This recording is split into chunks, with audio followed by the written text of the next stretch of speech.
Yeah! No way! You're watching live coverage of the 2023 Bassmaster College Classic Bracket presented by Lews at Milford Lake.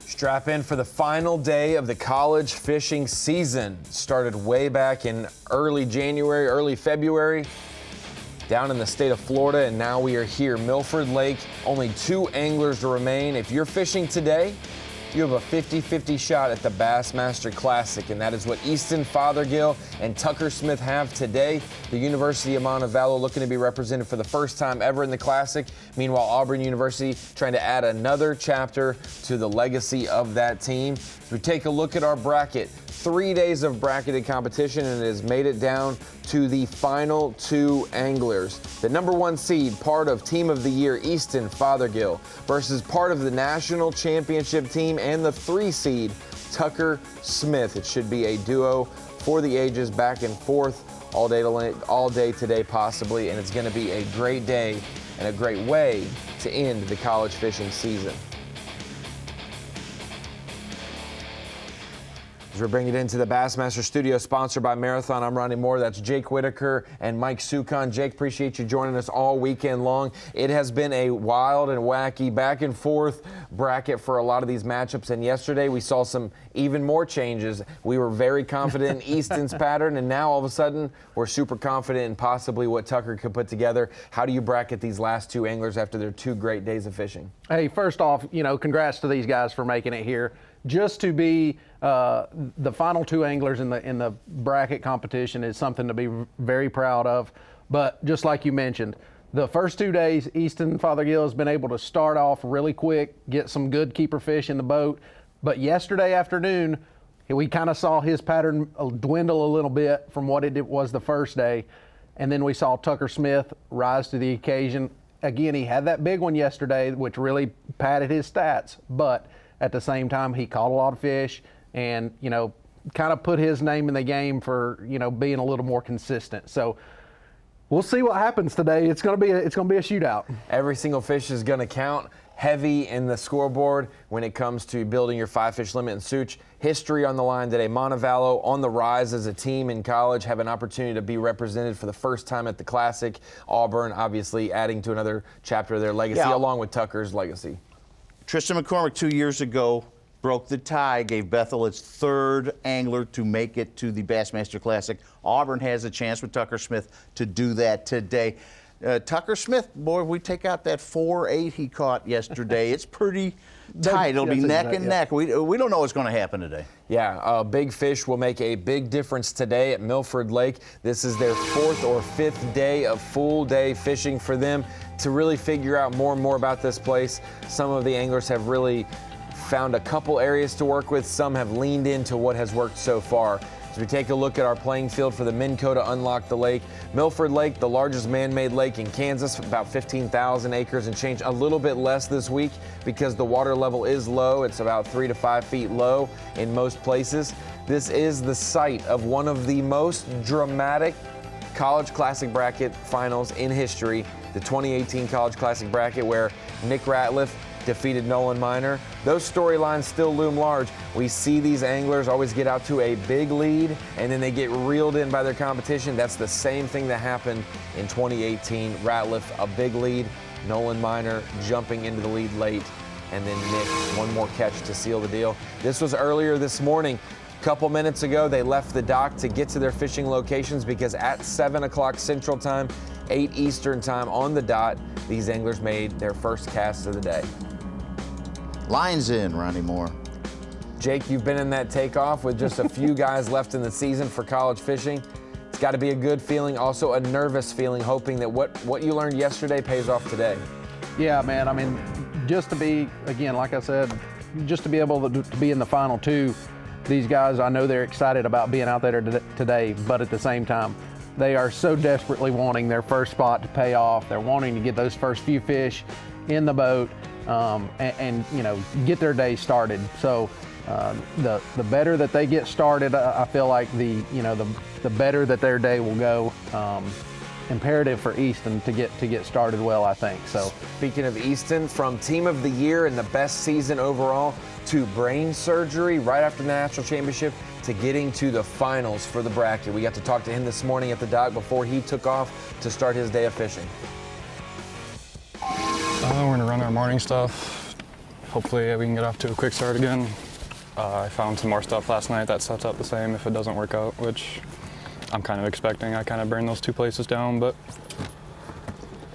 after that, I'm just going to keep an open mind, and if we can get a couple bites in the afternoon, I think we'll be pretty dangerous. So we'll just keep our head down and grind all day. Yesterday you said your target weight was going to be about 12 pounds, finished with 9.1. What's today's target?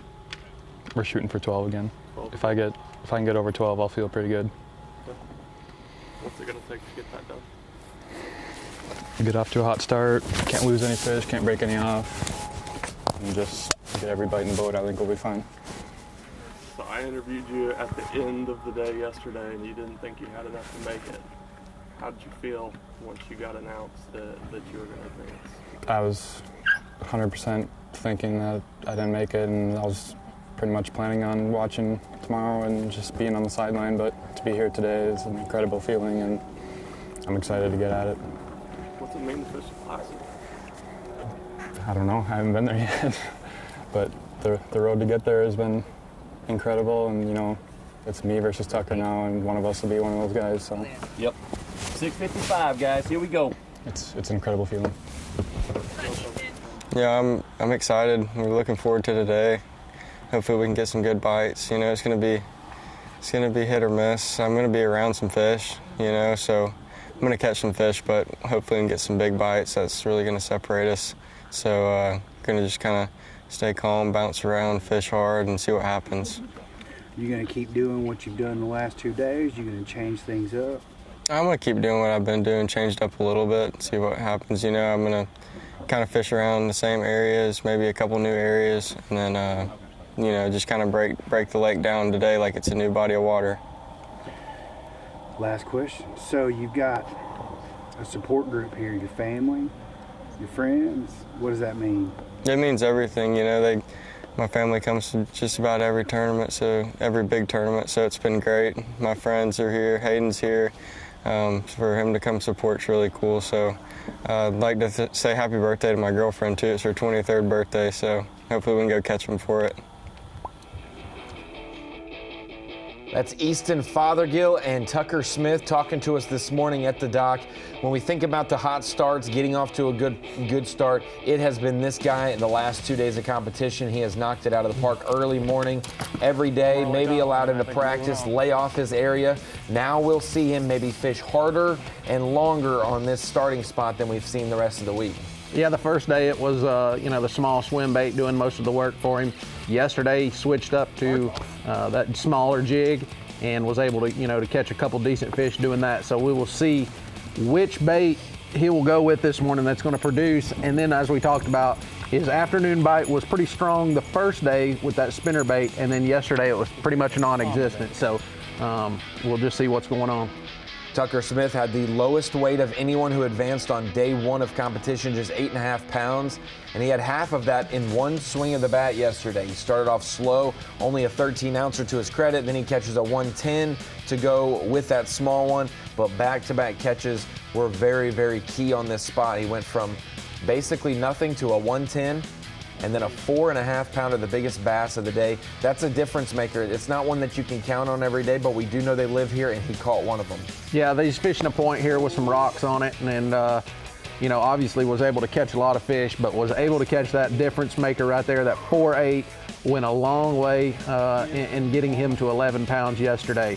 Will he be able to get another 4.8 today? Who knows? We'll have to be, you know, we'll have to wait and see. But just like he mentioned, he's going to be around some fish today. Just kind of have to weed through them and see if he can't, you know, get a couple key fish in the boat. Well, yesterday is history. Today, it's a mystery on what will produce for these anglers. We saw Easton with the most weight on day one, and then a lower weight total yesterday, still able to advance. Meanwhile, Tucker Smith had his worst day on day one and flipped the script with the biggest bag of the week yesterday, due in part to that 4.5. And here are our two finalists fighting for a classic berth fighting for the opportunity to represent the College Series at the Opens level, one more step closer to a dream come true.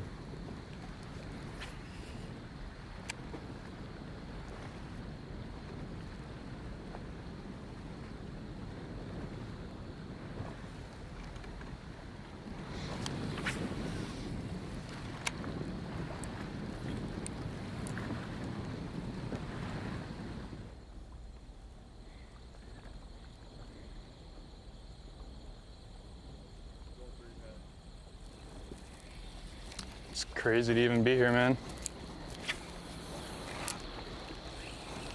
To be at the top of the College Series is something I never thought, or I never envisioned myself being in. It's a crazy feeling, but try not to think about that right now. Still got another day of fishing left. Got to keep that part out of my head and just do my job one more time. What did you have for dinner last night? Coach made us pork chops.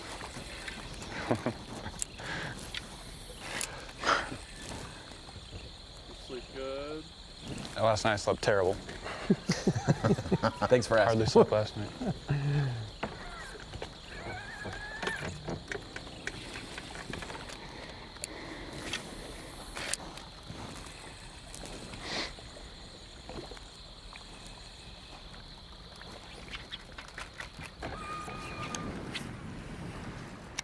I think every bass fisherman has experienced that in their bass fishing, whatever it may be. It doesn't matter if you're fishing a small club tournament or Just gonna the Bassmaster Classic. fish the board chops today.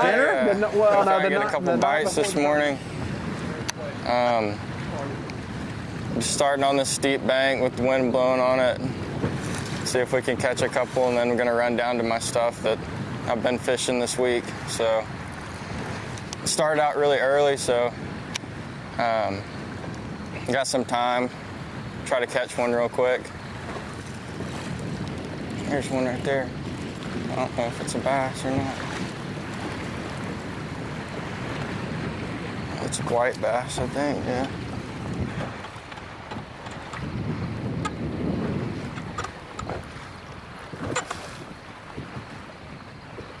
Calm down.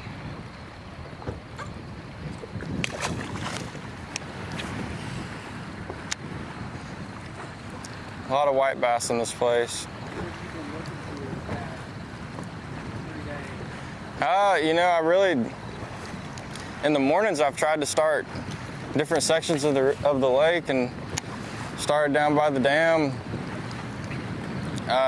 The first day, started a little bit mid-river yesterday. Now I'm gonna try to start up here, see if we can get a couple bites.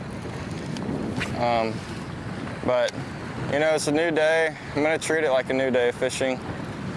Just kind of break it down like it's a new day and see what happens. Different conditions. There's one. I don't know what that is. Is that a catfish? Catfish.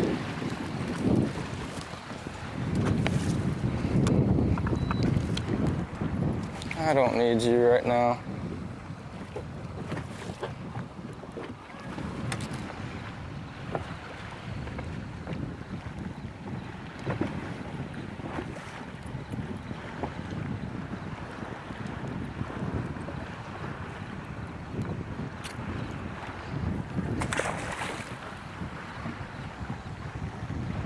Going this morning, Jake. You mentioned they ought to get an award for the most bycatch, because we have seen a lot of different species caught. Yeah, this lake's full of fish.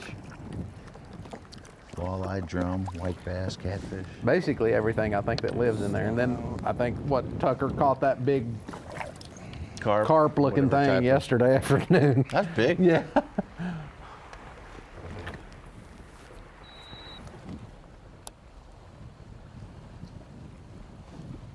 I'm impressed, and we knew that something was going to change for Tucker in the morning. That has been by far his worst time of day. So to see him make an adjustment each day and try. Some guys lean on what got him here, but he has fished the dam on day one in the morning. He fished mid-lake yesterday, or at least, halfway between takeoff and the dam. And this morning, starting north of takeoff just a little bit, Easton going to his main area. Tucker's trying to manufacture some kind of morning bite. Meanwhile, Easton is going to try to lean on what's got him here, and that magical spot right where the river channel bumps right up against that point. Bluff wall transitions down to some pea gravel like you talked about, Jake. Yeah, and as we talked about yesterday, Tucker was stuck on one 13-ounce fish for a while yesterday and was, luckily was able to make up for that. But with him, trying something new, trying a different location, trying to, like you said, manufacture a couple bites this morning, and then he'll be able to, to go do his game plan for the afternoon. But looking for Easton to get started this morning. As we take a look at our Humminbird bird's eye view, that's one big deal that's different in the bracket than every other tournament format we do. These anglers can pound on an area knowing that weight will carry over to tomorrow, and then if they have a lower day, it's okay, that weight counted. In the bracket format, your weight's zeroed each day, so he didn't want to pound this spot too hard the first 2 days. He caught enough fish out of there and got out of there. If today it doesn't pay off for him, that's going to be where we see the big adjustment come in. Where is he going to go? Does he have confidence in other areas to be able to lean on like he did this, or is it going to be a fish here and a fish there throughout the rest of the lake? Who's that backing down to go watch him? That's School Creek Campground Road there. We're live with the drone, Easton, kind of like yesterday. Kind of talk about this spot, what the features was. Yeah, so the spot I'm on right here, it's the same spot I started on the last 2 days. You got pretty much a bluff bank right here on the left here, and then there's just a little kind of shelf with chunk rock on it right here. And it's really, really shallow, and then it just dumps into the super deep water. And every morning they've been set up in like inches of water on top of this shelf, and I've been able to get off to a good start every morning on it. But it appears I've milked it for what it's worth, so just a couple more casts and I'm gonna start bouncing around on some other stuff I found looking around on maps last night. But this seems to definitely be my deal in the morning, just slow tapering points next to bluff walls and stuff. It seemed to definitely get on those good in the morning.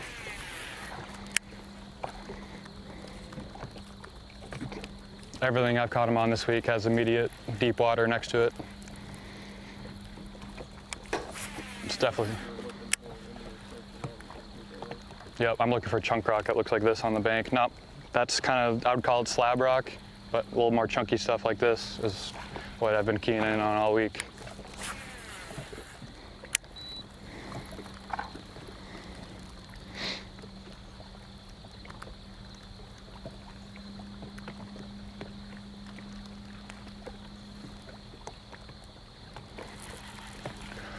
Let's check my boulder from yesterday, see if there's any on that. We'll be checking this later today.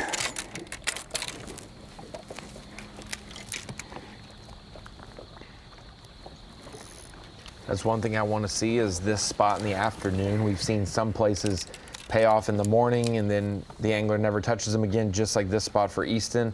If he has to use this 3 or 4 times during the day, maybe we see another bite window pop up for the fish in this area, especially with that southeast wind today, which over where Tucker's fishing, it looked like it was cranking pretty good this morning compared to yesterday. Yeah, and obviously this spot has definitely paid off, for Easton. A little slower this morning as Tucker's hooked up.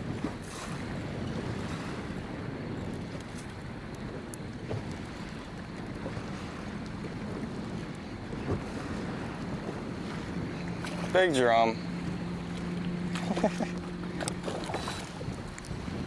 The non-bass are biting this morning for sure. But getting back to Easton, I mean, I like what he's doing. He noticed, the last couple mornings it's been pretty quick to know if those fish were there. This morning he's fished it, not had any bites. Go ahead and go try somewhere else that Don't force it. Go ahead, make a move. And who knows, you may land on another, if it's rock that he's talking about, it may be firing this morning. So yeah, that's the one thing he also doesn't know is how some of these other spots he's fished, how they're doing in the first hour and a half of the day, because he's been at this spot right every single day up to this point. So that's correct. That would be interesting.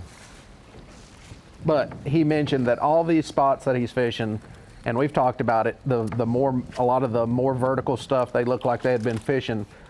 He just said it. There's a lot of, deep water right close to these spots. So it just takes, a bite window for open up and, a couple of these fish to move up on top of these shelves and get on these little rocks and to start feeding. So it's just going to be it's a timing deal. And, if he can get on the right place at the right time, he could get right in a hurry.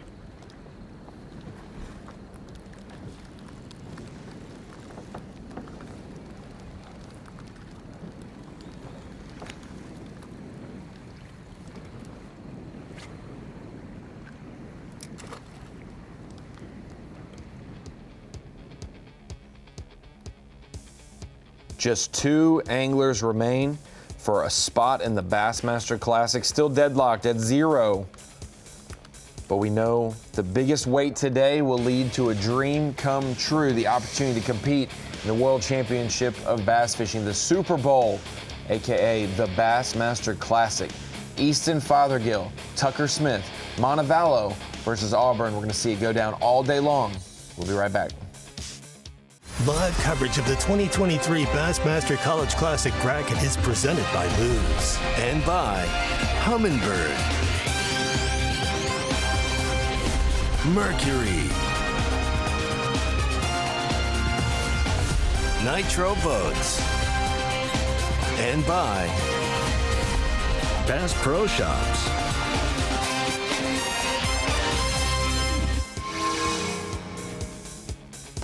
Two anglers, one spot. Hey, look, it's us watching us in the show, and Glenn Cale's in the boat with Easton Fothergill, listening to it as well. They want to stay dialed in on the matchups just like the rest of the world, especially down in South Alabama where the University of Montevallo and Auburn University are. If you're not in Kansas, you're probably in Alabama watching this intently to see if one of your buddies is going to go to the Bassmaster Classic after today. In theory, the best 5 fish limit will get it done, but we could see someone win today with 3 or 4 fish if they catch a 4.5 pounder like we saw yesterday for Tucker Smith. It still remains to be seen on how this day will play out. No one with a fish in the boat yet, still getting their day started. He got quite the setup there, doesn't he? He does. I can't imagine Glenn Cale on an NFL Sunday with no tournament. He's probably got all 16 games going, or 15 games, however many there are. I can't remember. There's a former Major League umpire. Really? Yeah. I'd like to think he's better than Angel Hernandez, but oh my gosh. Or C.B. Buckner. Anybody's. My blind grandma's better than Angel Hernandez. Oh, goodness. Although I think it is hilarious to get the player reactions off to some of those calls. Cause, oh, yeah, if we didn't have bad calls, they are brutally bad calls, but the athletes' reactions are hilarious. Is it time to do the computer-generated assist strike zone now? I think they're. I know the minor on the league, TV that can show. Well, and the minor leagues have the. They're trying it. Yeah, and I think they can actually challenge a strike or a ball or whatever it may be, and get it. I mean,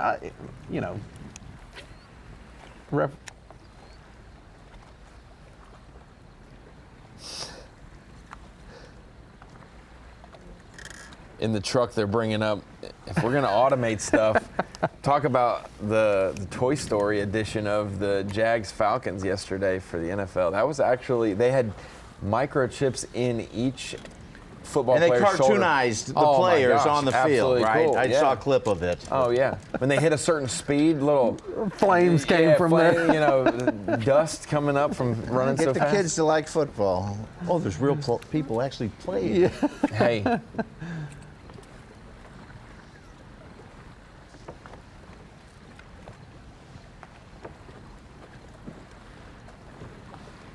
One of my kids' favorite movies of all time, Toy Story. Absolutely.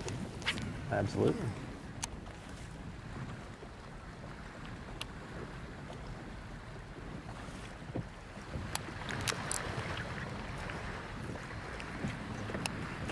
Who's going to draw first blood?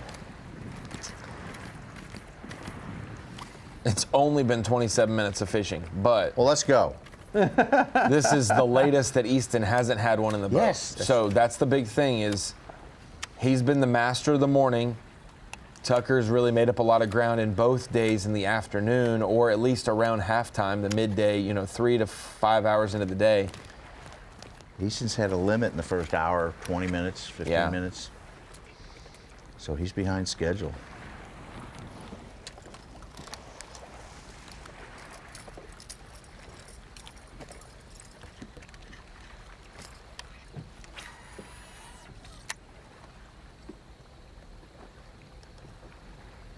It says it's supposed to be sunny, but the haze is kind of hanging around. It is there. a little bit, yeah. We've seen some sunrises. Right. May not be up over the horizon yet. Taking a little drone look at his second spot as he worked his way out more towards the main lake. This is a smaller point. Definitely looks like a lot more of that slate rock that he was talking about. It's a much flatter area compared to the point back there where he started, where it's much more vertical. Yeah. Varying types of rock. Got to think as well, we may leave you at 3 o'clock each day. The wind continues to blow and blow throughout the night. It has hit this bank, in theory, the last whole time, 72 hours, the last 96 hours. Something. It's blown every single day, all day, towards this bank. So what does that do?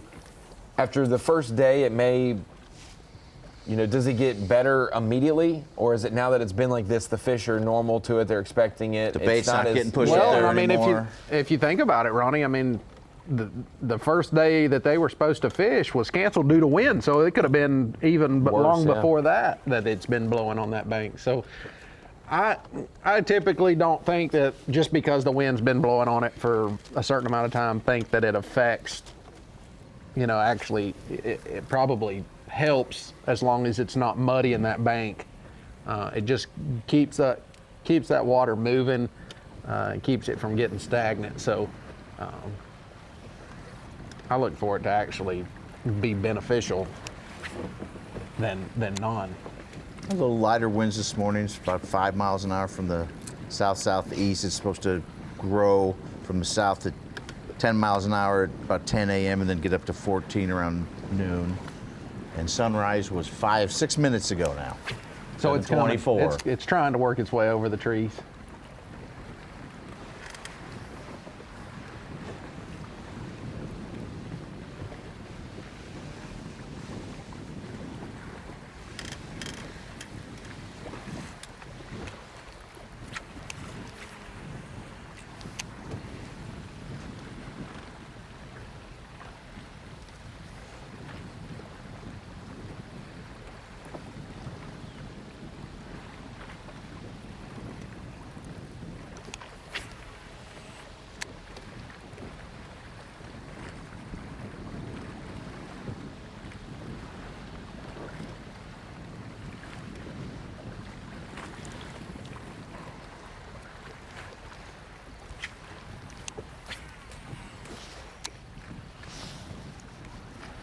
The first day we saw lots of fish catching. Yesterday slowed down just a little bit, and then I hope today that it picks up. I hope these guys can catch some fish and make it interesting for us. But hey, you never know. I mean, it may not take what we think it might. So What do you think it's going to take today? What do you think their targets? We heard them say. Based off what I've seen, I think the first angler to 10 pounds wins.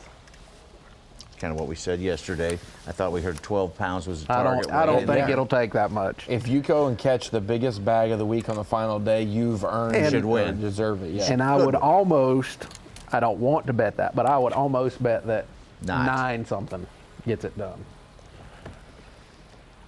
It's been hard to average 2 pounds. Yes.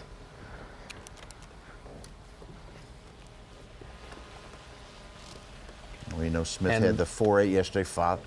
Fothergill had the 2.7 early, and then a couple 110s and a 113. I mean, And I want these guys to prove me wrong. but I'm going to go out on a limb and say whichever angler lands the only fish over 3 pounds is going to win. If there is a fish over 3 pounds. That's exactly right. I'll make a bold prediction as well. Okay. Whoever catches the most weight with the biggest fish, I will guarantee advances to the Bassmaster Classic. Arizona-esque. Yes. I guarantee it. One of these two guys will advance to the Classic. Yes. I'll make another bold prediction. Guy who wins will drive 4 hours south a little bit and go check out Grand Lake before they head home. Might as well. Maybe. Might as well. I would. You know you're going there. Yeah. That'd be As soon as I something win to go this, down I'm to emailing Grove. my teachers, letting them know that, I you know, will be Good not Morning present, America yes. wants to have me on the interview, you know, so you need to give me the rest of the week off.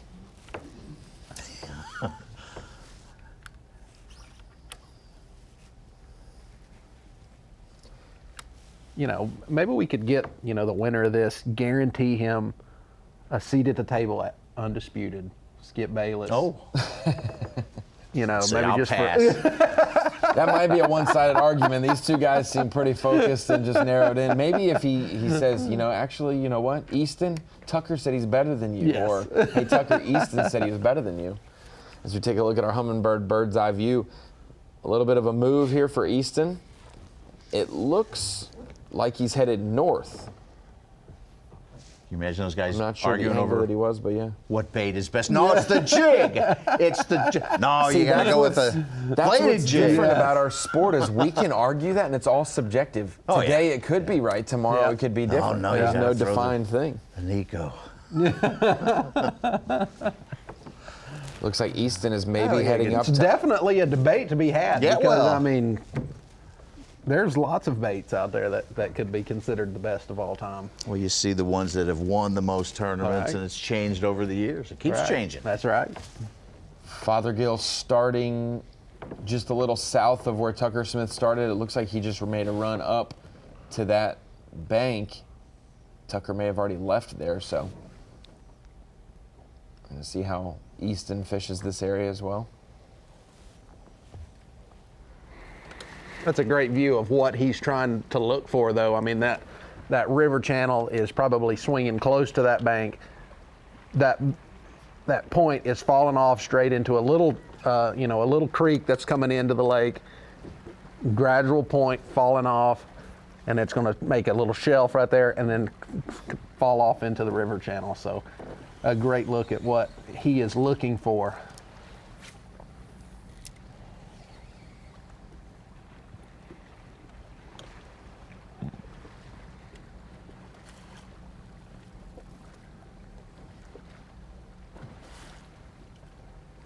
Speaking of arguments, we've heard some recently about forward-facing sonar. And I just think it's here to stay. You got to learn it to. Yeah. It's not going to go anywhere. It's here to stay.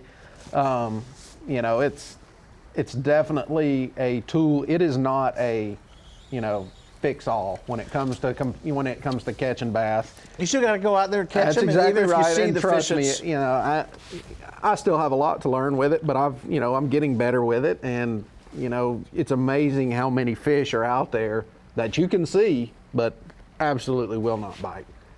So I mean, but you can see on that's exactly right. if they will bite or sniff or chase it's or cool follow. to see. It's cool to see how they react to certain baits. So I mean, you could throw, a certain thing. Just for instance, where I'm from in the Carolinas, we fish a lot of cane piles. For the spotted bass, Right. they'll sit in the cane piles and wait for a ball of herring to come across, and you can throw one bait that you think a topwater or something that you think should get those fish to react, and they just sit there and they don't care anything about it, and then you throw something that's a foot under the water, and it's like they go wild for it. So I mean, it's really cool to see how fish react. The smallmouth up north, obviously. You throw, maybe one drop shot bait in there. I'll try this spook for a second. And they don't react to it, and you just change it up and throw something else in there, and they get it. So, Bobby Lane, fishing our elite qualifier events, told me that he's working on it. He knows he's got to get better at it, but he likes fishing his old school style. But he'll see guys off the bank beating him, and he's like, I can see the fish too. Yes. It's just learning the baits, the little baits. These guys will throw 15 different things till they get him to bite. That's right. And he says, I'm not that patient with it. If they don't bite what I got, I'm leaving and going back to the trust what me, I know. Trust me, I'm all for a good, a top water tournament or a flipping or a cranking, shallow cranking, spinner baiting. That's my jam. But the forward-facing stuff is not going anywhere. I feel we're going to get a first fish here real soon. Maybe a good top water bite. I'll give it to Tucker. He's trying some things that to make something work in the morning. If he could steal a bite or two, it would seemingly be a bonus for him. He's got to go back to that rock where he caught his big one at some point, but when the sun's up, probably.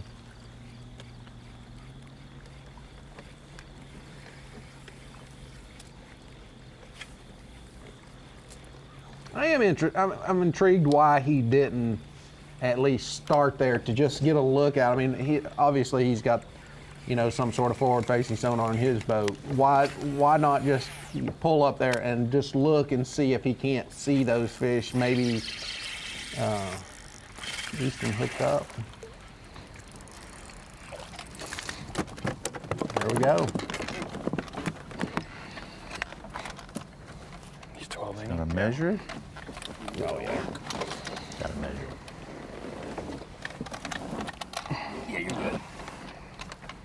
Quick measure. Yeah. 1 pound 3 ounces. Agree? Yep. 1-3. First fish. Keeping his streak intact, the first catch of the day to Easton Fothergill, all 3 days of the bracket, perfection.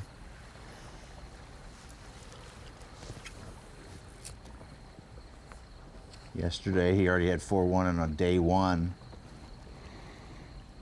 he almost had his limit. He had 7-12 at this time on day one. Wow.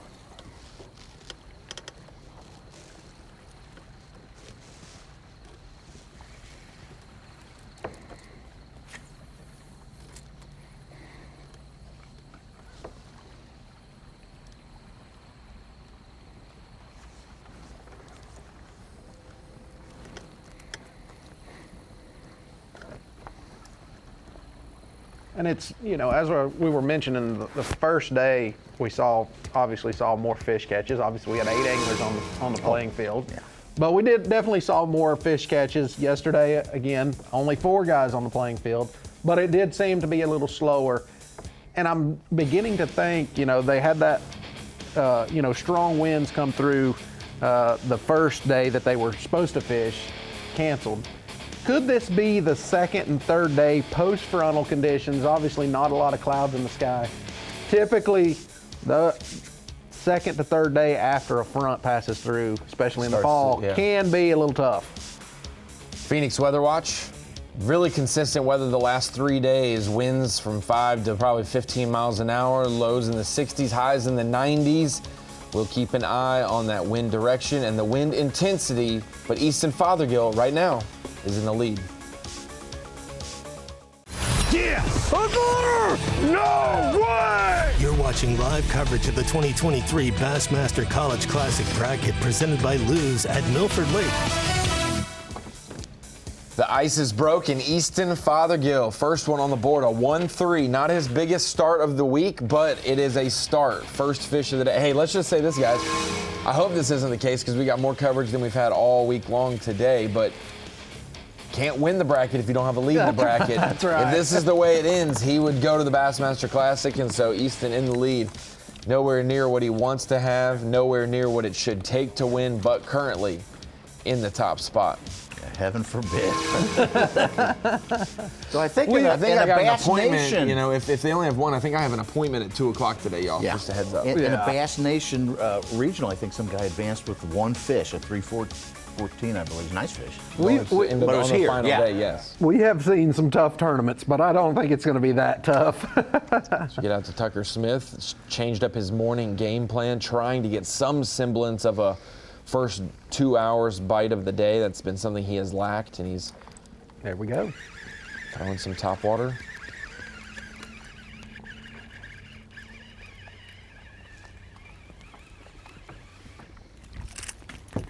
Ooh.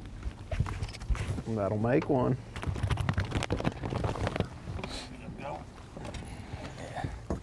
See, I told you it wouldn't end with one fish, guys.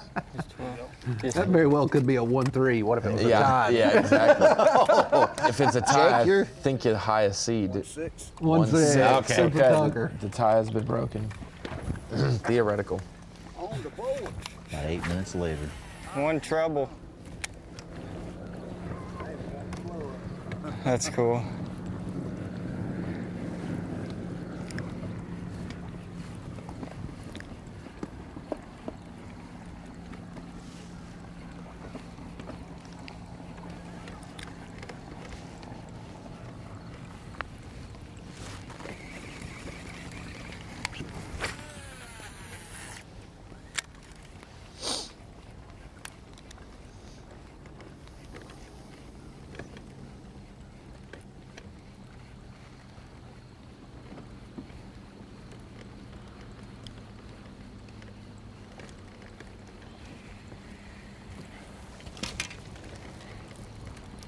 I could sit there and watch that top water all day. Oh my gosh. Just mesmerizes. About to go hooked up.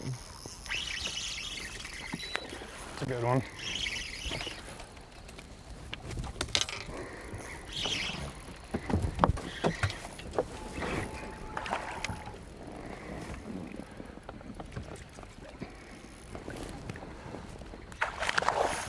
It's not as big as I thought, but if these are small in our bag by the end of the day, we'll be all right.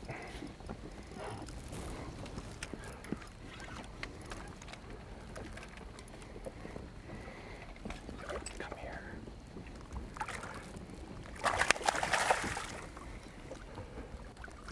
Oh, he's bigger than I thought. Yes, sir. Oh. Yes, sir. I'll take that.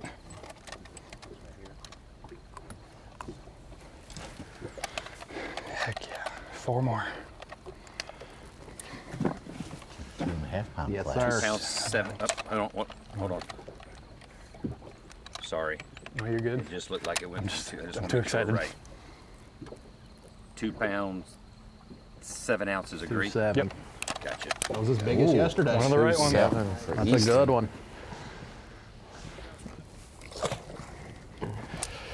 To 3 pounds, 10 ounces on 2 fish.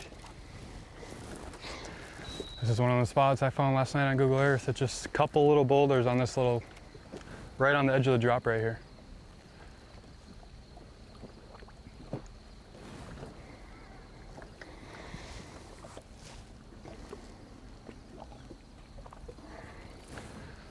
Actually thought they were up there more. Hey, that's if why I started. anything, Easton has learned how to study properly from going my. to college. He is the ultimate map study guy. Even throughout the week here, finding new stuff to fish and it cashing in big time with a 2-7 this morning. That will definitely help his 5-fish limit when it comes the afternoon. Look, caught that one on a jig, that small jig that he did yesterday. Was able to catch a few fish early. Again, helping this morning. They bite the jig, They Jake. bite the jig. Point, counterpoint. That's right. That's what talking you back. For the first time on Live Suits, you said something that we both agree with. Yeah. We're all good. No qualms here. No qualms here. First time ever, thanks. Wow.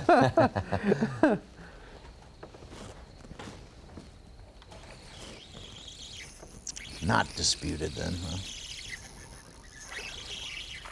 Will be another keeper. Keeper number 3. Looks like.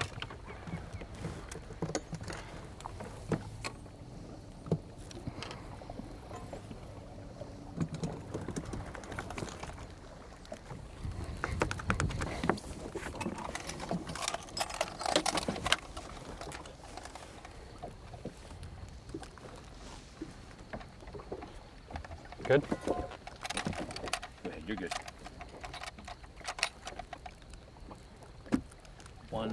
1 pound, 5 ounces? 1.5. Yep. 3, 1.5. Nice flurry going.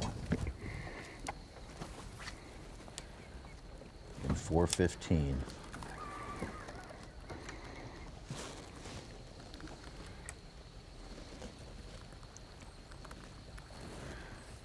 Doesn't matter where he's fishing on Milford, the morning has been his. He has dominated the morning. The sunrise was a minute later than day one. There you go. He did delay. You're right. It's You're fine. right. It'll actually pay off this afternoon. We'll get the wind blowing on it this afternoon, and the rocks are the perfect depth. Wind won't mess them up, but could be a clutch find. If this spot is a little more north than where he started, Got one you more got to good think looking that spot this right up there, whole but section of the lake has 35. not been Untouched. untouched. 100%. So And then what little bit of pressure the south end has seen from 8 guys, I mean, and that's relatively Just keep speaking, bouncing around. but Yeah. still.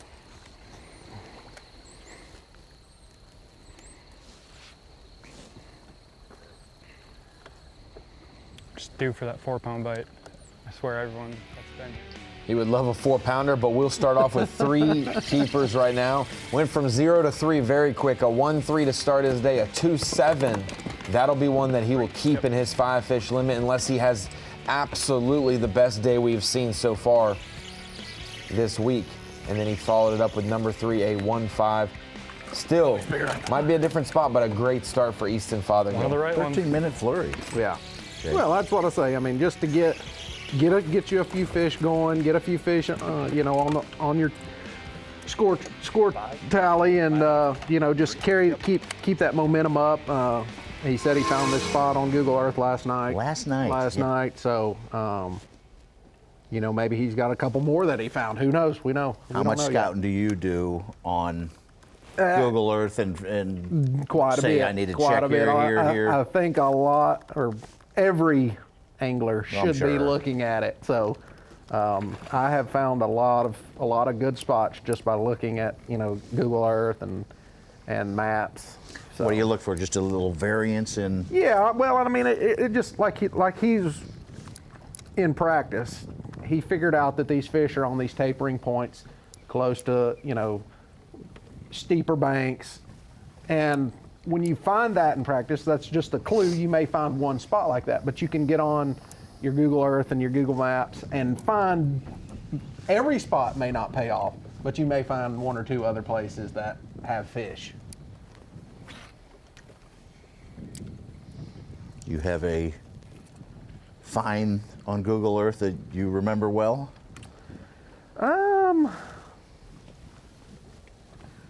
Trying to think. Gosh, there's been so many that really none of them pop out.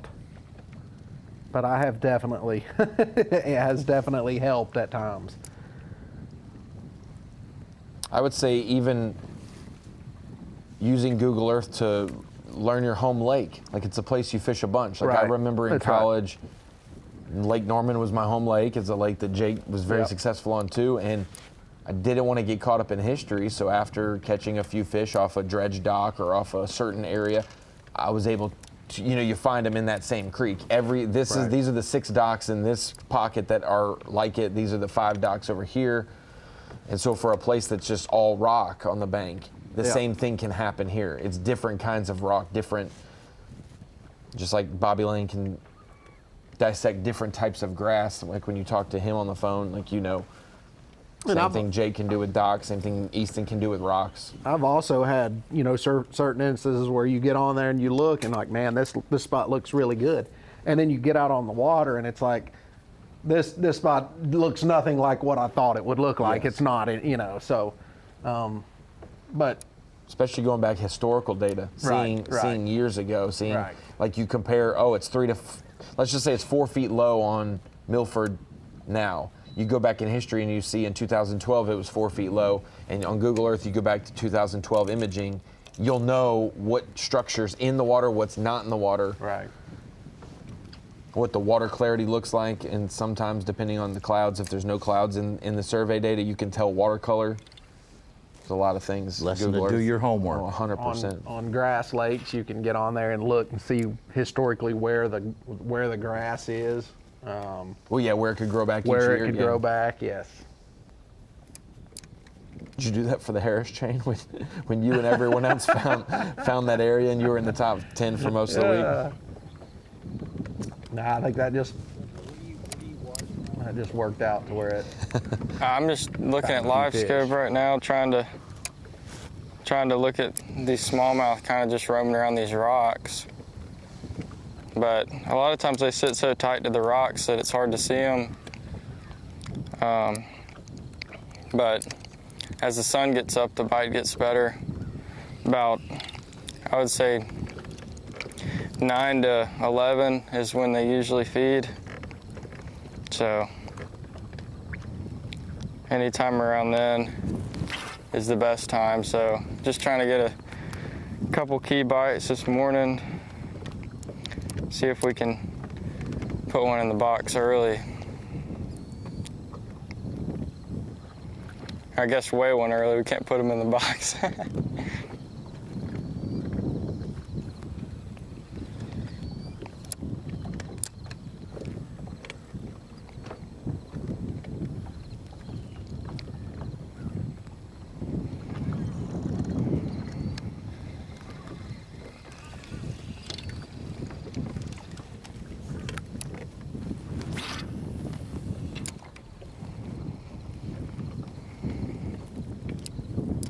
First came out of the lake, Milford, how'd you end up making this place?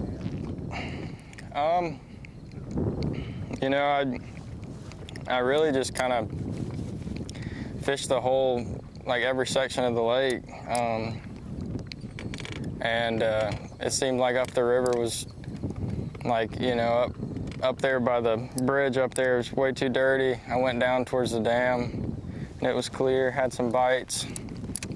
But it seems like this midsection right here is where I've been getting my better bites this week, so probably gonna stick around here most of the day and mix in a few other areas, but it seems like this section's got big ones so that are biting, so we'll see. It's tough to get one, but I think we'll have our chance today.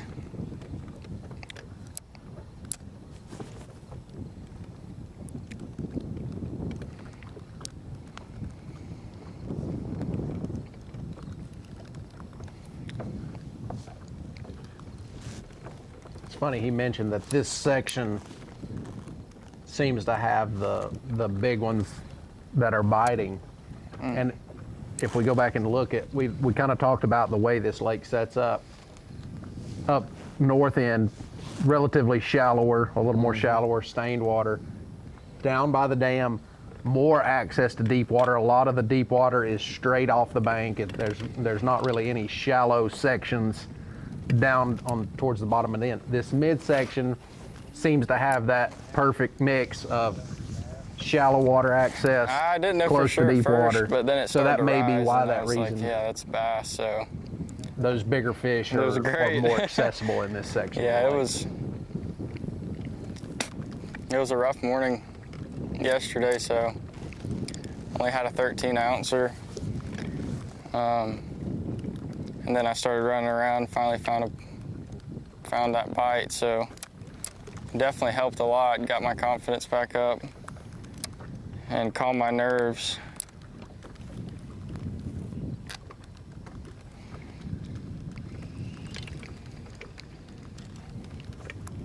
But I'm just gonna go fishing today and see what happens.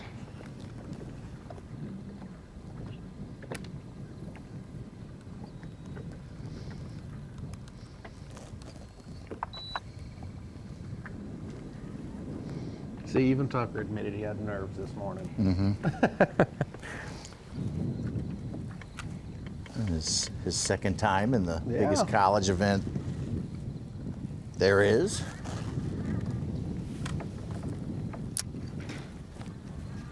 Fothergill versus Smith. Fothergill took the early lead.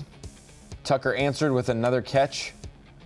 for him to be jumping into the top spot. We're still waiting for that one to hit Bass Track. He does have one on the board, a 1-6. But Fothergill in the lead, 4 pounds 15 ounces versus 1 pound 6 ounces right now. 3 keepers versus 1 keeper. Best 5 fish limit today will result in a Bassmaster Classic berth and a dream realized for one of these anglers. Smith has been close, second place before. Fothergill has had an iconic season. Can he continue it? We will find out. Yeah! No way! You're watching live coverage of the 2023 Bassmaster College Classic Bracket presented by Lews at Milford Lake. Just 2 remain. Tucker Smith, Easton, Fothergill. Part of the team of the year for Montevallo and part of the national championship team. Can't have 2 better storylines probably going into this final day than a guy who came up just short in 2021 of making the Bassmaster Classic in this very event. Just 3 ounces below that mark that he needed to hit. Or the other guy, fresh off of brain surgery, a tumultuous summer, right in line to have all of his dreams come true as we go out to Smith, who's hooked up.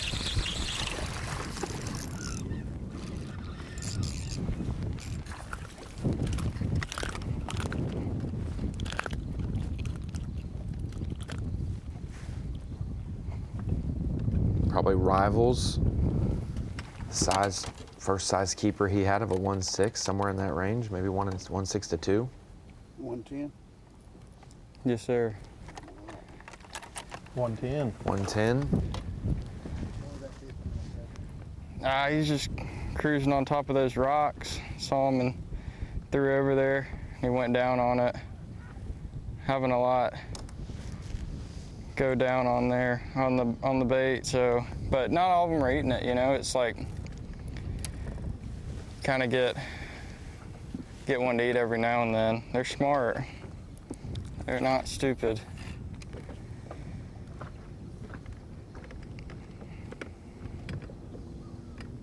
Smith now has 2 of the 3 biggest bass They're caught definitely today. chasing it this morning.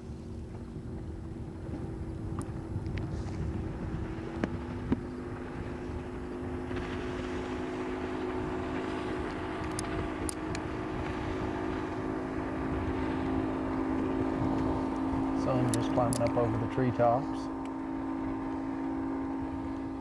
It's going to be a beautiful day. Just wait and see. Shame on y'all for not knowing my musical references there in bass fishing world. Oh, I am. Say that again? Trying to do the math. I'm not going to sing it for you because I'm not a good singer. But if you watched any bass fishing shows growing up, you should know that the sun's just climbing up over the treetops. It's going to be a beautiful day. Just wait and see. Oh, of course. Childhood. Yeah.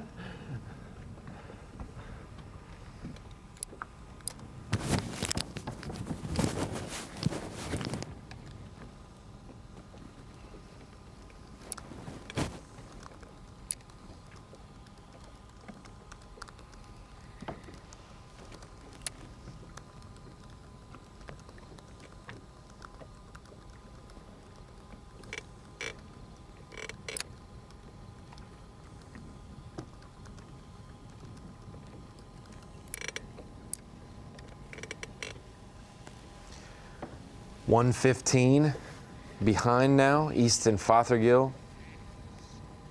3 for $4.15. Tucker Smith 2 for 3 pounds even.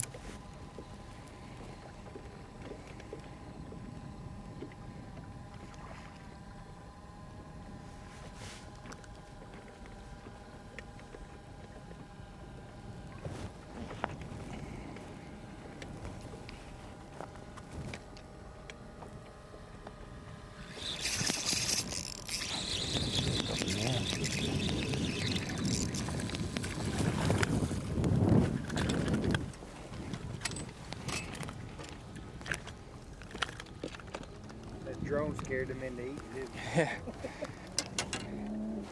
Ace 13.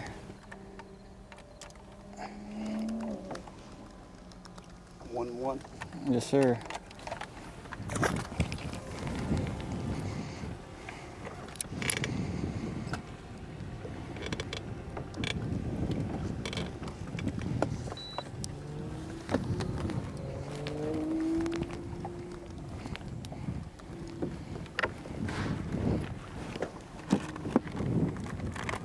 1-1. He will be 14 ounces behind now. 3 fish versus 3 fish.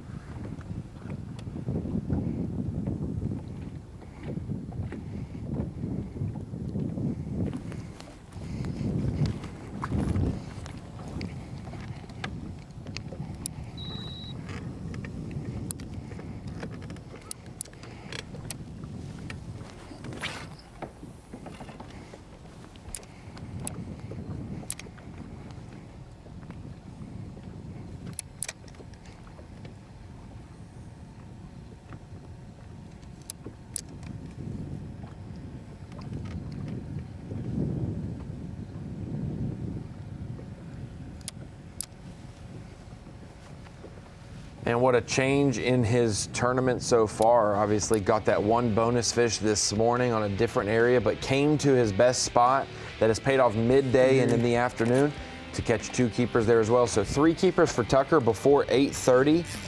By far his best start to the week. Yeah, you know, especially after yesterday, after having only that 1 13-ounce fish to start the day for a while, then was, you know, moved over to this spot where he's at right now. And you know, caught a good keeper and then that giant from yesterday. So he is he's around some fish. It's just going to take, you know, whichever one's going to get that big bite today. And you know, obviously both anglers have 3 fish, but Easton with that 2.5 pounder is you know, holding strong now.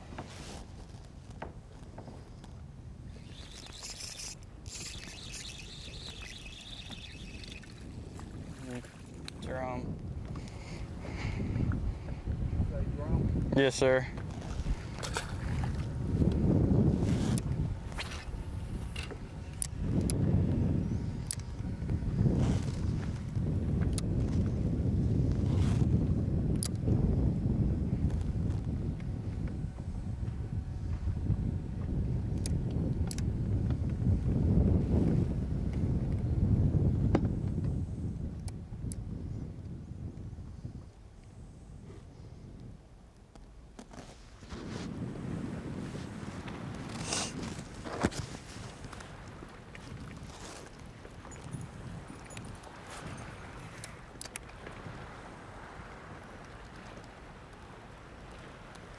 Easton trying to make that spinnerbait work this morning. Like it.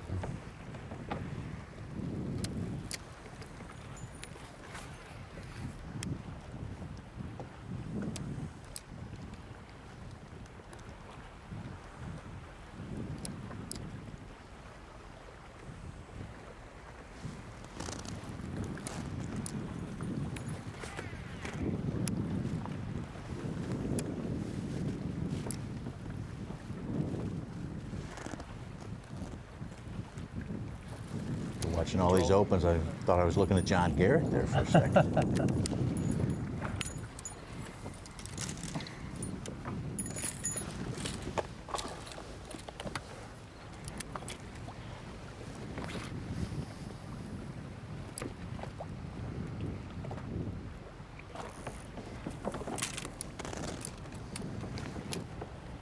Such, do you have the timeline for Easton's summer and how it's gone for him from the national championship and his story and everything?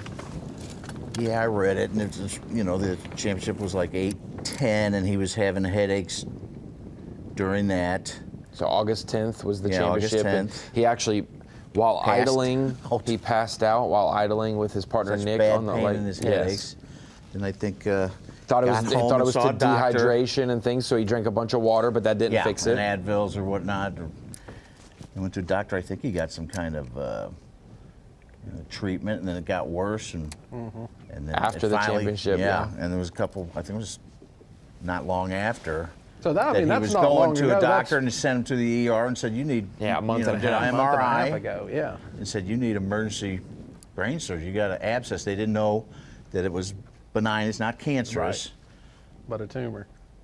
So they went and operated, and then he was I'm sure his parents worried if he was going to be able to get well enough to come and compete in this event. Well, period. I'll just say this. I don't give a rip about fishing. Yes. If my Yes. son, Oh, I'm my worried about goodness. I'm worried about my son being all right After he was in getting general. better. Yes. And then you start to consider, okay, will he be able to make it to fish this event? In what capacity? What arrangements do we need to make? No doubt, Coach William, teammate Nick, a lot of other people have helped throughout this process. But If he wasn't able to make it, would somebody have been able to? His team of the year, just have to not go. Miss that spot, yeah. it would just be 7 anglers. Yeah, Yeah. somebody would. Yeah. There we go. First cast after changing spots. On the spinnerbait. There you go. You like it? Not much, but I love it. I love what he's doing. Bunch of birds on the shore right there. That's why I threw the spinnerbait up there. Must be some bait right there. 1 pound, 5 ounces. Another 1.5.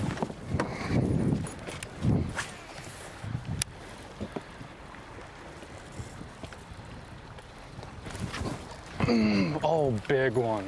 Golly, that's a big one. Break it off. It's a 2.5. There's a school here though.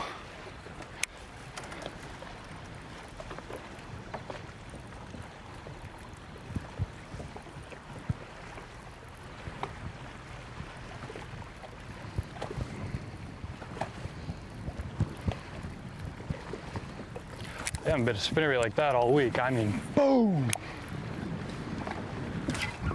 There we Another go, one. hooked up again. Oh, it's a white. Dang it.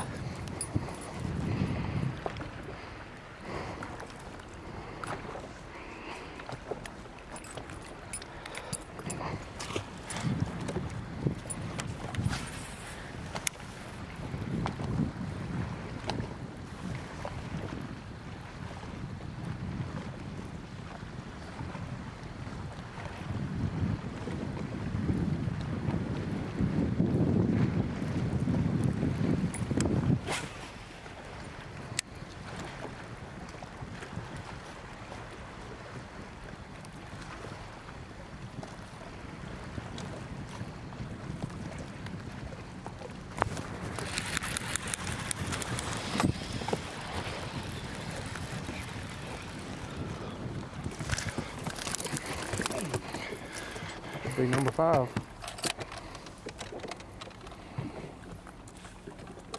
Got a bladed jig, Ronnie? I like it. Is this number 5? Ooh, I think so. 1 pound, 13 ounces. 113. Good nice fish. too. After Tucker's flurry, Easton's on a flurry. I know there's a big one in here somewhere.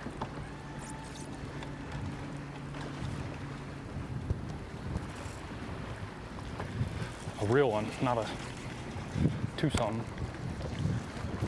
Oh, my spinnerbait broke.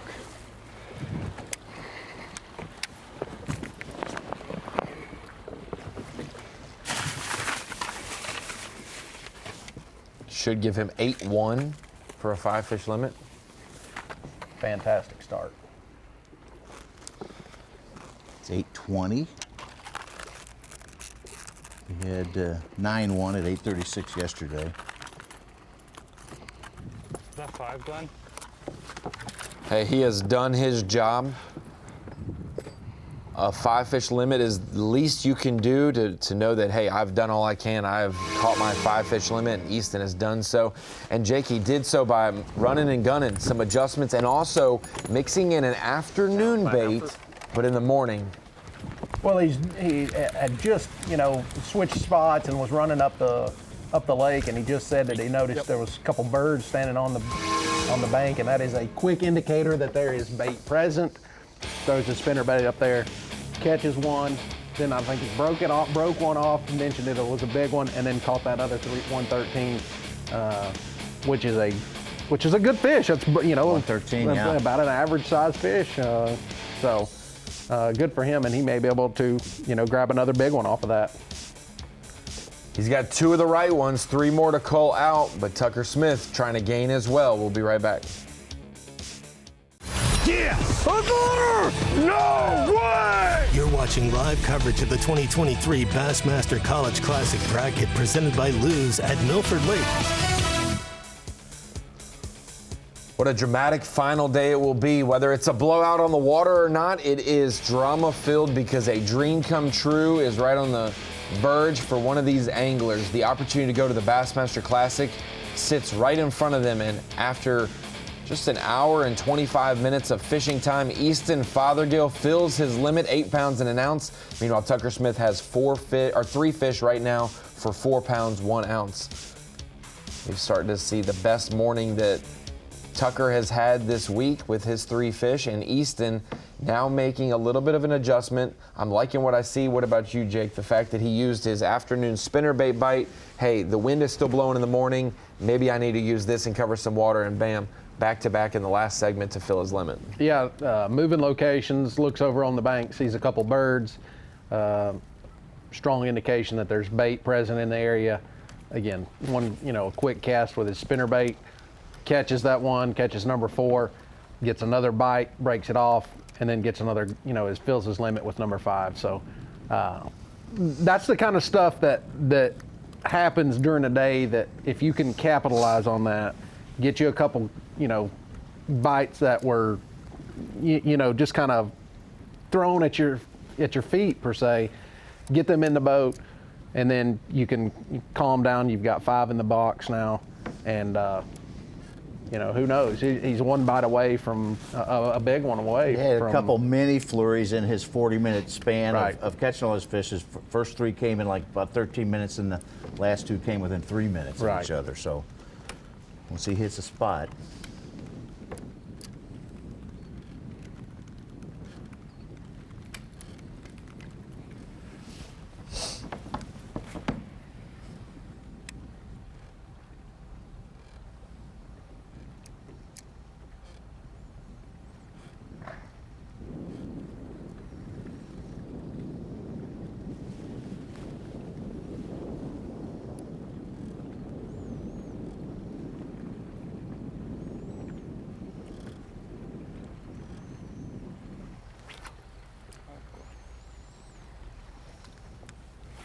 And I think that's a lot of what, a lot of fishermen miss is just using your senses to, to be able to locate and catch bass. Use it. Yeah, I mean, had no idea that there were fish there, but saw the birds on the bank.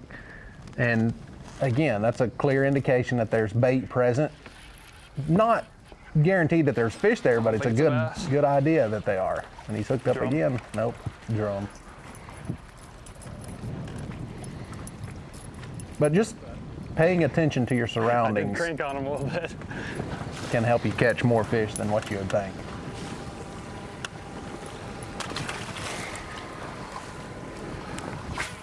Sometimes one single fish that busts can lead you to a big school of them.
We're officially an hour and a half in.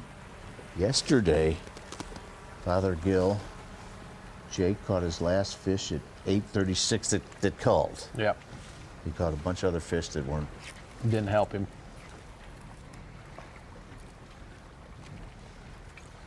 Like today, yesterday he had a 2.7 early. Only total 9.1. Had a couple 1 pound 10 ounces and a 113. He's got the 113. Now he's got two 1.5s and a 1.3.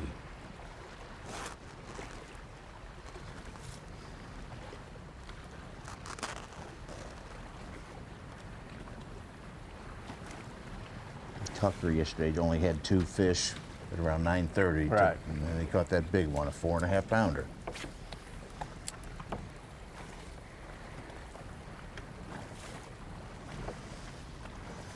Then he had a pretty good flurry there within 15 minutes where he caught 4 Right, fish. that's correct.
Father Gill is looking to be the first Montevallo angler to win a classic bracket, qualify from the College Series to the Bassmaster Classic. Tucker Smith would be the third Auburn angler to do it, and Ty Bethel for the most.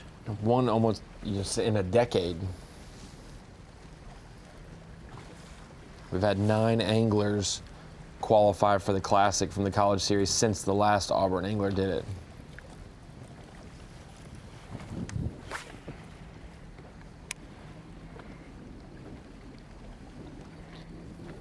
When you think about these powerhouses and whatnot, when college fishing was starting, Stephen F. Austin wins the first one with Andrew Upshaw. Then you have Auburn, which is like Tucker and Hayden said throughout the week, a student-ran team. So you have a little bit more freedom than a quote-unquote scholarship program with a coach.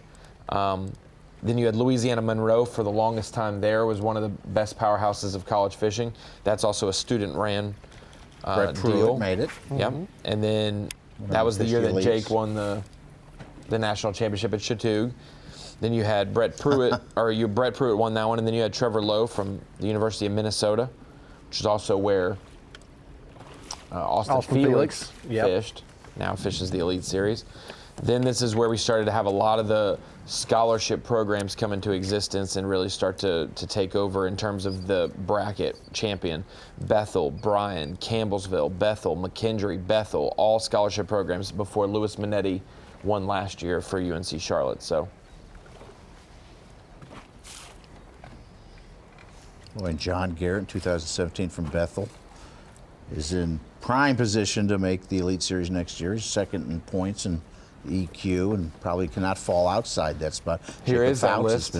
Yep, there is that list right there. Oh, there you go. You can see guys who have made the Elite Series from the College Classic bracket. Matt Lee, Jordan Lee, Brett Pruitt. John Garrett, like you said, is one tournament away from solidifying that, but I do believe even with a 0 at the Harris Chain, he would still make it.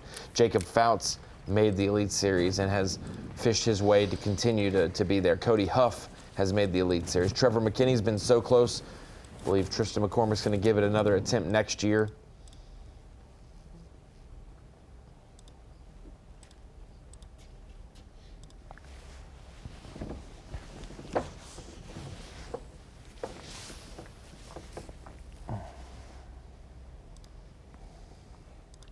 These are the 12 previous winners of the College Classic bracket. We will have a 13th champion today, like you said, Such, either from Montevallo or from Auburn University. Two fantastic programs in college fishing. And Jake, looking back on your time in college fishing, you said you fished, or you were at school for 5 years. When were you in love with fishing in the competition aspect as you entered school at UNC Charlotte as a freshman, and did it grow exponentially there, like the level of knowledge and passion for it in college? Yeah, so I was definitely interested in the fishing, fished a lot of regional tournaments throughout high school, did the co-angler thing in high school, moved to the front of the boat towards the end of my high school career, and then whenever I joined the team at UNC Charlotte, obviously loved the sport of bass fishing, but had no idea where it would lead me. And gosh almighty, just the being able to travel and to fish, and then when Andrew and I were able to win the national championship in 2014, and then had another great run in 15, that really kind of jump-started my career and made me think, hey, maybe I can do this, I'll give it a shot.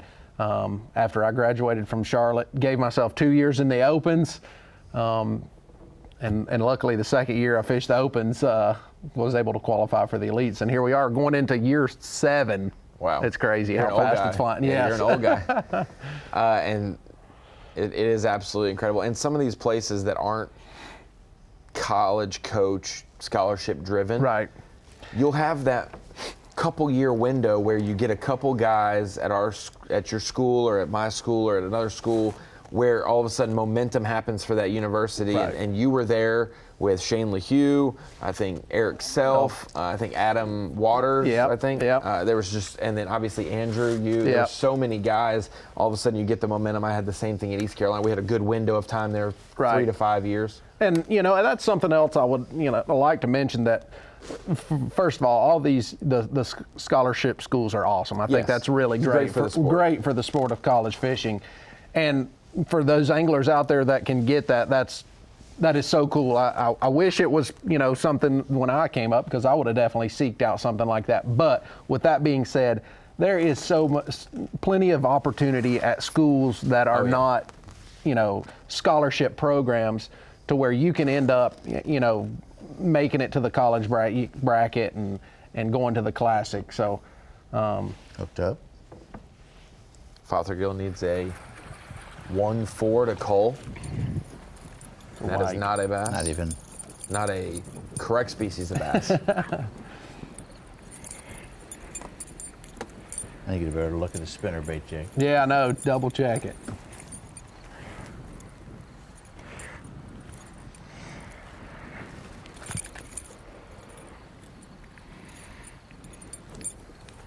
I remember Austin Felix telling me he really got to look around the country and travel through the college, let alone that, make connections, meet other guys. Correct. And now when he travels, when he leaves, we know people. Minnesota, we know people all over the country, and it's it's a really cool. He's gone for months yes. at a time. Yes.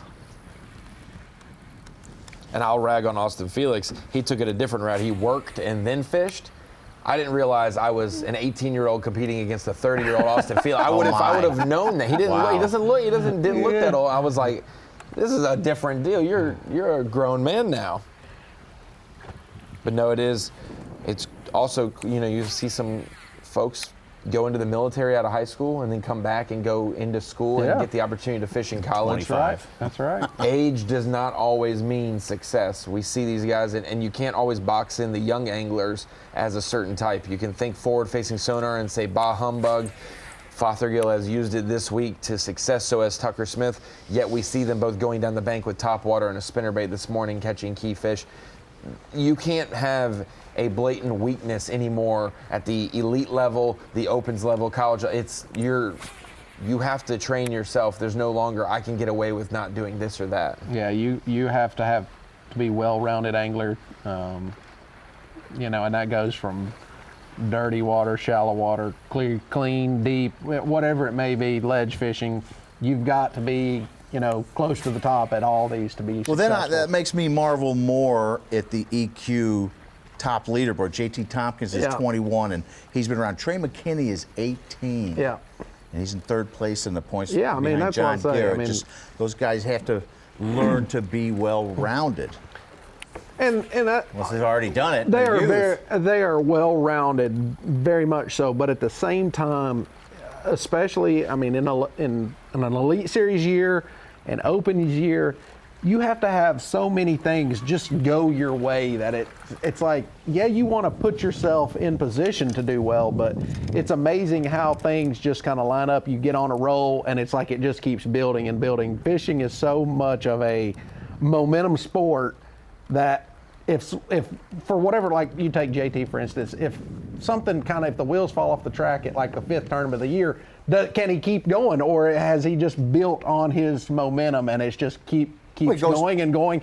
But again, he has been able to put himself in position to keep that train going, and I think that's what's so cool about when guys have success. It's just like it's really cool how they do it. I mean, it's hard to do. It is hard to sustain success. Let's say you're going to a place that you're not real comfortable with. Some guys say, I hate Florida. They're going to Florida to finish it off. And they say it's trickier, but they're on a... There's a good one. That's a plus. His average size is getting bigger on this spot. 2-4. 2-4. 2-4 for keeper number 4 for Tucker Smith. Thank you.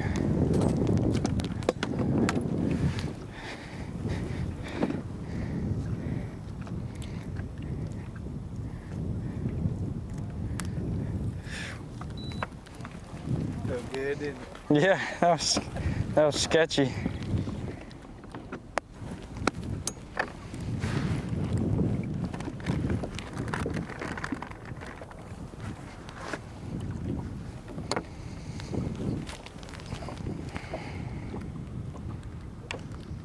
He's a 1 3/4 to tie. Mm-hmm. His 5th fish, that's number 4. No, he just hit it kind of near the trolling motor.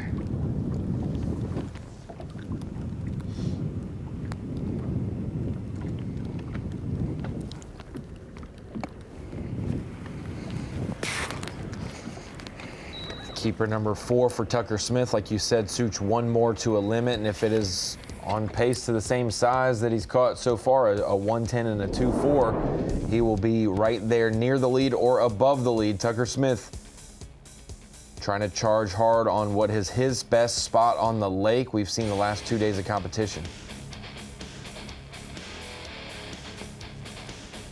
Not sure what they could look like, a Ned rig on that one. When that one gets added to his total, he'll go from 4-1 to 6-5. 8-1 for Easton Fothergill. Tucker Smith at 6-5. Competition's getting tight. We'll update that Bass track and get back to you in just a few minutes with more action from the College Classic bracket. It's championship day. 1 angler's going to the Bassmaster Classic. Yeah! No way! You're watching live coverage of the 2023 Bassmaster College Classic bracket presented by Lews at Milford Lake. Championship day. Just 2 anglers remain for the College Classic bracket here at Milford Lake. Junction City, Kansas, been a great host this week at the Acorns Resort. If you're anywhere near Kansas, I'm sounding the alarm. You better get there to Acorns Resort because they're going to do the reveal later today. We'll be able to watch it on Bassmaster Live, go down as well. Will be some extended coverage, but 2 absolutely incredible anglers duking it out for a classic bid. And one of these anglers extends back into our high school series way back in the day, 2018. Tucker Smith wins the national championship with Grayson Morris, then follows it up the next year and goes back to back with Grayson Morris at Kentucky Lake. 2 high school championships in a row, but he wasn't done yet. Grayson Morris graduated and went to Montevallo University. Tucker had his senior year of high school, ends up competing with Hayden, and they go 3 in a row, back to back to back for the high school championship. And now in the year 2023, after Tucker Smith has won Team of the Year and regionals with Logan Parks, also a $1 million tournament, he wins the college championship with Hayden Marbett this season. Now he's in the finals of the bracket, and he's gotten off to a better start this morning than he has any other day of competition. Caught that first one on top water, just kind of mixing up a new thing, trying to get his morning started.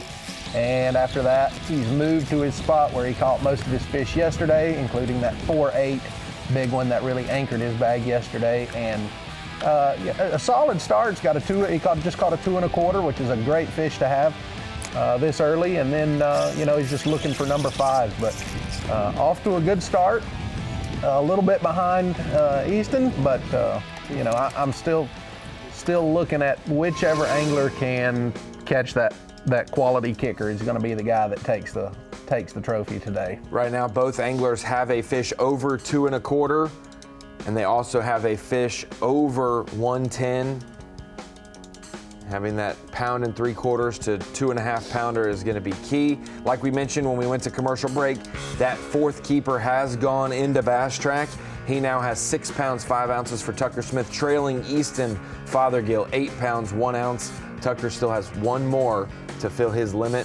Easton has his 5 fish limit and has to upgrade now if he wants the chance to increase his weight.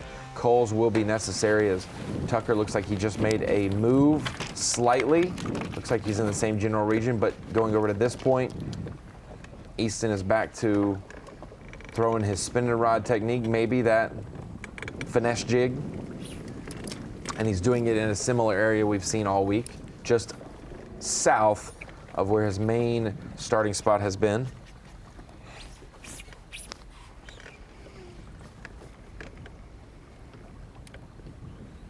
And I wanted to touch on it with you guys. We were talking about the anglers to make the classic from the college series and the different schools they represent. We have currently on the Elite Series 15 different schools represented by 19 anglers.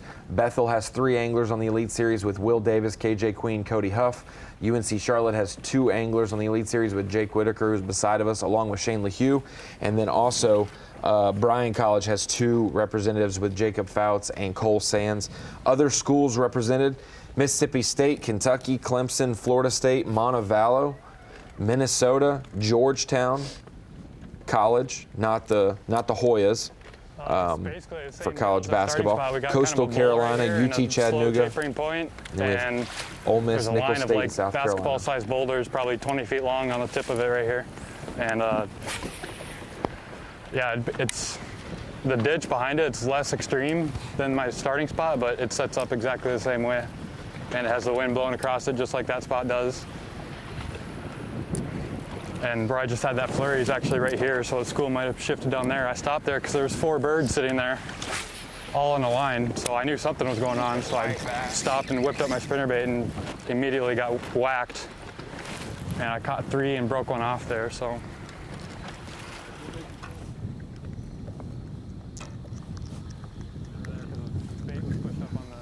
On the bank, and spinnerbait's one of the best bait fish imitators, especially with wind blowing in on the bank like that.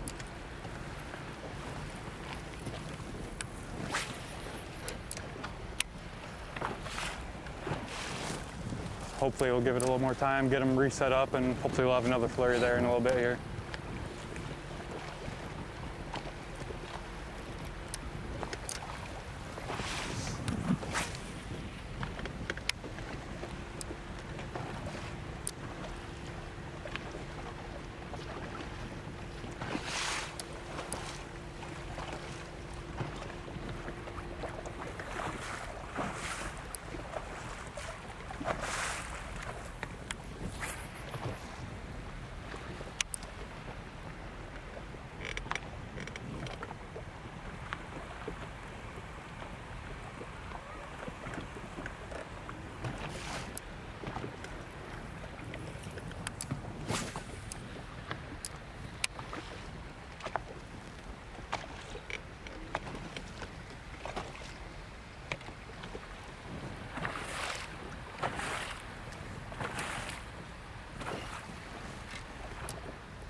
Great visual on the left of Easton Fothergill's spot, how shallow that sand point is, that the wind and the waves blowing in on it kind of dissipate, and then it drops off right where he's at, but it is very shallow just to the right of his boat, if you're in the boat. To the left of his boat if you're looking at the screen.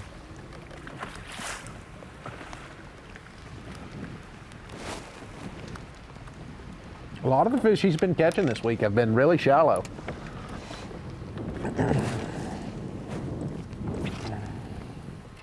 Tucker fishing more mid-depth boulders and rocks off of points.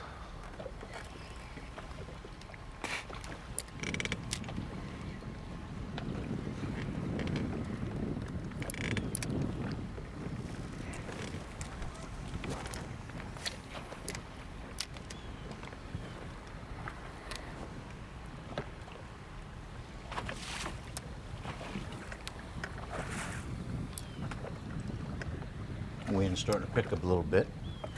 Easton's area. Yep.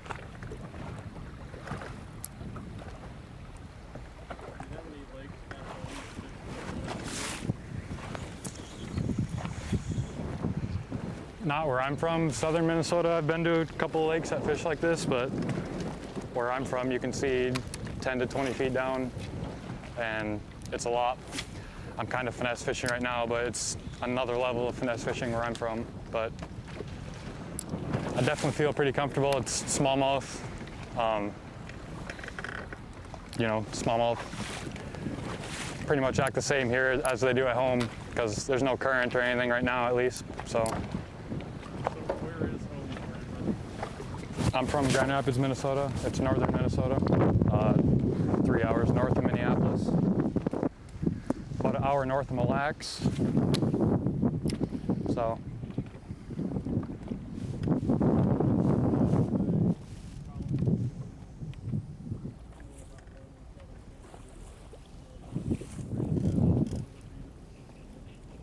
Yeah, my whole thoughts for coming to Montevallo is I knew if I had any desire to fish the Elite Series someday, I'd have to learn Southern Waters. You know, it's pretty much the whole season's down south. We only get 2 or 3 northern events every year, so that was my main reason. Plus, I don't like ice fishing. I'd rather be on the water all year long. So, but yeah, definitely my first couple years at school down here was definitely eye-opening how different fishing is, how much more of a grind it is, and the amount I've learned over the last 4 years is incredible. So definitely super grateful that I made that decision to go school down south.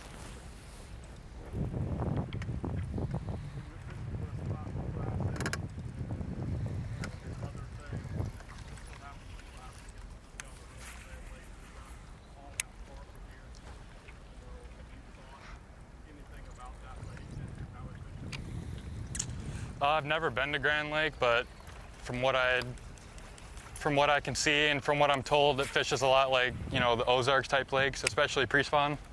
So I feel like I could get pretty comfortable quick doing that pre-spawn deal. Probably a lot of live scoping, which I really like doing. So, but we still got a lot of work to do, I think, in order to get there. So, got to keep grinding.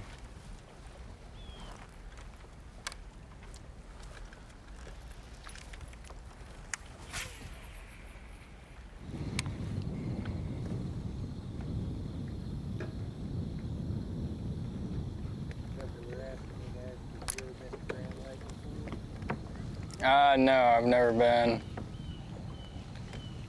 Never been to Grand Lake. It looks pretty cool though. Looks like it would set up like really good that time of year.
We're gonna have a tight matchup all day long, it seems, between Easton Fothergill and Tucker Smith. Obviously, those weights there are official through Bass Track, through our officials, which are tournament directors and staff out there today with these two anglers. One angler has a limit. That's Easton Fothergill. One angler has 4 fish, Tucker Smith. We will see if he can equalize it with a limit coming up. We'll be right back. Yes! No way! You're watching live coverage of the 2023 Bassmaster College Classic Bracket presented by Lews at Milford Lake. Final day action here. College Classic Bracket, just 2 anglers remain. It is incredible if you think about the pathway to get here. Thousands of anglers, hundreds of schools, 4 different regionals, a wild card event, and then the national championship. That's how most of the anglers punch their ticket, other than Easton Fothergill and Nick Dumke, who are Team of the Year. They won the points race. They get berth into this bracket. But you had to do well at the championship otherwise, and Tucker Smith and Hayden Marbett dominated this event, leading wire to wire at Pickwick. Late in the summer, tough fishing conditions for the most part, but they were able to find a way, and timing is often key on the Tennessee River in the summer. Yeah, I mean, ledge fishing was definitely their main deal. As you can see there, caught a lot of fish, finesse style tactics. The later you get in the summertime on these ledge fishing lakes, the more pressure they see. So they had to resort to the drop shot and things like that. But man, just a fantastic showing on the parts of those guys, leading wire to wire. Just shows you how good these guys really are. And they couldn't slip up at all. The people behind them, like Bethel and Montevallo and Emmanuel College and the other Montevallo team, so many teams right behind them, they were struggling on the final day, but they went through about an hour window of time where every other cast, they were catching one or doubling up, and that was able to call out all their fish and win the national championship. Tucker Smith, Hayden Marbett, Auburn University taking the title there. Fantastic achievement for them. Their second national championship of the season together. They won another college national championship at another league earlier this year as well at Lake Hartwell. Absolutely fantastic season for them. And if you think about the team that had the best season, Easton Fothergill and Nick Dumke winning Team of the Year, almost double qualifying for the bracket, because going into the final day, they were in the top 3 for the tournament. They had a chance to double qualify for this bracket. Ended up 5th, I believe. Yep. Yeah, I believe Emmanuel College just missed out on it in 4th place, and then they finished 5th place. How many years have we been doing the Team of the Year gets a berth into the classic bracket? I think it's 3 years. Because 21, 22, 23, because Tucker and Logan won Team of the Year in 21, and that's how they made the bracket where Tucker got 2nd. I got you. I was just wondering, I think Lewis last year was part of the Team of the Year. Same with Easton this year. Yeah. And yes, so both of those guys. So it's Tucker, interesting to see if the Team of the Year guys are the ones to win the classic bracket or the national championship guys to win. I'll have to look back and see. I believe the first year that they ever did it was, I think, 2019, where Zeke Gossett and his teammate won Team of the Year, but I don't think they made the bracket. That was 2020. So 2020 was the first year. They didn't make the bracket through that, but they won it for Jacksonville State. Then going forward, they said, we need to put them in Team of the Year. Yeah. So they did, and I believe last year, Minetti and Figaro beat the Messer brothers, Leif and Matt Messer, by 1 single point to make the bracket.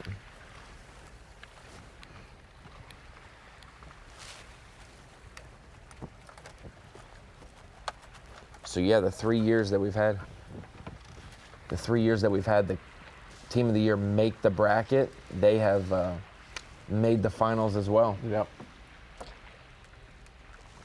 Great adjustment by Hank Weldon and now Glenn Kale.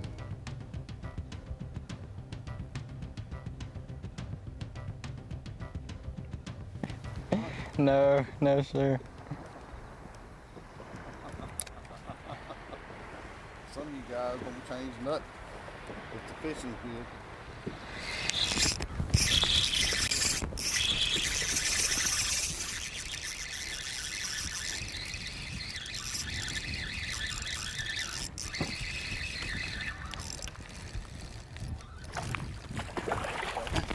Yep. Keeper number 5.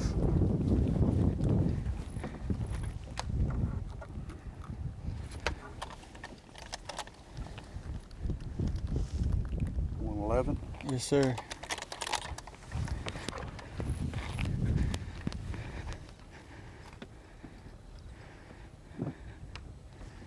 Good fish. He's a mate. Oh, he's 1 ounce behind Wow. Gill.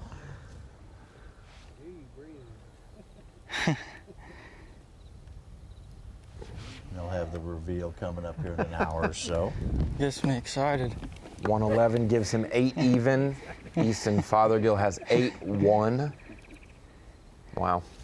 Yeah, I feel like you get just as excited as we do.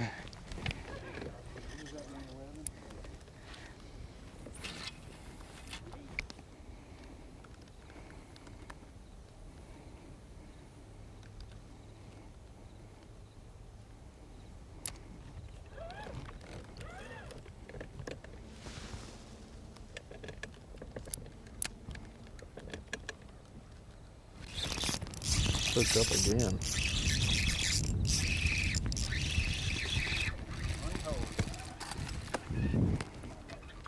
Little.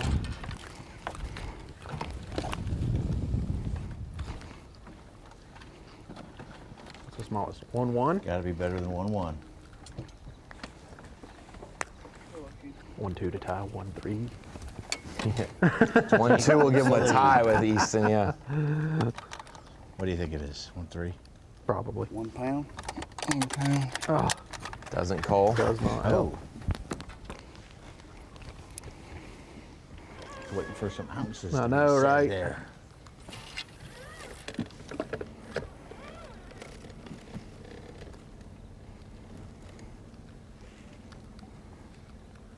In case of a tie, give me some scenarios. I think it's based on seed. Oh gosh. Yeah, I think it's based For on the seed. finals? Yeah. Not an hour fish off or anything. Not I the think they first one to catch a catfish. Fist something? fight or something, you know. Foot race, fist fight, rock, paper, scissors.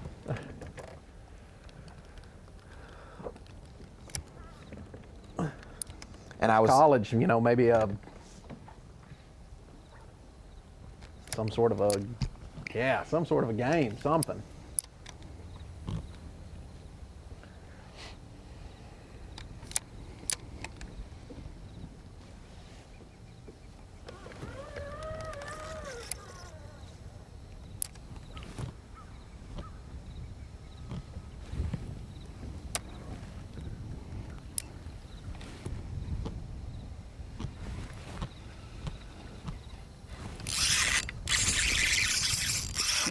Please be a bass.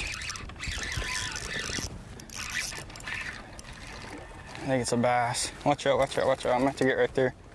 Watch out, watch out, watch out, watch out, watch out.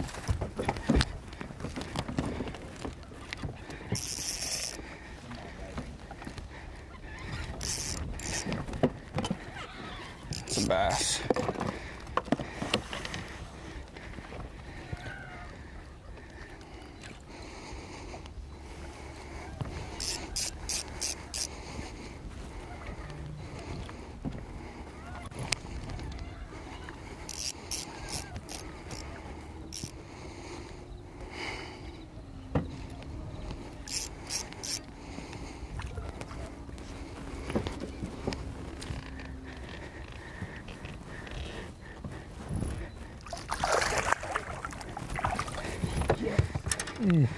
There we go. Good one. There you go, bro. wow. 2-9. 2-9. 2-9. Wow. Let's keep rolling. 2-9. We'll call out a 1-1. That's a 1.5 pound upgrade, and that'll put him at 9.5 pounds. Surpassing, and now he is our new leader. Shaking like a leaf.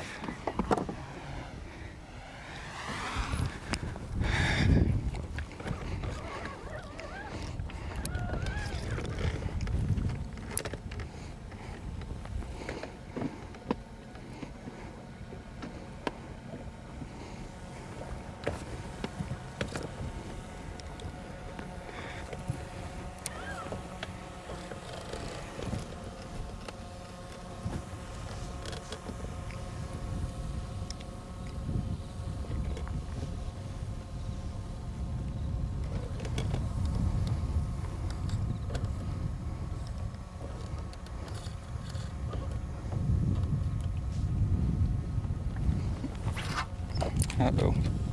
Pretty nice flurry from being almost Wow. 1 3/4 down to leading by almost 1.5. Big implications there, Jake. Now he has 2 of the 3 biggest fish Yeah, I mean, of the two over 2.4. we've talked all week that, anything over 2 pounds is a better than average fish. So a 2.5 and or he caught a 2.7 earlier, and then added this 2.9 with a great little flurry to, just like you said, Such, to go from 1 3/4 down to now 1.5 pounds ahead. This is reminiscent of yesterday. After having 1 13-ounce fish, he put together a 1 3/4, then a 4.5 pounder, and then filled his limit just a few minutes later. Please be a bass. Different angle, different positioning on the same type of points and structure. Nets him a 2.9. His last 4 keepers have been 2.4, 1.11, a 1 even that didn't cull, and a 2.9. About this time yesterday is when he caught his 4.8, came after 1.10, so he had 6.2 of his weight in about 5 minutes. And he said from 9 to 11 is kind of when that bite window opened up for him in this area. And that's holding true.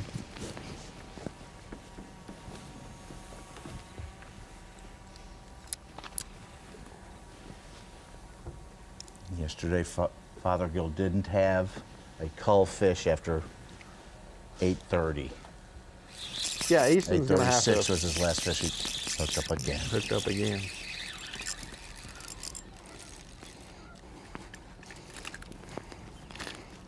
Don't know that one will help. Got rid of the 1.1. His smallest now is a 1.6.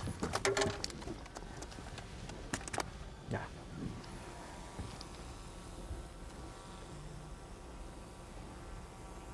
No, he's not 12. His smallest would be Easton's 3rd largest fish of the day.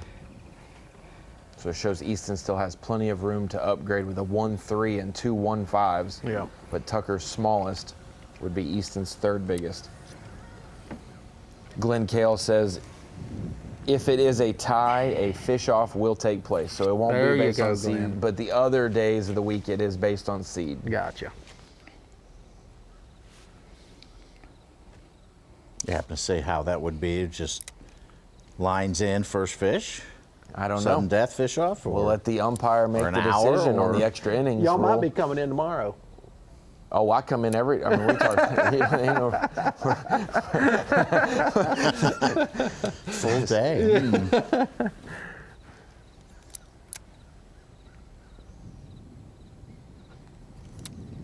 We know you have to leave early. Got a flight scheduled to We'll let you go today.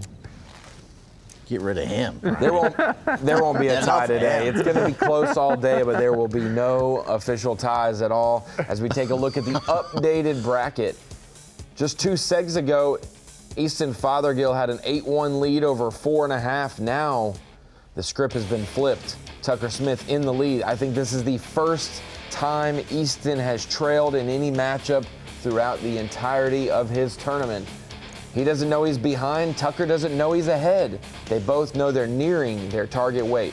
Tucker Smith in the lead by 1.7 as we hit 3 hours into the day. Sure. 2.5 hours into the fishing day. Here's our 2 competitors, the final day matchup. Easton Fothergill, Tucker Smith.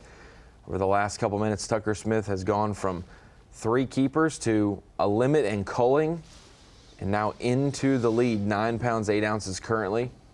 Already surpassing his day 1 weight and well on his way to his day 2 weight, which his day 2 weight yesterday was the biggest weight of the bracket, 11 pounds, 2 ounces. Well, you like making a 1.5 pound cull. Especially this early in the morning. He wasn't even thinking of the C word at this point of any other day. He was still trying to get to a limit. Now he's thinking about culling and upgrading. That is major.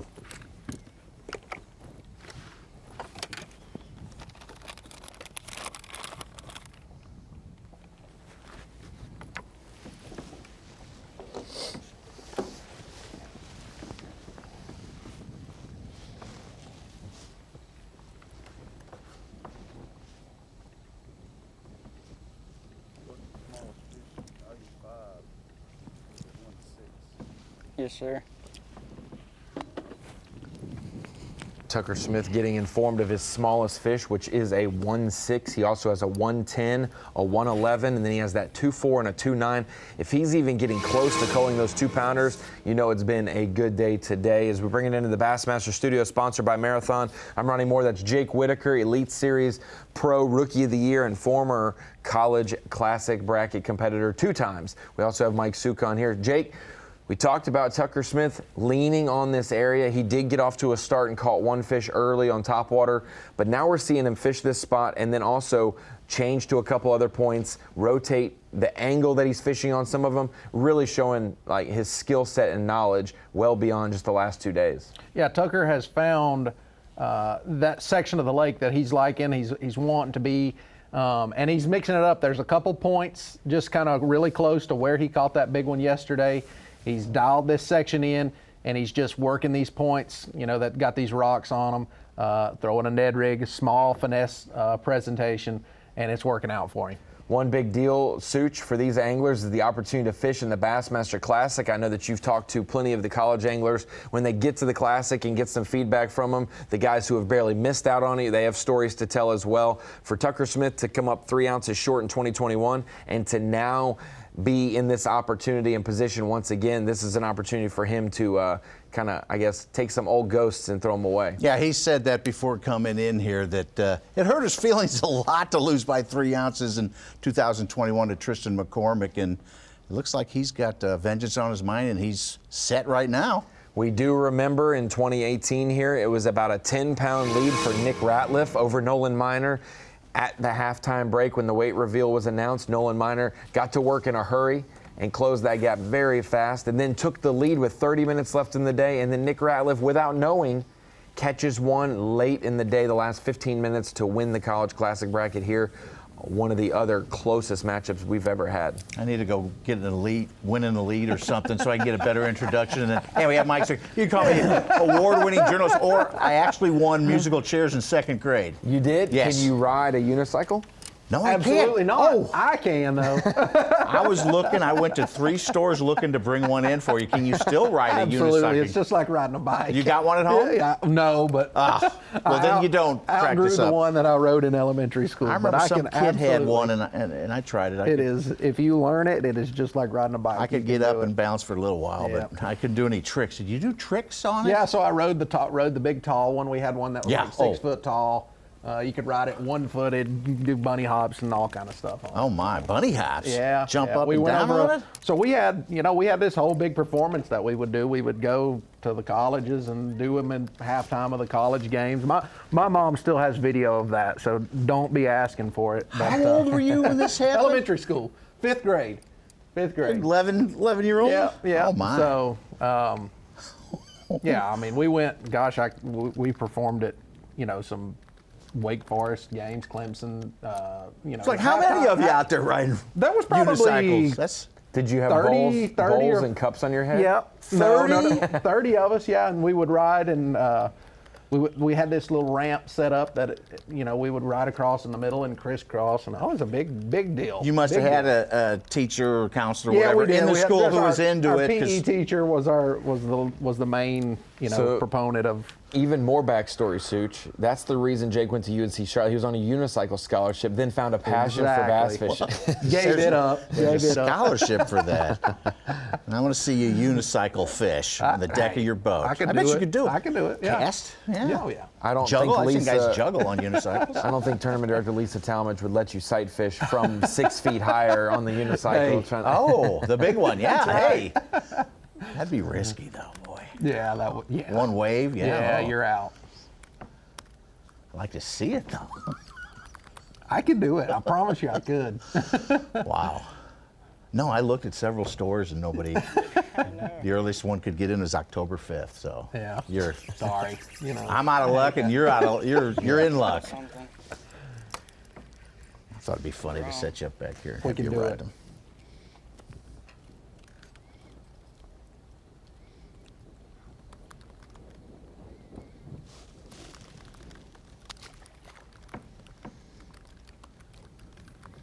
Almost a 1.5 pound lead for Tucker Smith.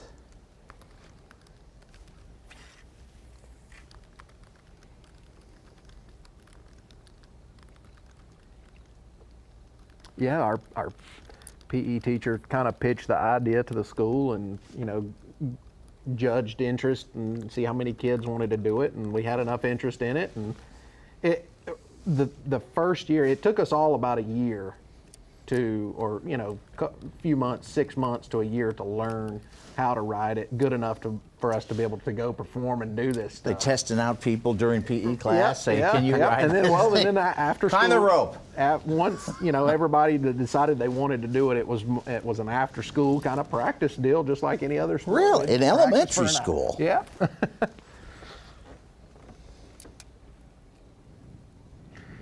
Oh gosh.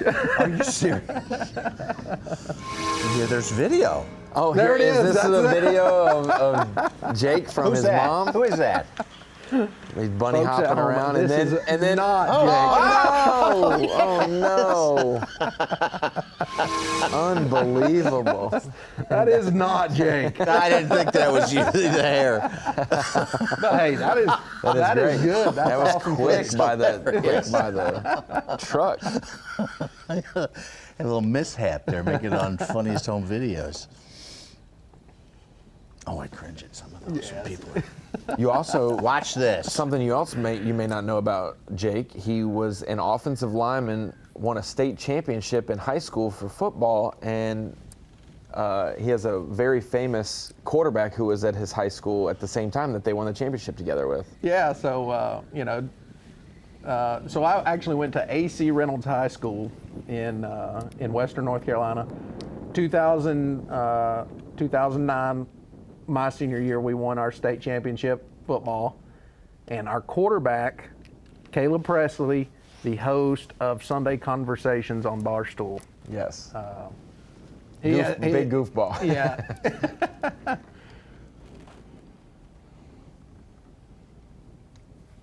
We've actually had a lot of guys. I went to high school with Luke Combs, big country singer. Yeah, heard of him. Just a couple other people that are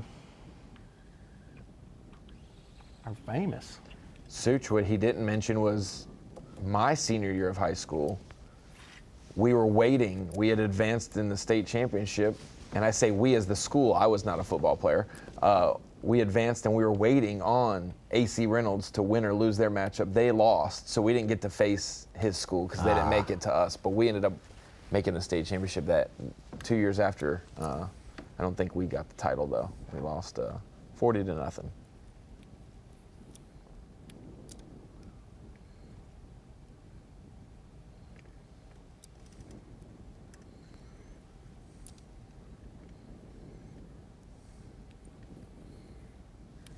If you're just joining us today, we're telling some stories of old high school memories, also college fishing as well, because these two anglers, Easton Fothergill and Tucker Smith, going head-to-head, the opportunity at the Bassmaster Classic.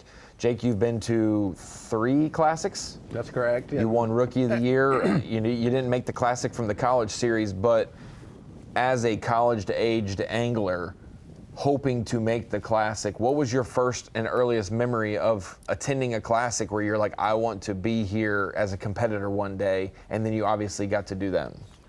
Well, the first one was really when the Classic was on Hartwell when Alton Jones won. 2008. I was still, fairly young, but just seeing that, going to the expo, going to the weigh-ins was just a, kind of an eye-opening experience. It was bigger than what I thought it was. So that being, that one on Hartwell, and then the one when Casey won was when I was in, I guess, high school. I may have been in college at that point. So having the ability to go to some of these classics, to witness them as a fan, and then to, be able to participate in 3 of them, it's just really cool. It's really, it's really wild what goes into, a classic week for an angler. It's a long week. You gotta, your practice days are, pretty much a week ahead of when the tournament actually starts. You get one day, right before.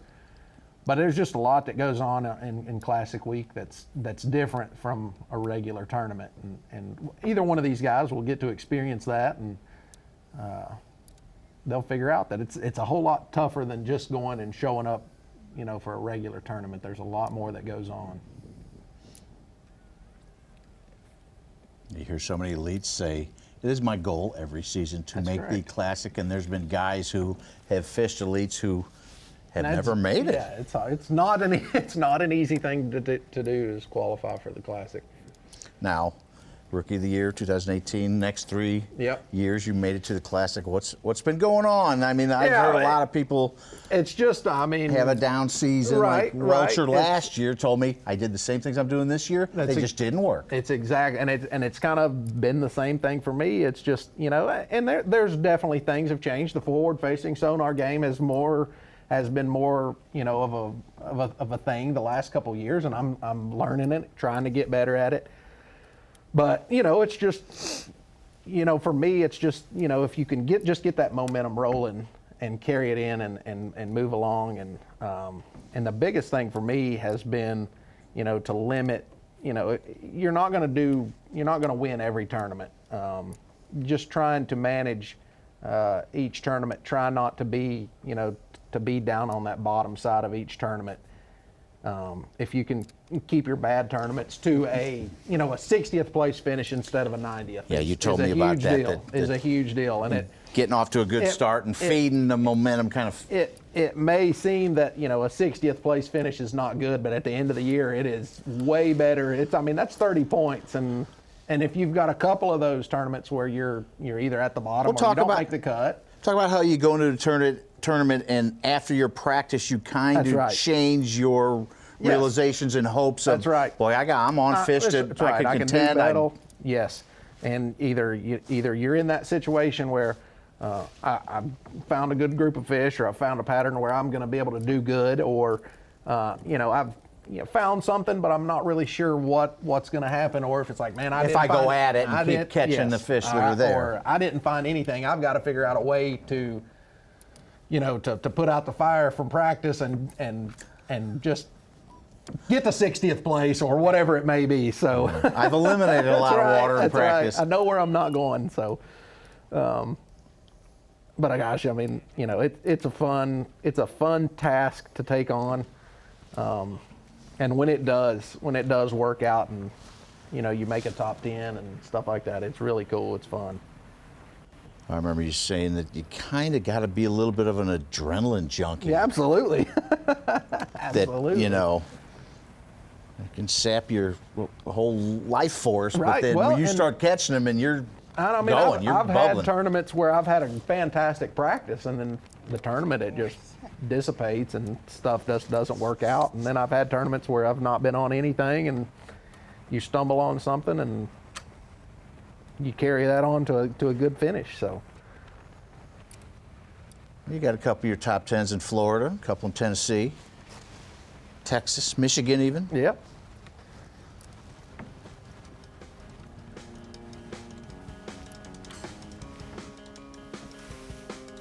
The state of Alabama has their eyes on this matchup as Montevallo versus Auburn. Montevallo right there, the team actually created by Clint Davis, Elite Series pro back in the day.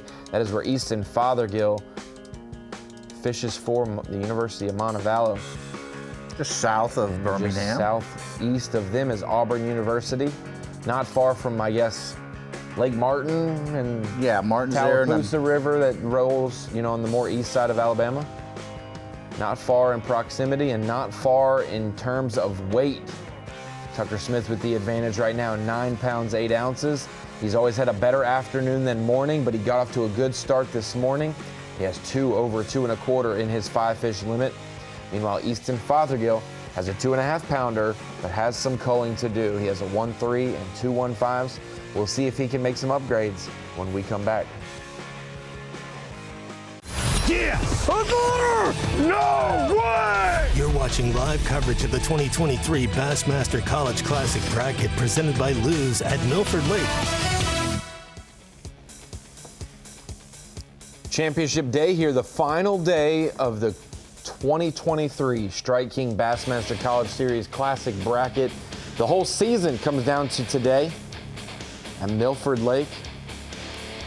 Bracket is presented by Lews, and 2 anglers remain. One of these anglers will move on to the Bassmaster Classic. They'll get a Toyota Tundra and a fully wrapped Nitro Z20. We will see them at Grand Lake next March. Easton Fothergill, 8 pounds, 1 ounce for him right now. Tucker Smith, 9 pounds, 8 ounces. They are going head to head. Tucker just taking the lead about 20 minutes ago due to a 2 pound, 9 ounce smallmouth. Big time upgrade for him as we take a look on the map where they're at. Easton has slowly started to work his way down lake a little bit. We haven't had a fish catch from him in quite a while. Meanwhile, Tucker Smith went for the longest drought and then started to put in a flurry and has culled twice throughout the day. 7 total keepers for him. Fothergill hooked up. Good one.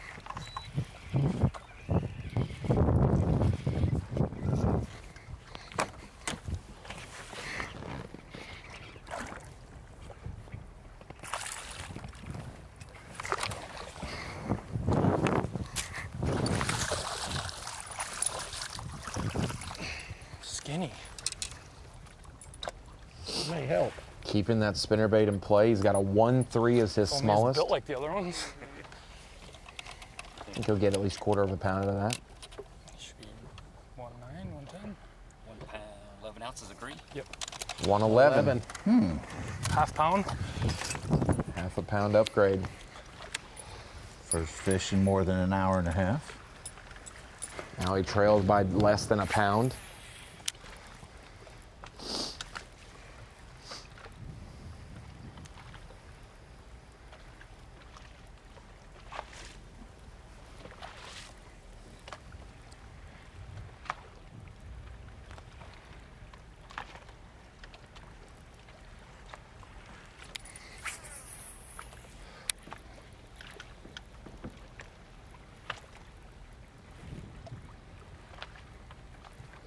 Called the 1-3. Now he's got 2 fish that go 1 pound, 5 ounces.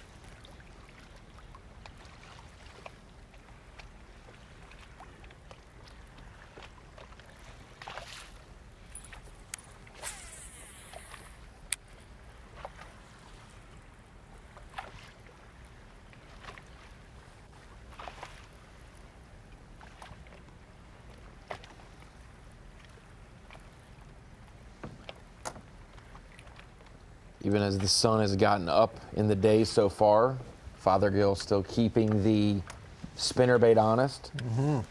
Water doesn't look extremely dirty, but it does look like it's got some stain to it in his area where the wind has been beating against his bank for the last 3 or 4 days.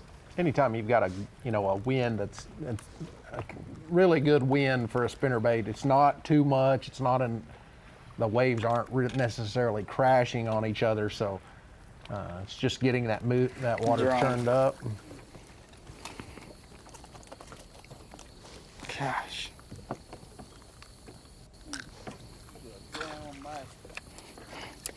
They live with them smallies for sure.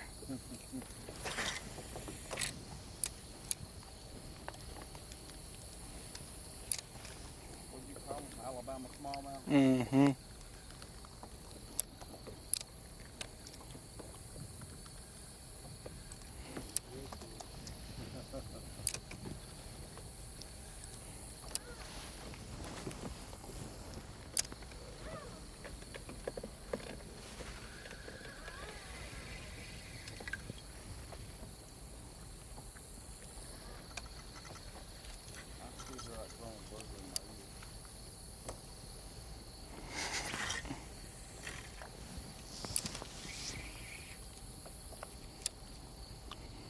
These anglers roughly have 1 more hour till their midday weight reveal that they'll get during their 15 minutes of downtime before starting the second half of their day.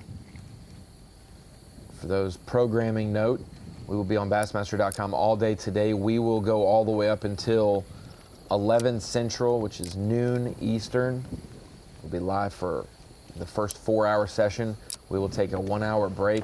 Then we will be back for the last 3 hours of fishing and the 30 minutes of reveal time that they will get when we will crown a College Classic Bracket champion this year for 2023.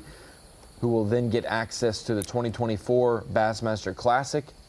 Also, if they are a senior, chance to represent on the Opens all year long. Tucker Smith hooked up.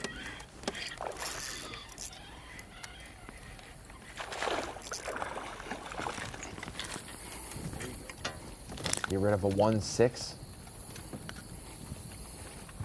Be close. Could be close. 1-4.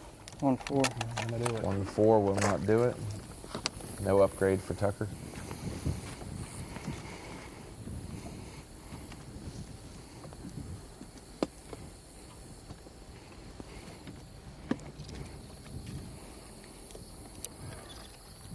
The Kansas State record smallmouth, 6 pound, 14 ounces, was caught on Milford about 2010. Amazed the largemouth record was on a private little pit lake as a almost 12 pounder. Wow. Just under 12.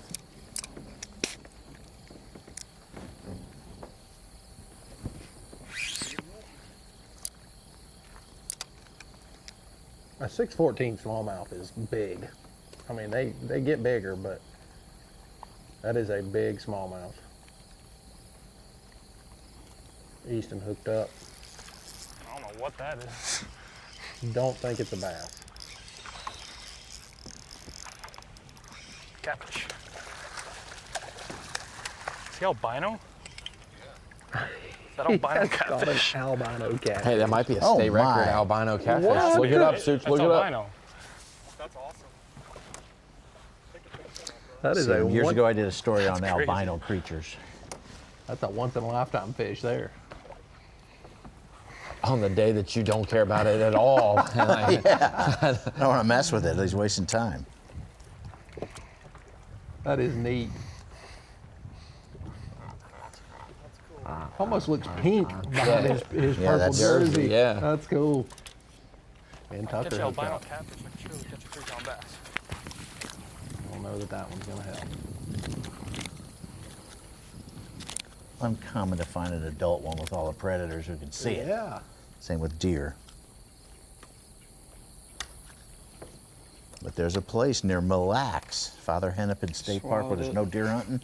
They got a herd of breeding albinos. Good for them. That's cool. Good for them. Nice. Thanks.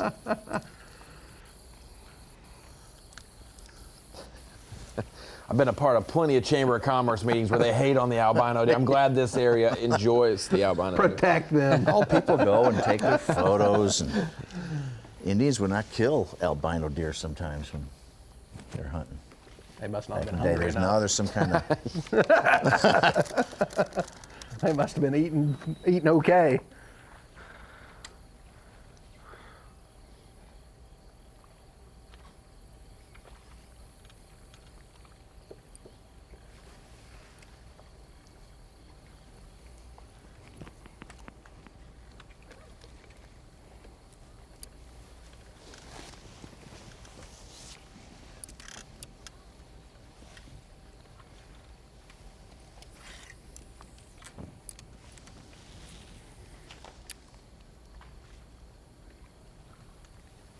Day one, Fothergill had some late fish that helped, but yesterday he did not. Didn't upgrade after 8:36. So let's see if he can figure something out today. He said he was going to need to.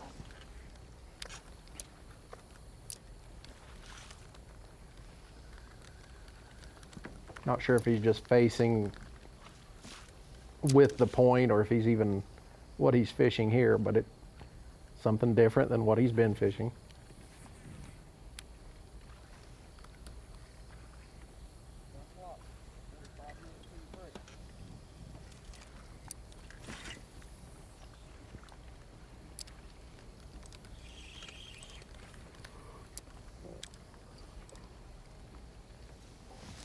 What, Ronnie? They sit down for about 15 minutes and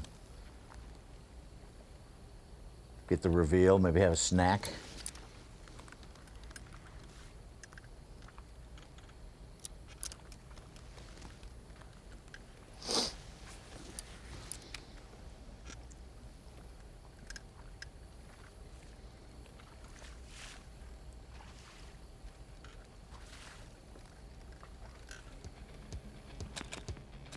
Two anglers fighting for one spot in the Bassmaster Classic. Both of these anglers are winding down their college careers as well. The opportunity could present itself to, this could be the pipeline, the opportunity.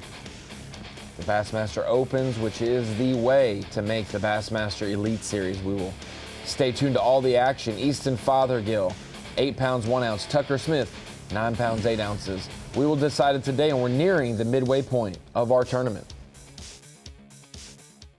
Live coverage of the 2023 Bassmaster College Classic bracket is presented by Lews and by Ranger Boats, Yamaha, Toyota, and by Dakota Lithium.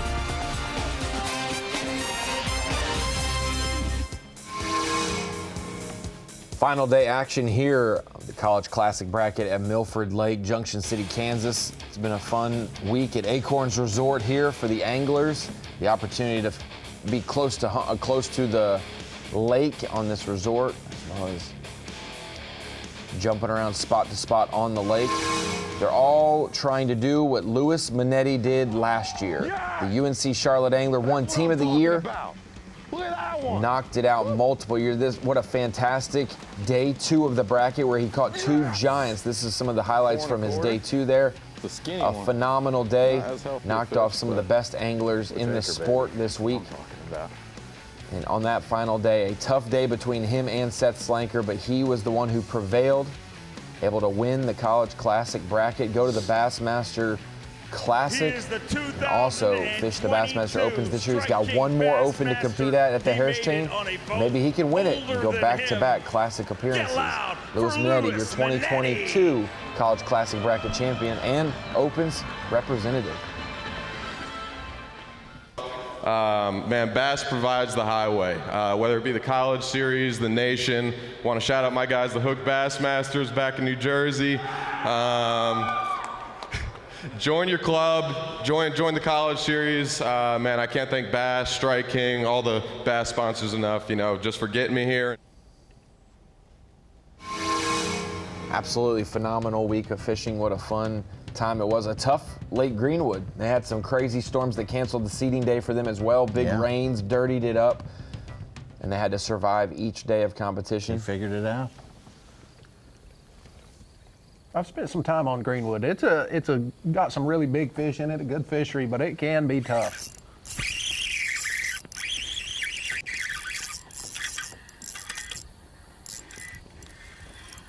If Tucker can make a call. Kid, he's got to beat a 1-6.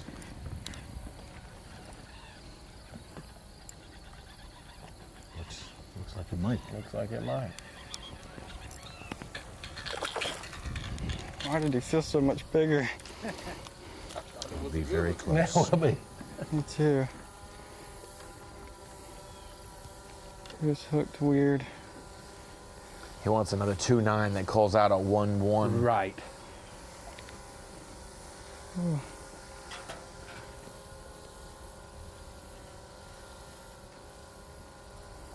He's hooked down deep. He's trying to swallow it.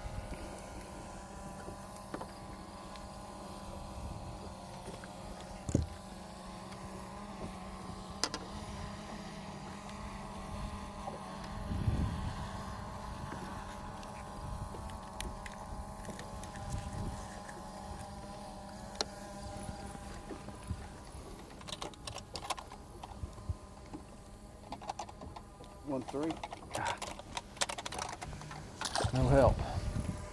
Fought bigger. This is his 9th bass of the day to Easton's 6. I know. Still has about a pound lead.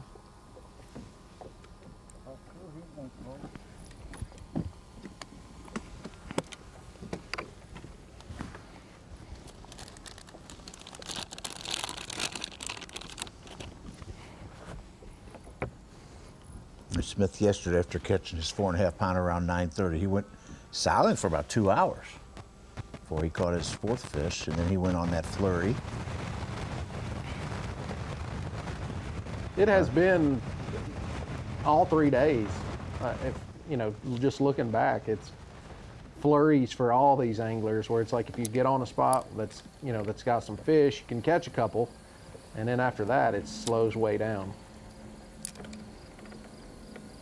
All right, Tucker, you're live. It's been a good, pretty good morning. What you got going on for the rest of the day? Yeah, I'm just gonna run around, hit the places that I know have fish.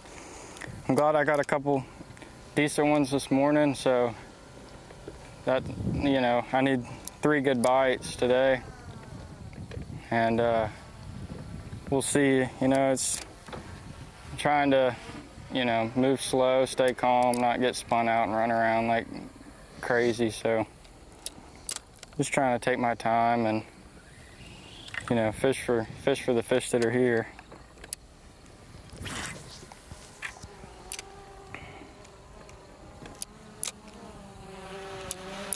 It's really hard to slow down on the final day of the bracket and like pick apart an area, but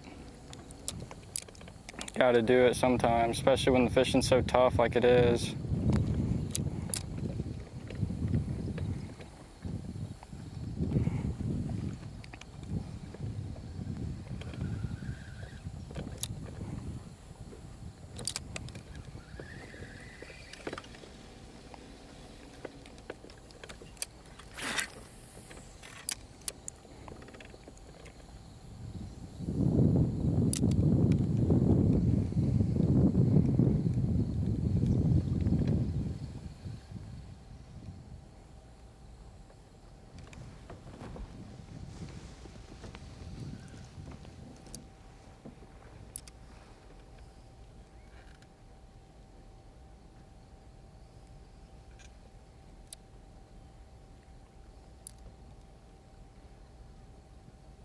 Jake, day one, we had a lot of guys circling around the dam and fishing there. How come we haven't seen them go back there unless yesterday and today? Well, I think these guys are starting to figure out where the just a little bit better quality of fish is. Tucker mentioned that, you know, we saw him that he was down, one of the guys down towards the dam, Right. and yesterday morning nothing was happening for him, so he, you know, made the move to Mid Lake and was able to, you know, find a little section that had some better fish in it. So, not to say that there's not any fish down there. We saw plenty of fish caught down there, but I just think maybe the class of fish that's in the midsection right now may be a little better than.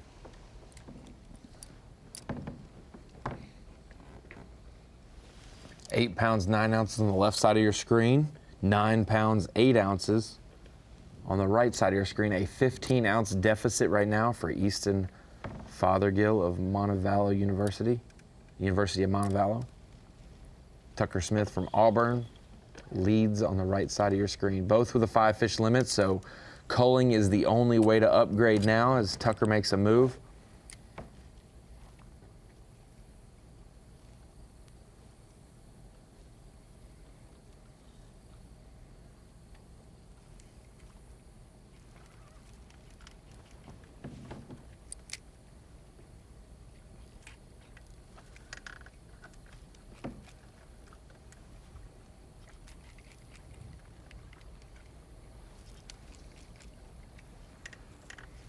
Fothergill was small of 1.5, needs a 2.4 to tie. 2.4 to tie.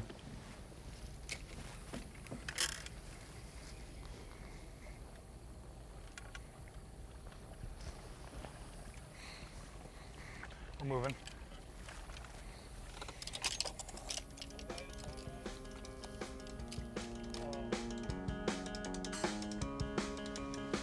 Easton's also going to make a move. So while they both make a move, our 2 cameras today running on the lake to make an adjustment. This is how they got here. Easton beating Jack Alexander in round 1, beating Hayden Marbut in round 2 to advance to the finals on the left side of the bracket. Easton has been one who has started strong every morning, the earliest one to a limit most of the time. He got started a little later than normal today, but came in clutch with a 1-3 and then a 2-7 to kick off his day. Yeah, and then, you know, again, just bounced around. Wasn't able to catch any fish off of his main spot that he's been starting off each morning. Bounced around, found a couple points with some fish on it.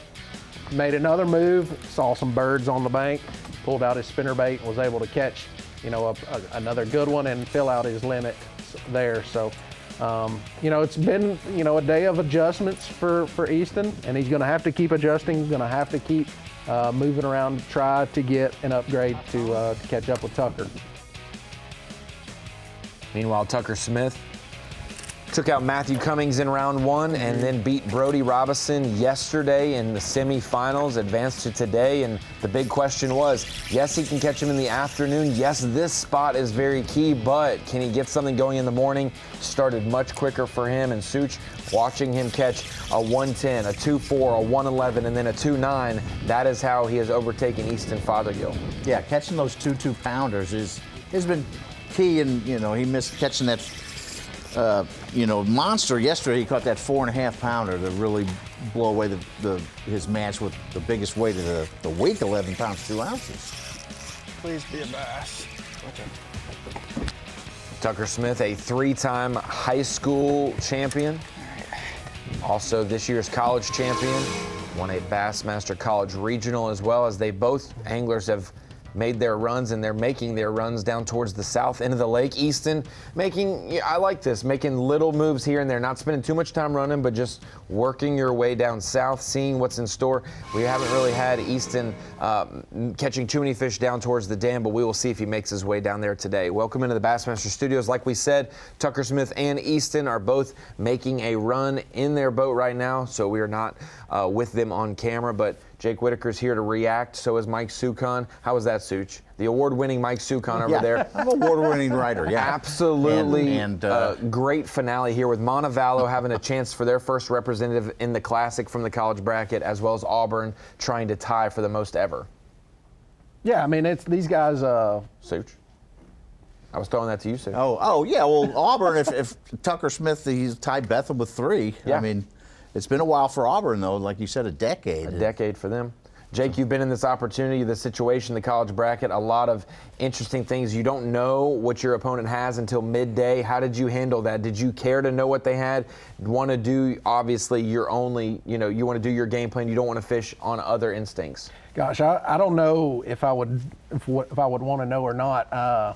I would probably stick with not knowing, just because you might get spun out and try to do things a little differently, speed up and get too quick if you know that other person's ahead of you. But then at the same time, if you know that the other person's ahead of you, you've got to either have a good bite or change things up. So for me, I would probably not want to know, but I'm not out there. So I agree with that. And Louis Minetti, the first one to go against the grain ever, said on the final day, I don't want to know. Right? I think he said every day, but he did not want to know the weights. You're not trying to fish for 1 pounders. You're trying to fish for big fish the entire day. And so just knowing, hey, I think I need them, and then knowing, oh, I do need them, that's the same. You're still going to be fishing the same way. I wouldn't say that anyone would fish harder or less hard. What can you do to rally in fishing? Right. I mean, you know your target weight, what you think you will need to win, so you can just keep shooting for that. You may be right, Jake, to get somebody else's weight in there may just boggle your mind and not let you concentrate on your fish. Exactly. And your fishing. There's pros and cons to both, either way you look at it. But me personally, I wouldn't. I don't think I would want to know.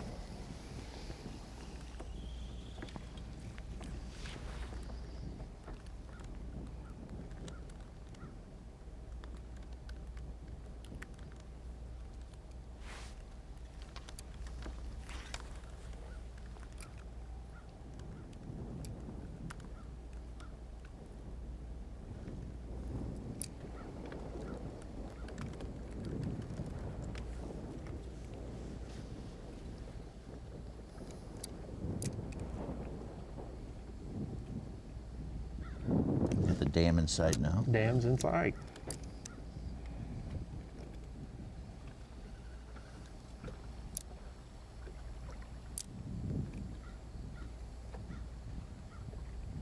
Obviously there was some fish down there, because 7 of the 8 guys the first day started down there. So I don't think everybody caught them down there. that's right. That's right.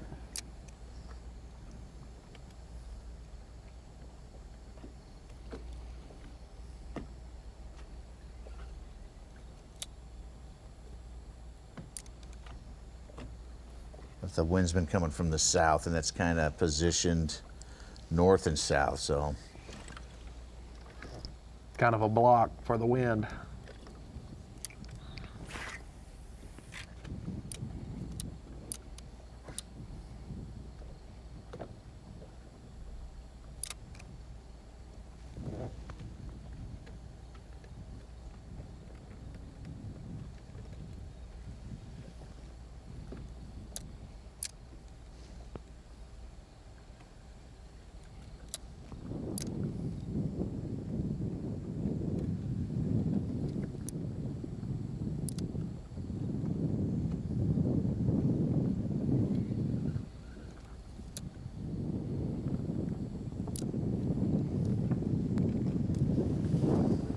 Talked about it earlier, the team of the year and how long we've been doing that. Wanted to clarify I was incorrect. We started the team of the year award in 2019. KJ Queen and Dax Ewert of Bethel won it.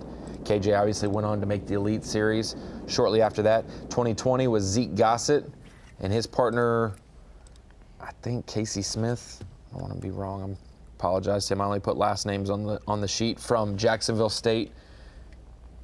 And we had Tucker Smith, Logan Parks from Auburn, Louis Minetti, Michael Figaro from UNC Charlotte, and then this year, Easton, Fothergill, and Nick Dumke. So every year that the team of the year has been able to make the bracket, they have had a representative in the final. Currently, they're 1-1 on the success rate, so Easton has a chance to be the second winner and be team of the year.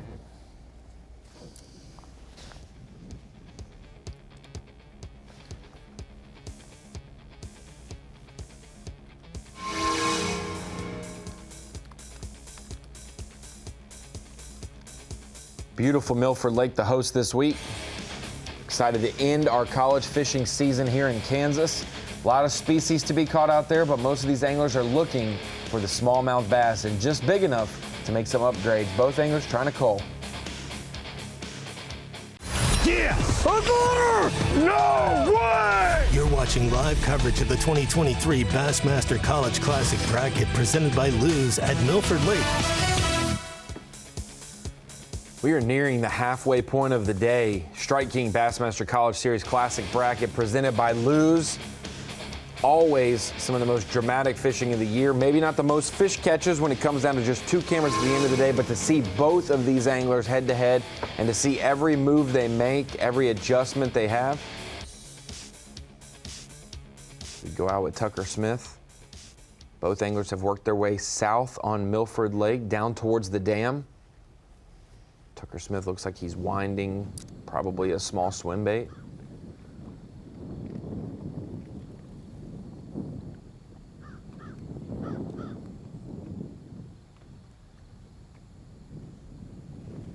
Fothergill said he had a rough time sleeping last night. I wonder what goes through their mind that I have the Bassmaster Classic within my absolutely. reach. Everything's going through their mind is, where do I go? What if my starting spot doesn't work? What's, my afternoon deal? Everything goes through their mind.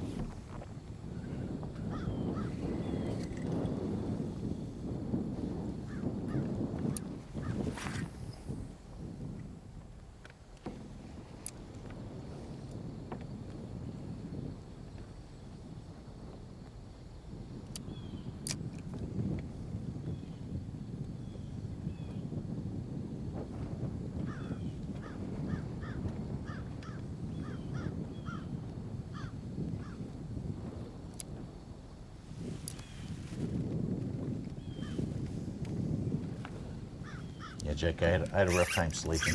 Oh, hooked up.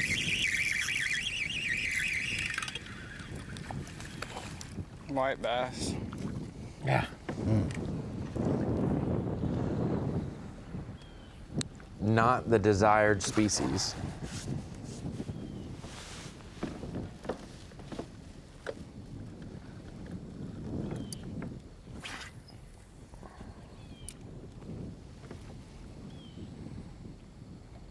Dick, years ago, I used to have trouble sleeping before these shows, thinking, what am I going to say? And Ronnie kind of eased my mind. Oh man, I mean, gosh. He told me, nobody listens to you. I did not say that at all. I'm going to get slandered on the internet. You have no idea the mean messages I get. No, I think I told you.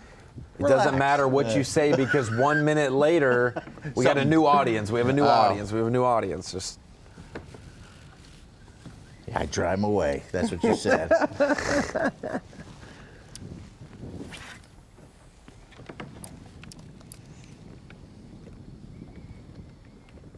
Just to correct myself from earlier, I got Lucas Smith's name incorrectly. He was part of that 2020 Team of the Year with Zeke Gossett. White bass all over. Lucas Smith. Ed Smith. Jacksonville State. Oh.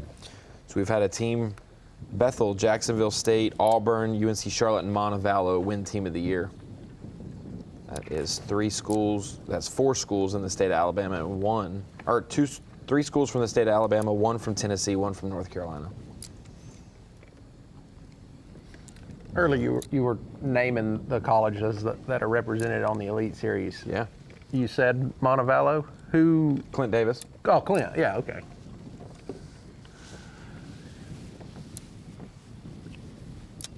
I think most of the scholarship schools are in the southeast where you can fish all year long.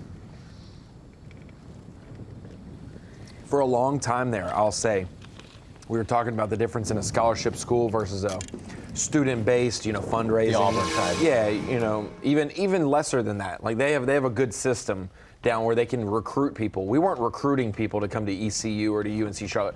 People would show up and the desire to be a part of the team, they join it. So it's kind of, we go do a trash cleanup, fundraise, get some sponsorship around town to match what we did. If we worked around the university, they would help some, but a lot of these anglers who made the Elite Series off the rip were not from scholarship schools. Now we're starting to see those populate. As we take a look at another Auburn University angler that could put his mark in history, could be the 3rd bracket champion, matching Matt and Jordan Lee's feat from a decade ago. He would be the 3rd Auburn angler to do that. Ty Bethel for most, going to the Classic from the college ranks. Off to a good start. Got a couple, those good 2.5 pound fish that he's got in his bag right now, but, still looking to upgrade, got some room to grow. And Easton isn't going to give up. I promise you, he's going to keep grinding. And 100%. Tucker Smith's been employing a few different tactics this week. He was able to catch some on a top water this morning, but fishing mostly around points, offshore rock structures to catch a lot of his smallmouth this week. Easton Fothergill has also done that same thing, but he had a unique spot that really paid off the first 2 days, and it didn't really net any fish today. Tell us a little bit about what he's been keying on. Just keying on some of these steeper banks, these transition banks that are tapering off into points. And he mentioned there's a shelf of rock that comes out off these tapering points and then falls off into deep water, off into the channel. Again, like you mentioned, was not able to get it going on that first spot, but made an adjustment, went to another point, caught a couple fish. As he was making another move, noticed some birds on the bank, stopped real quick, throw his spinnerbait up there, and was able to catch a couple key fish doing that. So now we're looking at them. They're just trying to upgrade, and Fothergill is hooked up. Last time he had one was an albino catfish, and disappointed.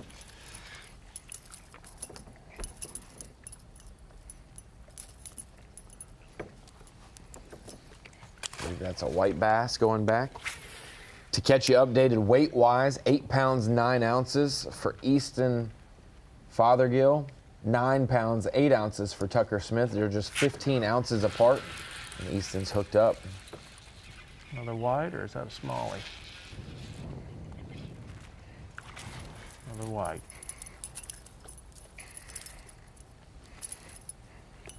It isn't, I know it's all bait related, but I have never seen white bass and smallmouth like congregate together. Yep. Yeah, I haven't. Obviously largemouth, you see. Well, what was it? I think yesterday we saw, maybe it was Tucker, he caught like a white A drum? A drum, and then a smallmouth, and then a catfish or something. Yeah, just all in the same area. Yeah, just right within a small amount of That's time. why for the people who are thinking it's all forward-facing sonar-based or they may be looking at it to get reference for casting for brush piles or rock piles, but it's not necessarily been their approach because there's so many fish in the water column, it's hard to decipher what is what. Yep. Miss.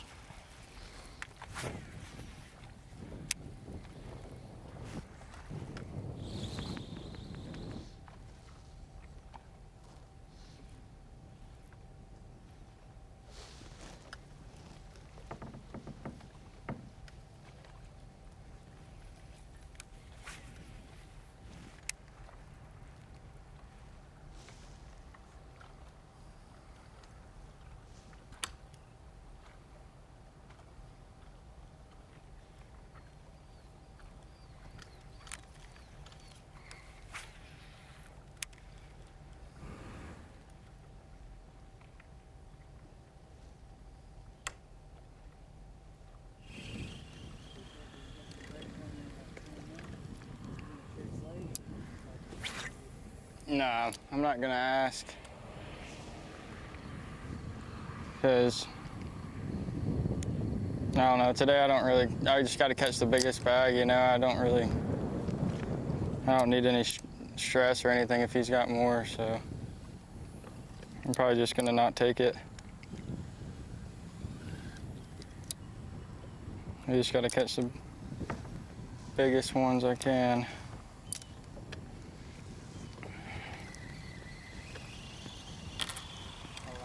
Wow. From that, I can interpret it. Tucker will say no to finding out what Easton has at halftime. We'll see what Easton says. Hopefully we can listen to that reaction live. Well, yeah, in just a few minutes from now.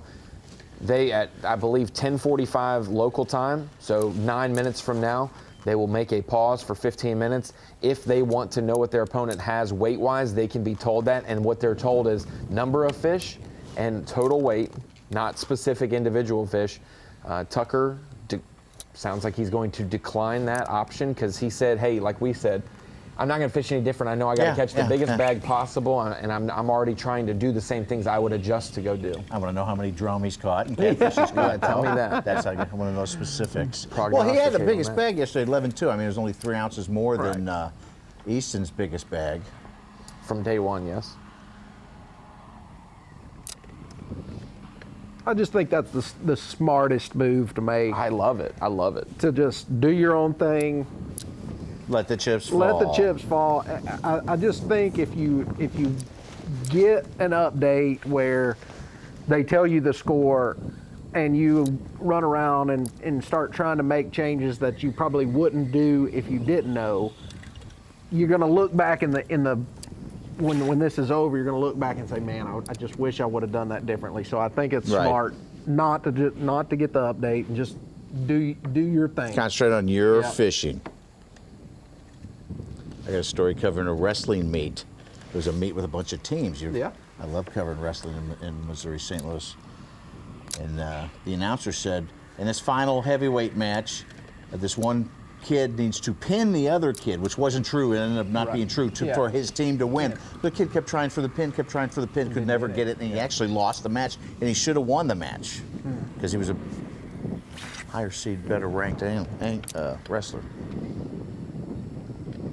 I hear you should just worry about your own. Right. He told you need to catch a 4-pounder. I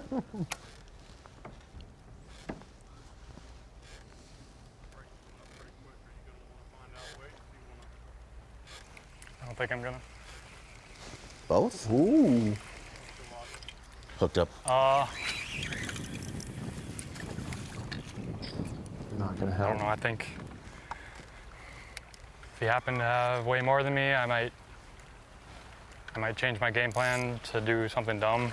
But I don't know if it's too light, or if it's lighter than me. I guess it wouldn't really change much. But I don't know. I think I just fish better not knowing what he has. I feel like I'm 1 or 2 good bites away right now, and that's what I'm going to live by the end of the day. Just fishing for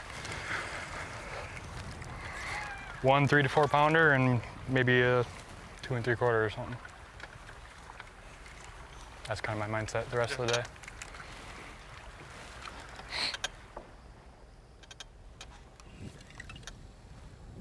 Ding, ding, ding, Jake on the nose. That's it.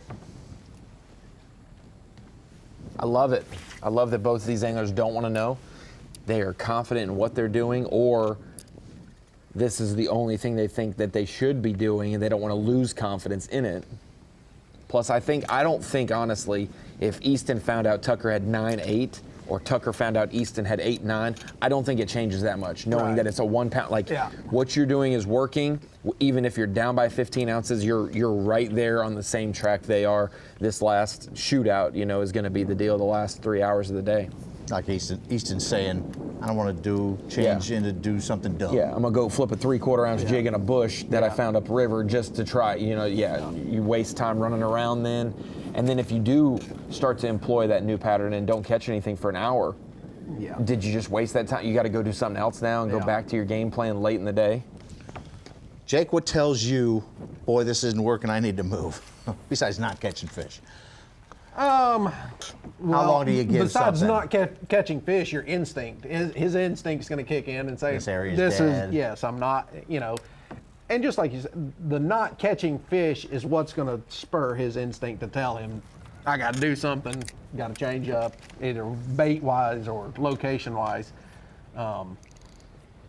As fishermen, after either not getting bit for a certain amount of time, or you're just not feeling what you're doing. No activity in the area. No activity. Yeah, you just got to keep moving, and you'll settle in somewhere. That wind's starting to pick up again. It's about time, almost 11.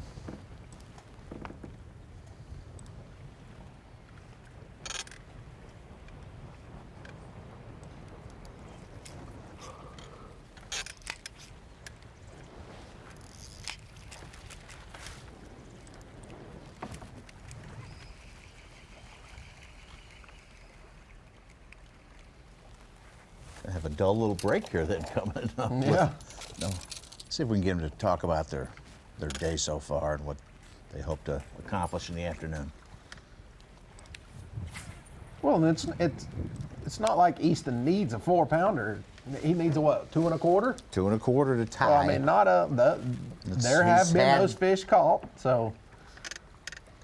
Yeah, Tucker's got 2 fish over 2 pounds. The 2.9 his biggest. And Easton has the 2.7, and it's a new 2-pounder. They're right there neck and neck.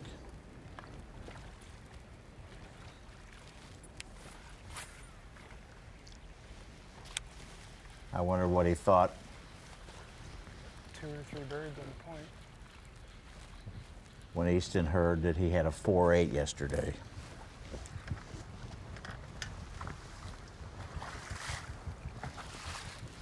He probably knows that those are few and far between. You can't always count on a kicker fish of that size. Yeah, the first day we saw 2 fish over 3 pounds, and then yesterday only the 1.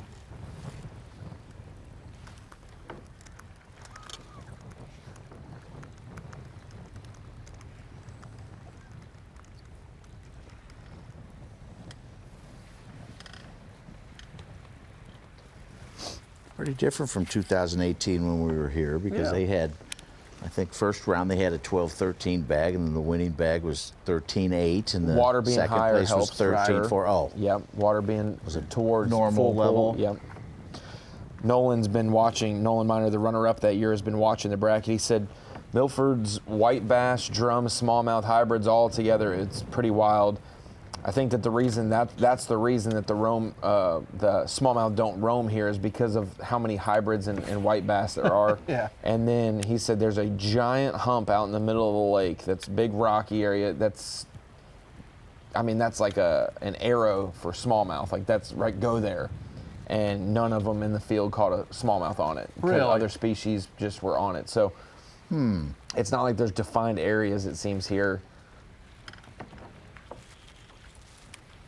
Well, that's why yesterday when I wanted to see kind of what the lake set up and looked like, pulled up a map, I did see the one hump out in the middle of the lake, but that was literally the only thing that was out away from the bank. The one there's really nothing that is really an offshore place where these fish can live. A lot of them are just living right on these drops that are right off the bank. And with it being 3 to 5 foot low, there's a lot of the drop that's out of the water. So it just makes it challenging to locate the bigger fish. 100%. And we talked about it, a couple of the local anglers or guys who fish Milford talked about if that water was a little bit up, largemouth could factor a little bit. They definitely do in the spring and the fall when the water's up and normal. What are we seeing, about 2 or 3 largemouth this week so far? 3, and Easton has caught 2 of them. He caught the 210 on day 1. Both of the largemouth he caught were good ones, so we're decent size. Where you want me?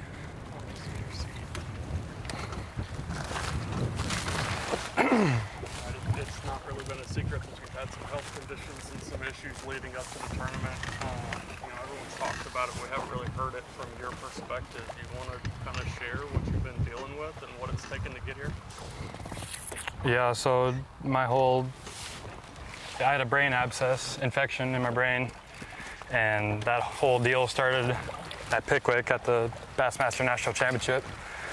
Second day of practice is when I started having pains and stuff. Just went to bed with a slight headache, and then I woke up the next morning and it was incredible pain, but ended up making it through the national championship. And then I went back to school the next week, kind of got moved in and everything, and then I went downhill pretty quick from there. I was sleeping like all day long, not leaving bed, not eating. And then I went into urgent care, and they told me it was a migraine, just gave me steroid shots and stuff. And, it made me feel better that day. And then I went to bed and woke up the next day back to normal. And then, a couple days went on, nothing got better, so I went into the ER. That's when they told me there's a mass in my brain. And, they transported me by ambulance to UAB. And then that's where shortly after I learned I had an abscess and sent me into surgery right away. And then spent about a week in the hospital and moved home for a couple of weeks to heal up, and somehow, some way, we made it here, and I'm super grateful for that. Well, was there a point where you didn't think you were going to be able to do this event? I was in the hospital for a week just feeling terrible, and I was like, there's no way I'm going to make it. What helped you push through? Just me wanting to be here so bad, probably. I don't know, the doctors all came together. We worked with a bunch of different doctors. I'm super grateful for them all coming together, and they all worked together and came up with a whole bunch of ideas and got me feeling better pretty quick, so I'm super grateful for that. What's the plan after this? I mean, obviously you got here and you got where you wanted to be. I mean, is there stuff later to take care of? I go in for another exam this week to get an update on where we're sitting at, but I'm expecting good news. I'm feeling great. This past week, I'm feeling pretty much back to normal, so I'm not expecting bad news, but we'll see how it goes. Hopefully I'll be off my antibiotics pretty soon, and hopefully I'll be back to normal life. Thanks, brother. Absolutely awesome to hear Easton's testimony on that tumultuous month or month and a half period of his life. Very confusing, especially as a college-aged angler, not in a clean bill of health for most of his life to deal with that. I'm grateful that he is in this bracket and he has made it through the first 2 rounds. He is in championship round, 50-50 shot at the Bassmaster Classic, going up against Tucker Smith. When we come back from the break, they'll still be in break. We'll be able to hear from Tucker Smith and more as we wind down our coverage for the first half of the final day at the College Classic bracket. Live coverage of the 2023 Bassmaster College Classic bracket is presented by Lews and by Minn Kota. Power Pole. Skeeter Boats. Progressive Insurance. And by Rapala. Final day here. They just took their halftime break, 15 minutes. They're going to get to re-spool, reline. If they want the updates, what it sounds like they don't, for what their competitor has, they will have the opportunity to receive that during this time. Then we will be lines back in at the top of the hour. They will go all the way until 3 p.m. local time, 4 p.m. Eastern time, before we do the weight reveal and declare a champion of the 2023 College Classic bracket. Welcome into the Bassmaster Studio, sponsored by Marathon. While they take their break, we will hopefully get out with them and see them, but wanted to bring it into the studio. Jake Whitaker's been here all weekend long, breaking it down, seeing these different trends in these anglers' days, and also Mike Sukon, the award-winning writer over there, has been joining us as well. There you go. Jake, Easton has always been a morning bite guy. Tucker, always an afternoon. He's had to make some comebacks. Right now, though, Easton's going to have to be the afternoon guy if he wants to win the bracket. Yeah, he's trailing by a little less than a pound, and he's got it figured out to where he can get bit in the morning. Getting bit in the afternoon has been a challenge for him. I think he's going to do it this afternoon. He's going to get one bite. I think it's going to be come down to one bite for Easton. I think he gets it, but with that being said, Tucker's got some room to grow with his bag as well.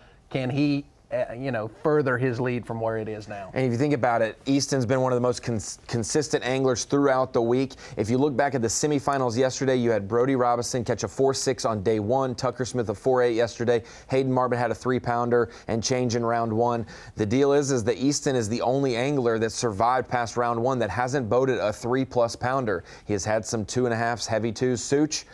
The odds of that, though, we talk about consistency's king, but he's going to have that 3 to 3.5 pounder probably. Yeah, he certainly will. I relate it to fantasy football when Christian McCaffrey gets me a touchdown and it's like I'm 53% going to win. I think Tucker's in the 50s right now. Okay. Chance to win. So it could swing back. Most of the time, yours ends up being like 37% chance to win. But hopefully, it doesn't get that far away. 63% chance to lose. Yeah, yes, exactly. We'll look at it from the positive, but these two anglers are neck and neck. They have absolutely been head and shoulders above their competition throughout the college season, with Tucker being the national champion.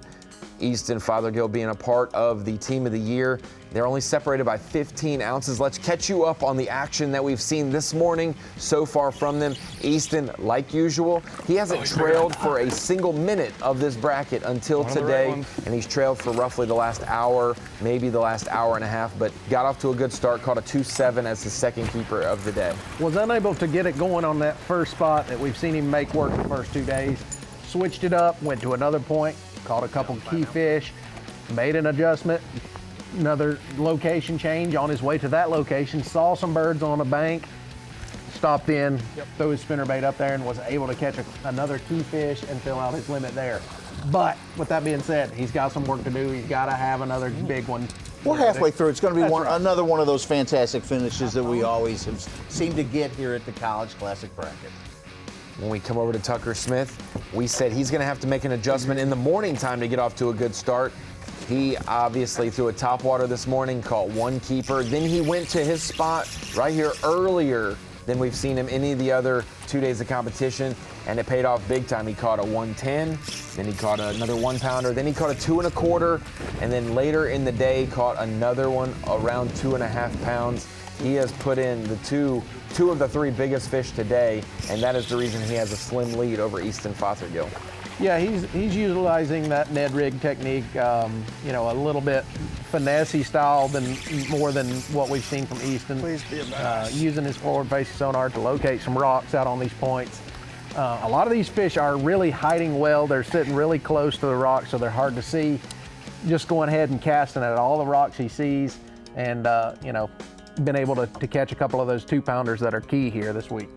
Both of these anglers told us they would say no to the weight reveal. They do not want to know what their competitor has, which means they will be fishing off of instincts and their own gut feelings all the rest of the day. Pure competition. They'll find out at 3:30 when the reveal happens at Acorns Resort. If you're in the Kansas region, get to Acorns Resort and you'll be able to see that weight reveal, and we'll be able to crown a champion, hand them a big check and the keys. Well, not the keys yet to it. They can give them keys to a Tundra. It's just not necessarily the one that the winner will use all of next year for the Opens. Both of these anglers are in their senior year of college. We should be able to see them soon make the jump to the next step of their career in the Bassmaster Opens. But first, one of them has to prevail today to make the Bassmaster Classic, and You know what? The Opens become a bonus after that. Making the Classic is the goal of every college angler, and that is the one. I think that from the first practice day, or when the schedule was announced last year of this year's schedule, it was on their minds of how can I do good enough to make the College Classic bracket, to make the Bassmaster Classic. Once they make the first Bassmaster Classic, it's going to be on their minds to make the next one, and from every year on after that. So a lot of action still yet to come, and a lot of things yet to change. So we'll see. Well, the guy who beat Tucker Smith, Tristan McCormick, got the Classic from the college, and the next year he won an Open. Got the Classic. Got to go again. Back. Two different methods to get in. We have seen some of the best young names in the sport of bass fishing come from this tournament, the College Classic bracket presented by Lews. Absolutely phenomenal competition the last 2 days, where we've taken it from the 4 teams, the 8 individuals. We've cut it in half every day. Cut it from 8 to the semifinal Sunday action yesterday, where we had Montevallo versus Auburn. 2 Montevallo anglers, 2 Auburn anglers. One of them from each school succeeded and advanced to today, and now we have Easton Fothergill versus Tucker Smith. Montevallo versus Auburn. Who will prevail? We're going to take an hour break, but coverage will continue at 1 p.m. Eastern time, and we will take it all the way to 4 o'clock Eastern when they finish fishing. We'll see every single cast in the afternoon, and then we will also take you to the weight reveal, where Glenn Kale will announce it, and someone's life will change for the better very soon. Coverage will continue. We'll see you in an hour on Bassmaster.com.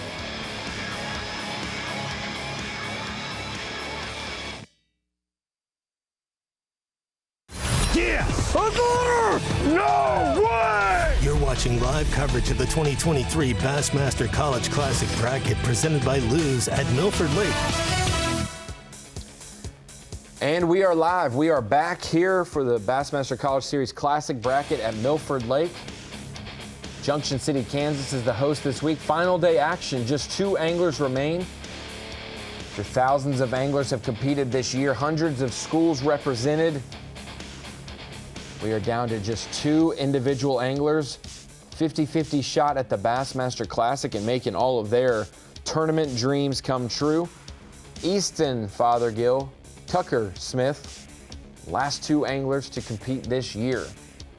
Montevallo and Auburn going head-to-head, and it's still, as is, just a 15-ounce deficit between Tucker Smith and Easton Fothergill. Welcome into the Bassmaster Studio, sponsored by Marathon. I'm Ronnie Moore. That's Jake Whitaker, Elite Series Pro and former College Classic bracket competitor. And then we've got Mike Sucon. I've already given you praise of Such. I'm not doing it this time. I want the music. Mike Sucon. Wah, wah, wah, wah. I want the music. Jake, we're looking at the halftime break. Neither one of our anglers wanted to know the update from the other, which is a bold move, different, but also it keeps them on their program. The instincts and the thoughts that they had going into the break, they're going to keep that same train of thought. The only way they'll know the weights is at the end of the day when we reveal them. What are your thoughts about the matchup, 15 ounces separating the 2 guys? Yeah, both of them have work to do. I really do think that that Fothergill has to, obviously he's got to catch a 2 1/4 to catch up with what Tucker has now. But I think Tucker needs another fish to really extend that lead and put it out of reach if he wants to. Such, we've talked about storylines. We've talked about different opportunities for these anglers. Easton Fothergill has his storyline with his brain surgery just about a month and a half ago. Tucker Smith has his storyline of coming up 3 ounces short in the bracket in 2021. Which storyline do you think will prevail today? Which one's going to get the happy ending at the end of the trail? Equated to fantasy fishing and the percentages, and every minute that clicks by, I think the percentage gets higher for Tucker Smith to hold on. How often do you see a late catch win? We had 2 on the Elite Series this year. Yeah, with every Will bracket Davis seems Jr., like Drew Benton, but we had it in the past. Yeah, we've had the late catches to win, but we'll see if it happens today or not. We talked about it. If you were within 2.5 pounds of your competitor you're competing against, then you have a shot on one single hook set to take the lead. That's an even closer margin, 15 ounces between these two, with plenty of room to grow. If you're saying that if you're Easton Fothergill, you only need a 2-4 to take the lead, that is doable for him. Milford Lake this week, that's the place that we are hosting this bracket finale, largest man-made lake in Kansas, 15,000 plus acres. One dynamic that's different than 2018 when we were here for the College Classic bracket is that the water level is much lower, 3 to 5 feet lower throughout this week and this month. It's been sustained, that lowness. Getting an idea of what these anglers should be fishing has been a ever-changing deal. If we look at that bracket, we talked about it. Tucker Smith leading over Easton Fothergill. Let's show you how we got here this morning. Easton had been the fastest starting angler all week, started quick every single day and would never give up the lead. One of the right ones. Until today, he finally has been overtaken for at least a couple hours of this championship Monday. Got started off decent this morning. His first spot didn't pay off like he was hoping to and like it had the previous 2 days, but was able to move to another point, get a couple fish on the board. And then as he was making another move to another location, saw some birds here at this place right here, throws his spinner bait out there and catches, you know, a couple key fish and also caught another one on a spinner bait here. But we saw the first day he was able to make that spinner bait bite last into the afternoon.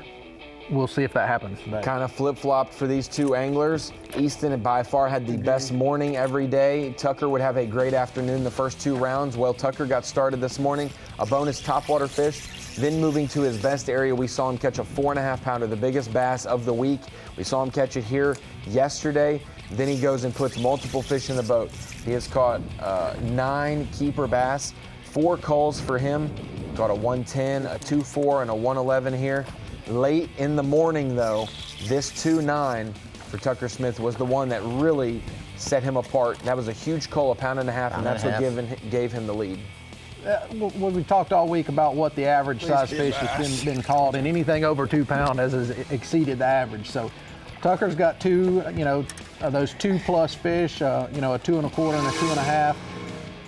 And, you know, Fothergill's he's got a 2.7, but he needs another one. He's got to have another one to catch up and, you know, to give himself a chance to win this tournament. He's only caught 6 keeper bass, and he's culled 1 time. It was a 1/2 pound cull right before our midday break, but he needs to get something going this afternoon. He's back to his spinning rod, probably a finesse jig.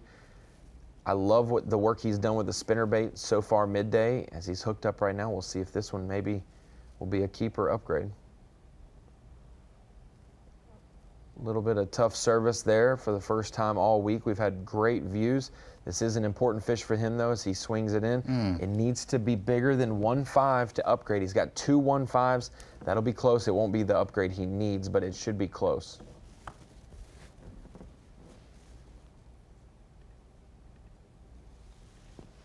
I'll have to keep an eye on what Bass Track says with the audio being out at the moment. Wow. 2-2. Oh, that's going to put it close. 2 ounces behind. Hadn't caught a fish in almost 2 hours. Wow. 2-2, like you said, Jake, that is a 13-ounce cull. He was 15 ounces behind, so he's only going to be 2 ounces behind now, 9.6 to 9.8. We talked about it, who was going to make hay this afternoon. It had been Tucker every single day because he's needed it. Easton, he needs it today.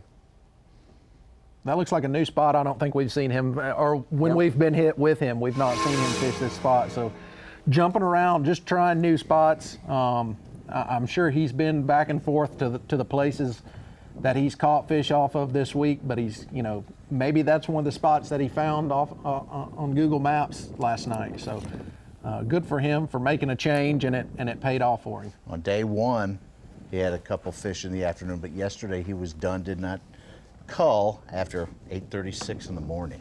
So he's got to have him looking up. That's right.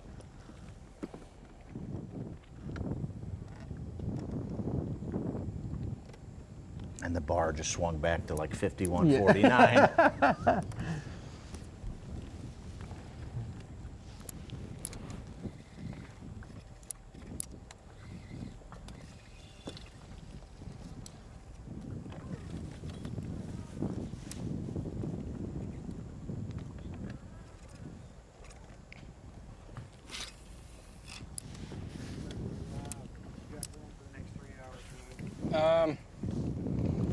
just gonna try to upgrade. I mean, I've been running around hitting some stuff that I like, so gonna keep moving around. Hopefully one of these fish will slip up soon. Feel like we need a big bite.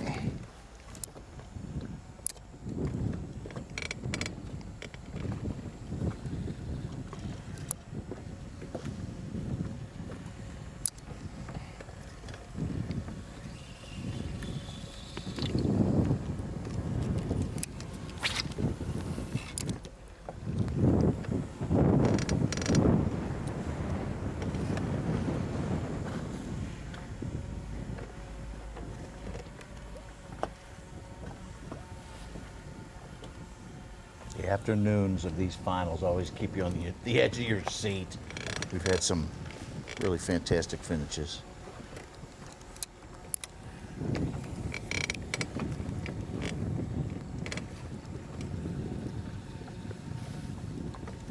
And these guys will get to fish straight up till 3 o'clock. They won't have to run in or. Where they are on the lake, they'll call it quits right there. Even though they'll make their run back. Lines and out. We'll be able to hear from them their final day thoughts.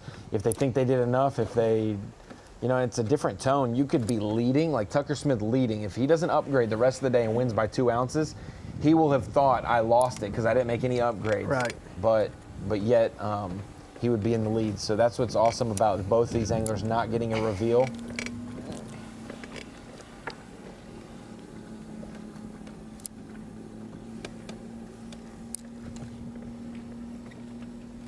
See that catch again.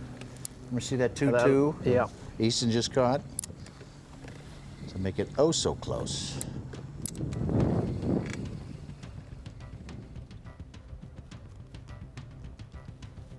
What was once a 15-ounce lead is now a 2-ounce lead for Tucker Smith. Easton Fothergill up near our takeoff, like you said, Jake. On the east side of the lake, somewhere we really haven't seen him. That's Nudie Beach right there, running off to the left. Oh, I can tell, yeah. It's a Totally. big beach.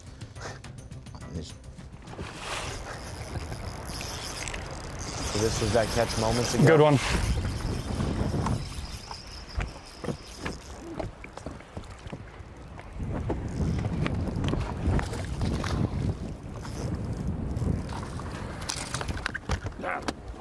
Nice. Strong. Tube action. Strong. One second.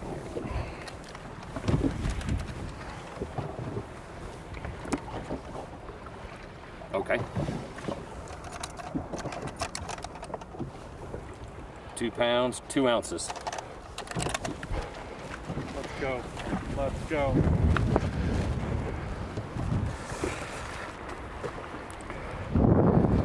Just gotta stay focused. Yeah. Not only was that a big catch for his weight, but for his confidence as well. For sure. Look at the updated leaderboard there. Tucker Smith, just a 2-ounce margin over Easton Fothergill. I love that they don't know. We've talked about it, the strategy behind that, being able to fish clear, conscience, instinctual. They can both get a tell, though. They can tell from their boat official and their cameraman, just with the emphasis on good one, that's a good one. The motivation behind obviously improving your weight, but with every single catch, these guys will be able to know if they're still in the game or not. Most of the time, you Elite Series pros know if you're in the game or not based on the flotilla that's around you, if they've left or if they're staying. If a cameraman shows up. That's always a good thing, yeah.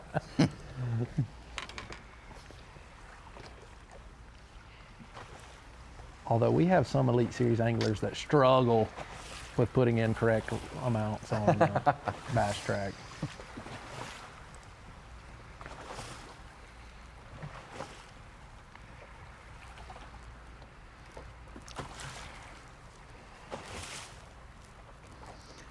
Last year, Louis Minetti coming in, and he did not think he did enough. He had 8-13 and beat Seth Slanker with 7-11, and I remember him being surprised with the reveal that he had actually. I think either one of these guys will be. Oh yeah.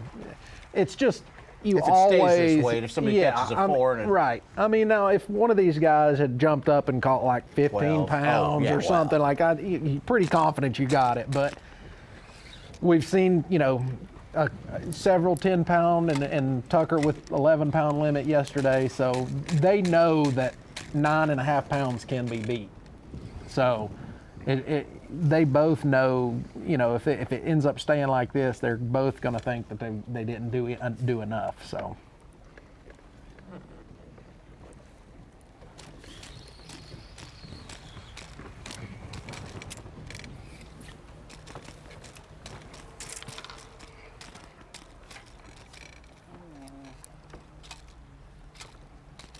That's a super smart thing for Easton. He's retying, I guess, his tube that he just caught that fish on, and while he's sitting there, he's made a cast with another rod, and it's just sitting out there not doing anything. He's allowed to have that one line in the water.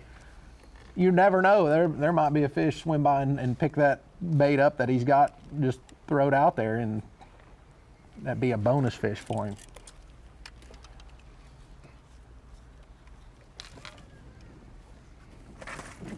Unless it steals his rod. You have better odds of a bait laying out there than none at all. So.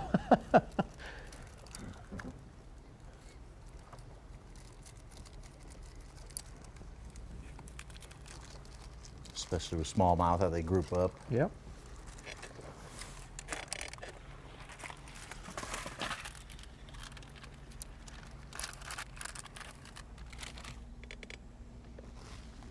Looks like Tucker's in a different area than what we've seen him all week. Probably actually the same area of the lake, but maybe a different location within that region.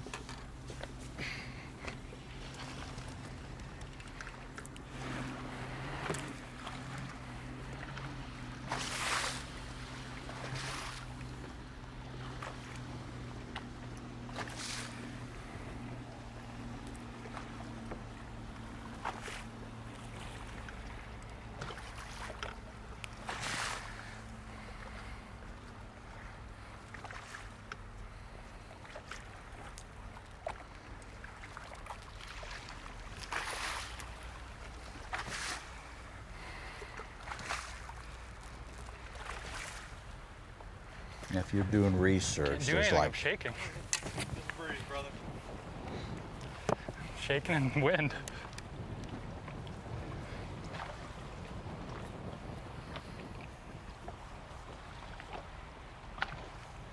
it's like a Milford Lake team series going on. They just had one September 23rd. Okay. If you're looking around the internet snooping and you see that event and wonder where they went out of and where they might release their fish. Yeah, on the absolutely. other tournaments on the series. Absolutely. I mean, released fish are always Fish this every day while come I was into here, never play caught a when bass on it. we go to super popular lakes or Thought it set up right. lakes that have a lot of First tournaments cast on them. snagged.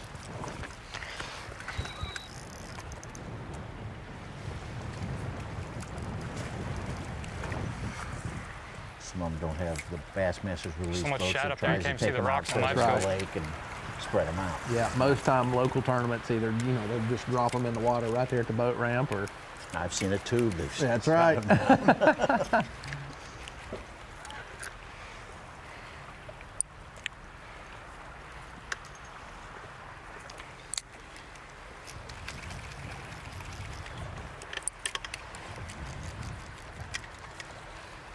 That's always so frustrating. You get a bait retied and throw it right out there and just get hung up right off the bat. Fishing line.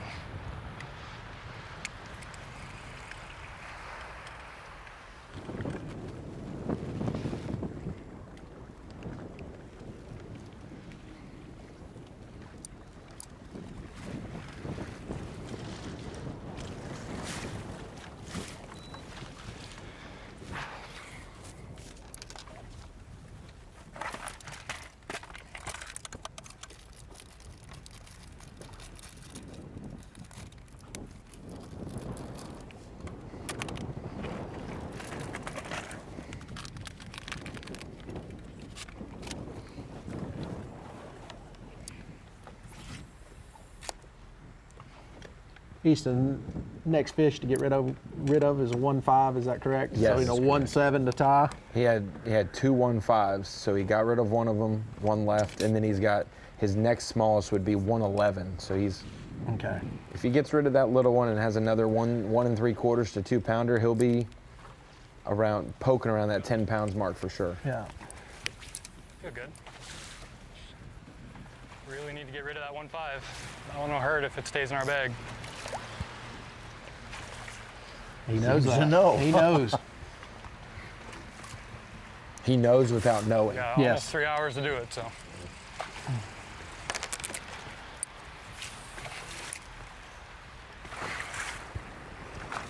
Tucker's got the big bass at 2.9.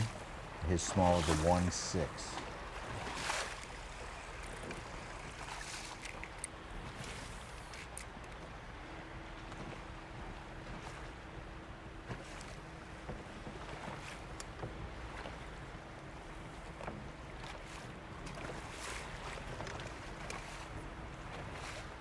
Since I said that Tucker's 1.6, which was his smallest, since I made mention that that would be Easton's third biggest bass, it would now be Easton's smallest because it would cull out it would be the smallest. So Easton has done some work slowly but surely after getting his limit, having that 111 and having a 2.2.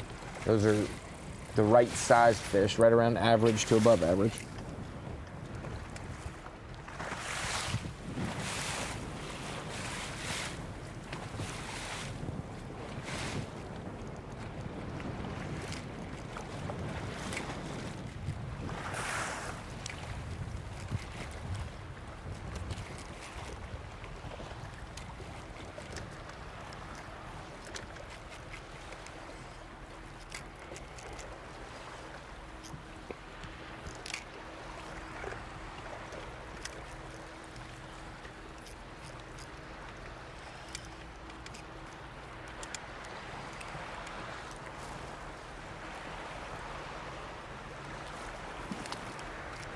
A water flow around that little island. Shallow shelf right there, yeah. What he's getting caught up on, though.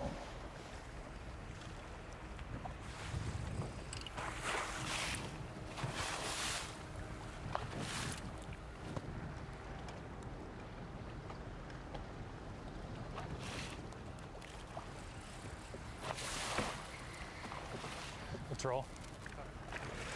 Give the spot some time.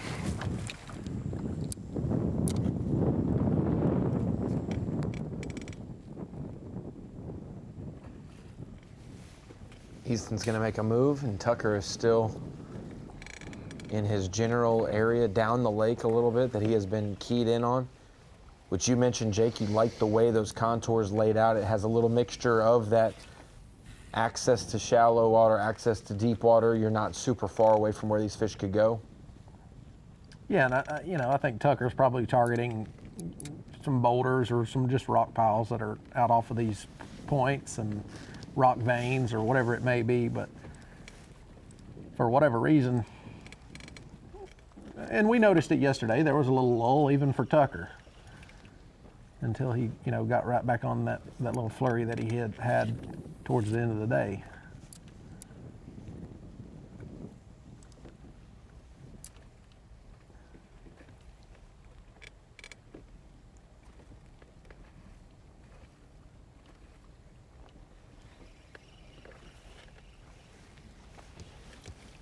Since we have came back in the 20 minutes or so of the classic bracket finale, we have had it draw much closer. 15 ounces was the deficit at halftime.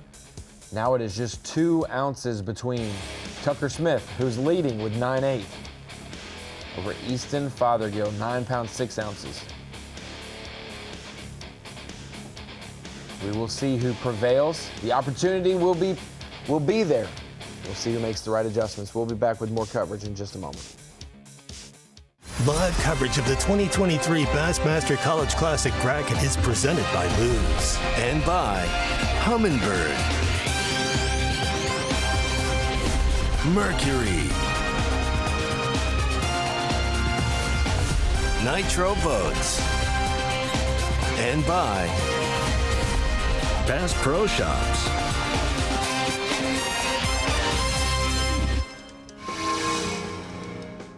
It's been a great way to end our college season for 2023 here at the College Classic Bracket. We talked about it on the Bassmaster podcast with guys Kyle Jesse, Chase Sansom, Chris Decker. We all talked about it, and they mentioned different aspects of this bracket that are so intriguing. To see this head-to-head format competition is at its highest with the best college anglers in the sport right now competing head-to-head, that there's no lack of drama, whether it's who gets out to a big lead, who can close the gap, or if it's a close matchup all day. And what we have today is a barn burner close matchup, 2 ounces behind.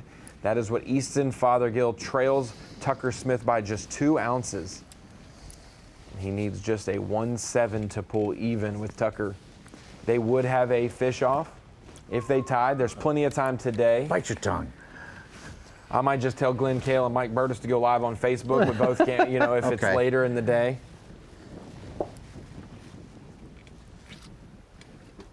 Yeah, and we've seen 1-7s caught pretty regularly. So, I mean, any swing of the bat could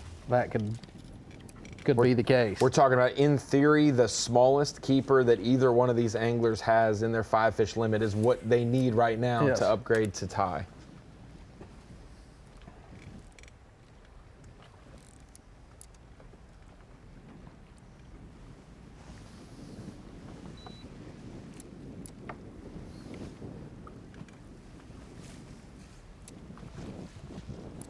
Looks like Tucker is back where he's done most of his damage.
After today, we'll have 4 more days of Bassmaster Live. We'll have the Bassmaster Open at the Harris Chain, Championship Day, where we'll declare all of our classic spots for the Opens up for, will be solidified, and then obviously the EQ points will become final. We will determine who the rookie class will be for the Elite Series. And then we'll have 3 Redfish Cup days. Later in October over at Winyah Bay, we'll be able to have 3 days of coverage there for Bassmaster Live as well.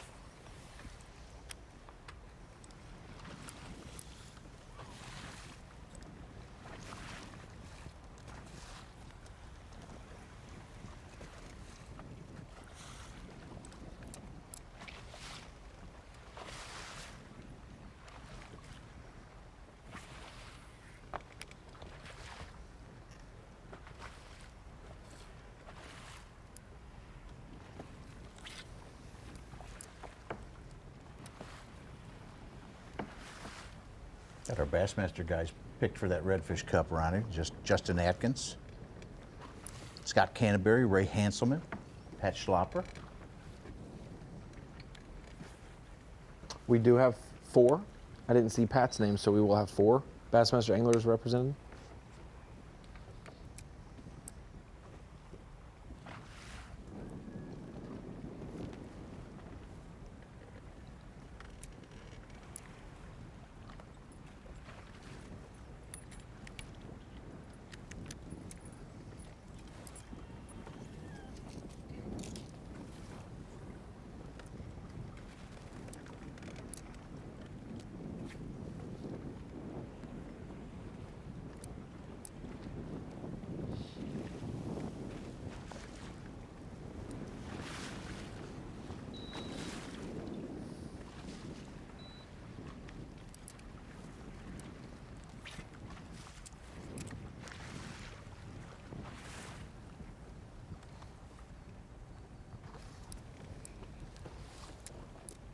That redfish tournament being out of Winyah Bay, it's probably there and maybe the Sabine River, about the only places you could actually have a largemouth bass tournament and a redfish tournament out of the same place.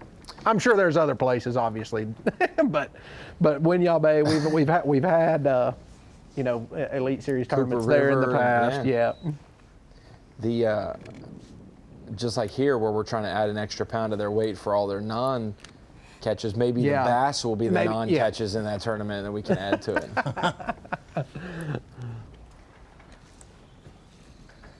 What do you remember of Winyah Bay? Winyah Bay is a cool fishery. I enjoy tidal fisheries.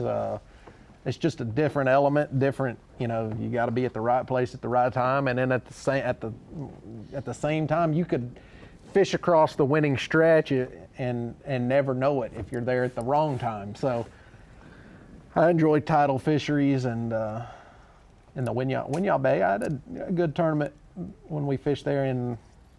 When did we fish Winyah Bay? 2019. 19. When Stetson won? Yeah.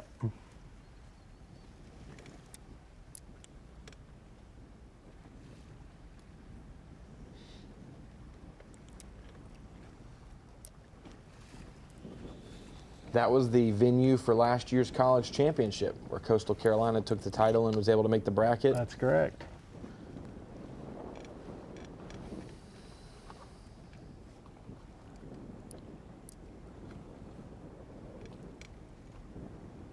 The bay, supposedly good time of year, fall for redfish. And this year there's a twist. Each angler can bring in 2 redfish, Ronnie. The slot is a little bit smaller, so don't expect 8-9 pounders. I think it's up to 23 inches. So instead of 2 per boat, it's 2 per angler? So per angler, 4 per day, boat? Yeah. Wow. Smaller.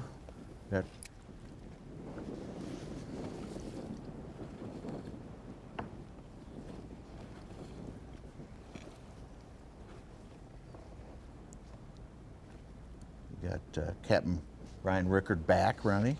Oh, yeah? Remember him, the winner. Who is he first paired time? with? He's going to be with Justin Atkins, and Scott Canterbury is going to be with veteran redfish angler Krista Miller, known as Krista Redfish. There you go. go. Look at that.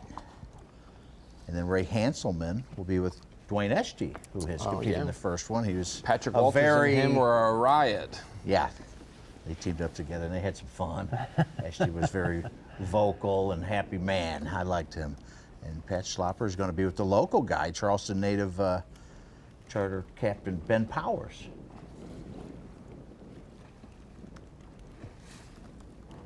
And our bass guys, you know, took the lead from the redfish captains, and some of them did really well, like Chris Zaldane. Yeah. I actually caught my first redfish ever this past year at Sabine River. Yeah, yeah. Where were you at? Far close to the Middle Rivers, yeah. What is that Middle River called? You showing his bait here? As we get a look at what Tucker Smith is using. Ned rig.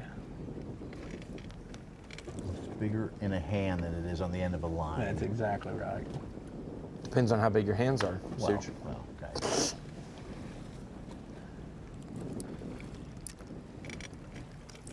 Usually Ned rig, you know, your bait's usually 3 inches, 2.5, 3 inches.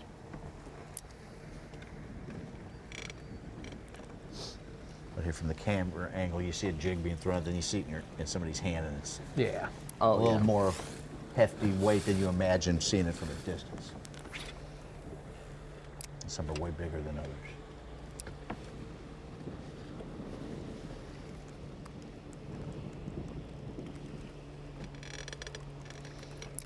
Defending champions will be back too, Ronnie, for the Redfish Cup. Sean O'Connell and Edward Adams. Adams and O'Connell. I followed them on social media, and they win a lot of redfish tournaments. All the guys who compete, well, they have to be winners to be.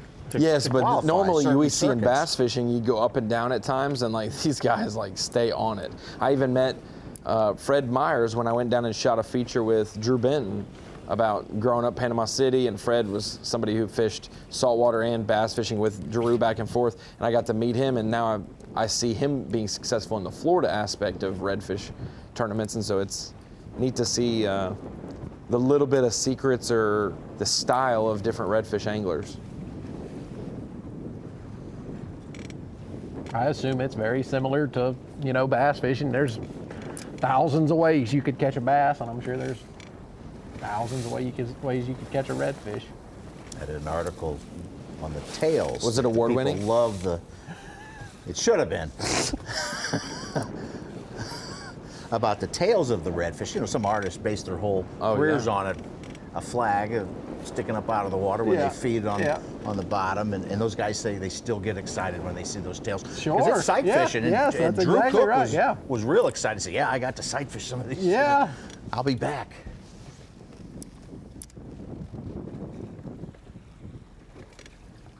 There's just something about being able to catch fish in shallow water. It's just fun.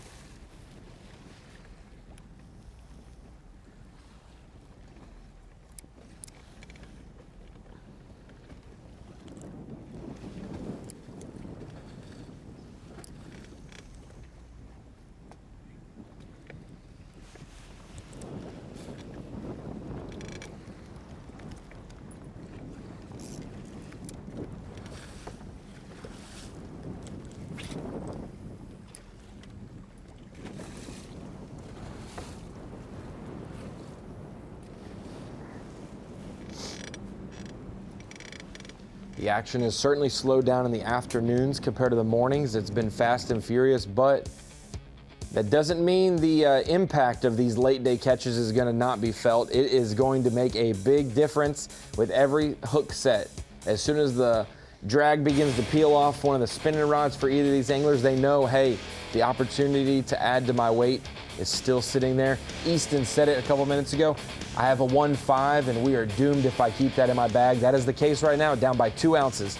Meanwhile, Tucker, he's in the zone. Hasn't said much since the halftime break. Focused on trying to upgrade. His smallest is a 1.6. Plenty of room to grow for both of these anglers. We'll be right back. Yeah! No way! You're watching live coverage of the 2023 Bassmaster College Classic Bracket presented by Lews at Milford Lake. Championship Monday here. 2 anglers left for the college series, and it all comes down to this. The last 2 hours and 15 minutes of fishing time for these anglers will determine who goes to the 2024 Bassmaster Classic at Grand Lake. Humminbird Bird's Eye View has been giving us great shots of both competitors. Appreciate our drone operators out there taking care of us this week, knocking out the competition. We've had an interesting week, watching 8 anglers on day 1, now 4 on day 2, and the final 2 today. What have you learned this week, Jake Whitaker, about Milford Lake? You think you can go and catch a limit pretty quick? Yeah, definitely would be looking for some steeper drop-offs in that midsection of the lake. Maybe looking for some isolated boulders out on some of the tips of these points. These guys, both of them, have been the best at figuring this out. Also with spinnerbait, I would mix in a spinnerbait a little bit. Easton's mixed that in, you know, for all 3 days and has weighed fish off of it all 3 days. I'm looking to see if he has totally abandoned the spinnerbait for this afternoon, or if he's going to mix it in with the tube and see which one's better. But both these guys have been the best this week as far as, you know, patterning these fish and moving on to the next round. We have not seen anybody go north at all on this fishery. We have not.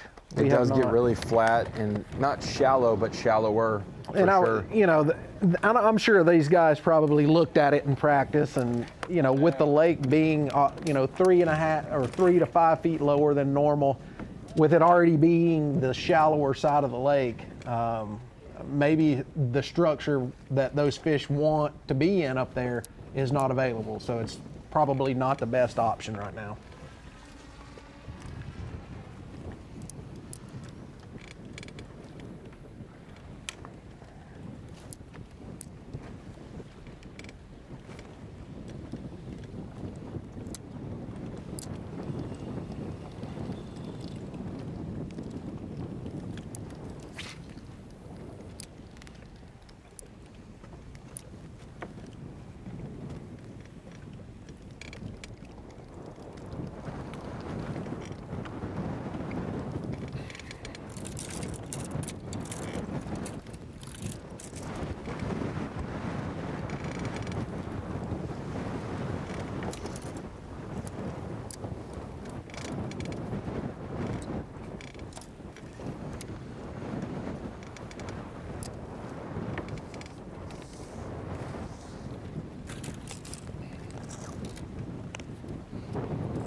Easton's gonna make a move.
Weather Channel says the wind has built to about 16 miles an hour coming directly from the south. It's about 90 degrees right now there, upper 80s. That wind is a welcome little air conditioner for them. You can definitely tell it has picked up the wind.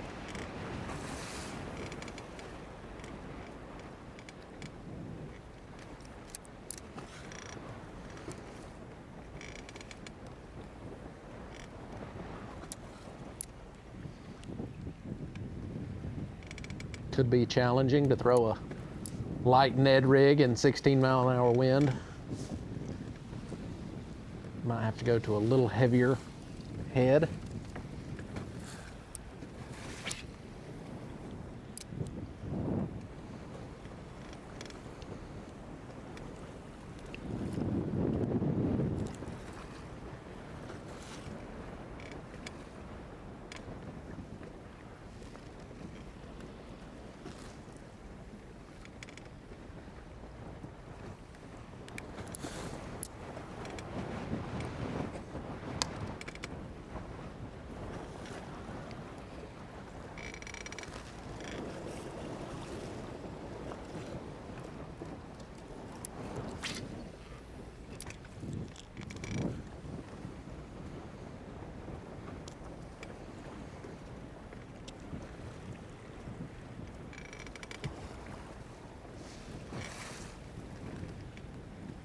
Hooked up, Easton.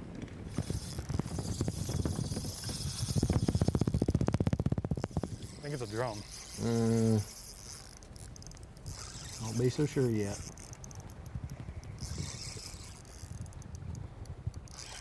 Catfish. Catfish. Dang.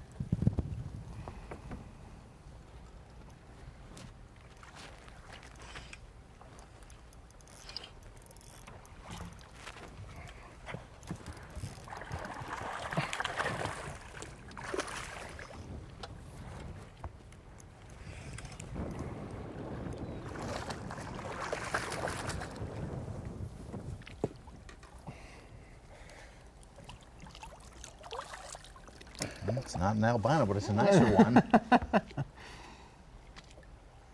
What's that tube?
So, Jake, what got you started fishing? When did you first start tournament fishing and finding success?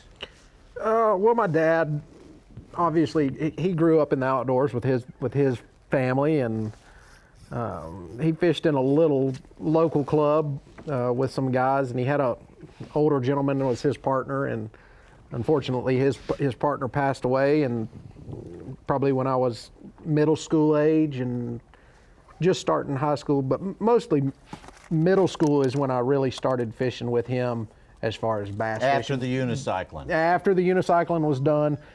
Really, growing up, a lot of the fishing that I did was mostly trout fishing in the streams and little creeks and rivers in western North Carolina. So, didn't start bass fishing until I was, like I say, middle school age, and started fishing with my dad in our local little fishing club, and it just expanded from there. Wanted to start doing some some regional stuff, some weekend series stuff, and then like I said, did the co-angler deal for a year or two in high school, and then for my last 2 years of high school fished as a boater in like the BFLs and whatnot. And then not for the high school team. No, we didn't. Okay, High school fishing was non-existent whenever I was coming through high school. I wish we had high school fishing. I would have been a part of it, no doubt. But through high school, I guess high school is really when I fell in love with it and wanted to, You go and drive yourself. That's right. We have a little local lake that was close to my house that after a day of high school, me and a couple buddies would take off and go to the lake and fish for the afternoon. And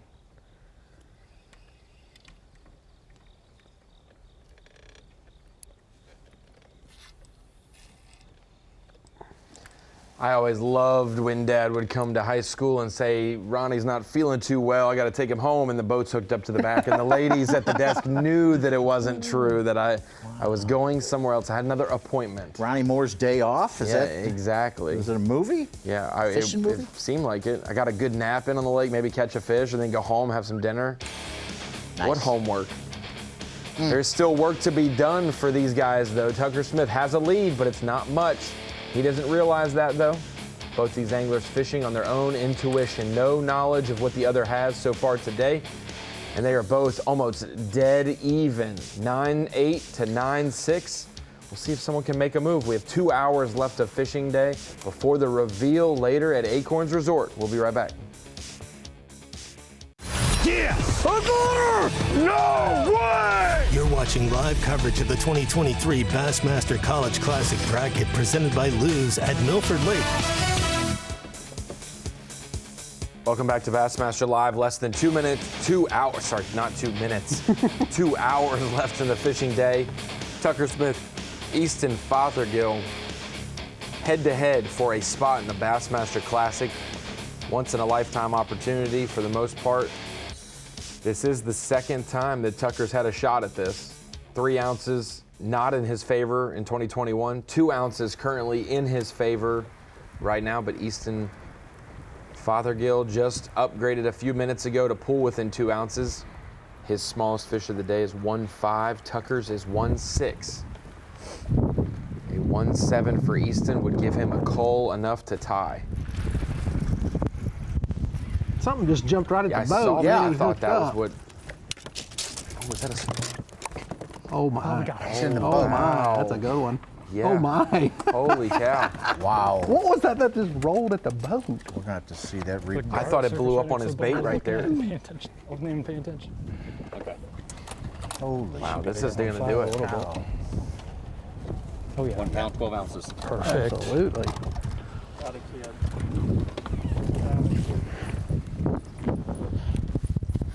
Was that a spinnerbait? 7-ounce upgrade for him. His smallest is now 1.11. Absolutely phenomenal. He has 3 that are about 1 3/4 and 2 over 2 pounds right now. 110 maybe?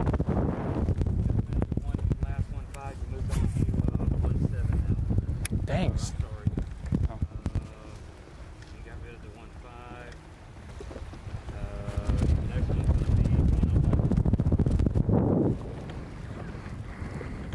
I'm with you, Jake. I thought it short lined him at the boat, and he had set the hook on the blow up.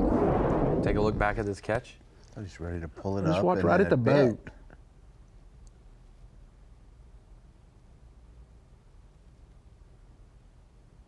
A gar. Oh, a big old gar too. Yeah, he looked down right at it and then got bit out there a little farther. And then watch, when he goes to swing it, it looks like the fish goes right back in the lake. I thought it fell in the water. And then it can't. Yeah, maybe but I it's just. right at the console. Oh gosh! Wow, yeah, that is Wow. crazy. Thank goodness he got that in. That would have been a heartbreaker. No doubt. 5 ounce lead, 913 total.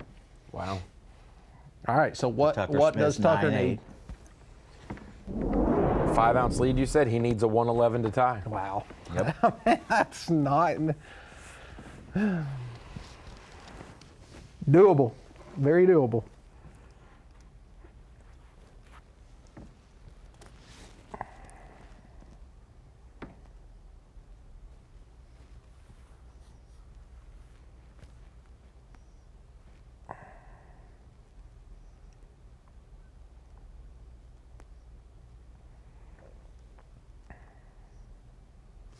That's crazy. Should be the replay of the day. Yes. That other fish coming up, what was it doing? Well, Something. in real-time speed, it looked like something blew up right at the no boat. I didn't doubt. know, like Ronnie was saying, it looked like it just blew up Yeah. as he was reeling his bait out of the water or something. It's but totally different fish, though, than what was on his line. Yeah, obviously that in slow-mo, we could tell it was a gar that surfaced right at his boat.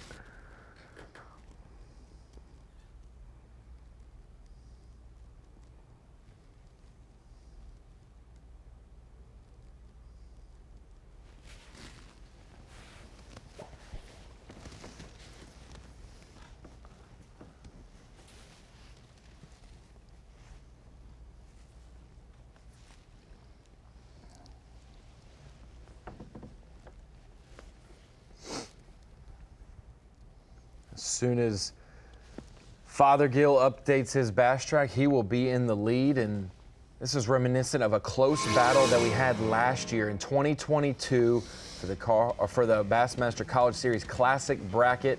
Lewis Minetti and Seth Slanker going head-to-head for a spot in the Classic, and Lewis Minetti did it. UNC Charlotte's finest gets the job done, gets to fish in the Bassmaster Classic, ended up making the cut to fish in the top 25. What a special moment for him. He posted a photo in 2019 in Knoxville in the crowd and said one day, and ended up being able to weigh in fish on that same stage. Absolutely phenomenal story for Lewis Minetti. We actually are visited with Lewis right now. Lewis, how are you doing? We're watching Easton and Tucker battle it out. Easton just made a call to take the lead over Tucker. It reminded us of last year's close call with you and Seth Slanker. I'm doing great, man. It is incredible just how often it seems like this tournament every single time is so close, so down to the wire. I don't know if there's something about it. I don't know what it is, but it seems like every day three, every bracket, it's an incredible story, an incredible finish, and I'm pumped to watch the rest of it. We appreciate you joining us and taking some time out of your busy Monday to do so. The bracket is absolutely phenomenal. Tight competition every time. We said that. These two anglers are kind of cut from Lewis Minetti's cloth in terms of they both didn't want the halftime reveal. They both do not know where they stood at halftime. They were just ounces apart. What is that? What was the goal for you to not find out? And does that play into your psyche, not knowing and just going by what you were wanting to do, your game plan throughout the day? Yeah, I'm wondering if I started a trend or something. I think I might have been the first to do it. But my whole thing with it was exactly like I think Tucker and Easton both talked about today. I didn't exactly hear what they said on each, but my thinking was just that I wanted to fish as if I had no idea. This is if it was any old tournament. I was out there fishing for as much as I could. In a head-to-head matchup like that, there's no point to me in trying to save for tomorrow. You have to survive every single day, and it kind of played into my strategy of even in that tournament, I fished new water every day. It was just, it was fish for today. It was never about tomorrow, never about the next day, and I think that's kind of what these guys are thinking as well. Especially on the third day, there is no tomorrow. You just have to catch as much as you physically can. And so what's the point in knowing what they have when that can only potentially mess with your head? Suit, you got any questions for our Classic winner or champ from last year? Yeah, I met and rode with him at the Classic. That's your best finish this year. You're fishing the EQs, and I guess that's probably point of pride that you made the cut and beat some big-name anglers. The Classic, man, it's everything. I've thought a lot about it. It looked like Easton. Yeah, it looked like Easton just said the code. But the Classic is, let's see this. He is. Oh, white. Oh, white bass. So, yes, tell us about the Classic, what it meant for you. Man, the boat and the truck and online opens paid for you. I can't say enough about that. That's given me a shot at making it as a professional. It's got my foot into the door in the industry, and hopefully looking forward to a long career in the sport. But you cannot understate what the Classic is. If you take all that stuff away and this tournament was just a Classic berth, I don't think anybody ever complained. The Classic, golly, catch by now. The Classic's everything. It's what we all fish for as anglers. And it's just so incredible the college guy gets to make it every year. And, it was super cool for me to make day three. And who knows, maybe one of these guys here today will be the fourth to make it to the third day of the Classic. Maybe contend for it. I think it's just a matter of time before one of us college bracket winners ends up contending for another title, as Jordan Lee did a couple of years back. And I think the college field's only getting better and better. It's only a matter of time before that happens. Hey, Lewis, congratulations again last year from another Niner. Hey. Hell yeah. Real quick, talk about the difference that you've experienced this year from going from fishing the college series to competing in the opens against, all these, top tier anglers. It's a different ball game, to say the absolute least. I'm used to fishing by myself. I fished my first 3 years in college by myself. So taking away a partner for me, that was really no big deal. But the influence, the pressure that these lakes get from 5 days of practice and hardcore fishing is incredible. There is no stone left unturned. It is a completely different just field and a completely different kind of matchup when you get there. And it definitely took me some time to adjust. I think it's why, if you've seen my finishes, the last two of them have been my best of the year. And it's just kind of taken me some time to really adjust, get used to having a co-angler again, and all of that stuff. But I'm excited to hopefully take another crack at it in a couple of years. I'm not going to be able to next year, but I will be back in the Opens, and I'll be much more prepared when I take my second crack at it, to say the least. One thing we wonder, go ahead, Jake. I was just going to say, for what you've done is a big accomplishment for you, and I look forward to seeing you on the Opens here in the future. Thank you, man. And I wanted to note, I heard you on what was it, Friday, on day one, talking about how UNC Charlotte is talked about as the powerhouse that it is. we got a couple of young guys who I think are going to continue it. Put some respect on our name. Okay, put some respect on our name. We do our best. Hey, I try to mention it when I can.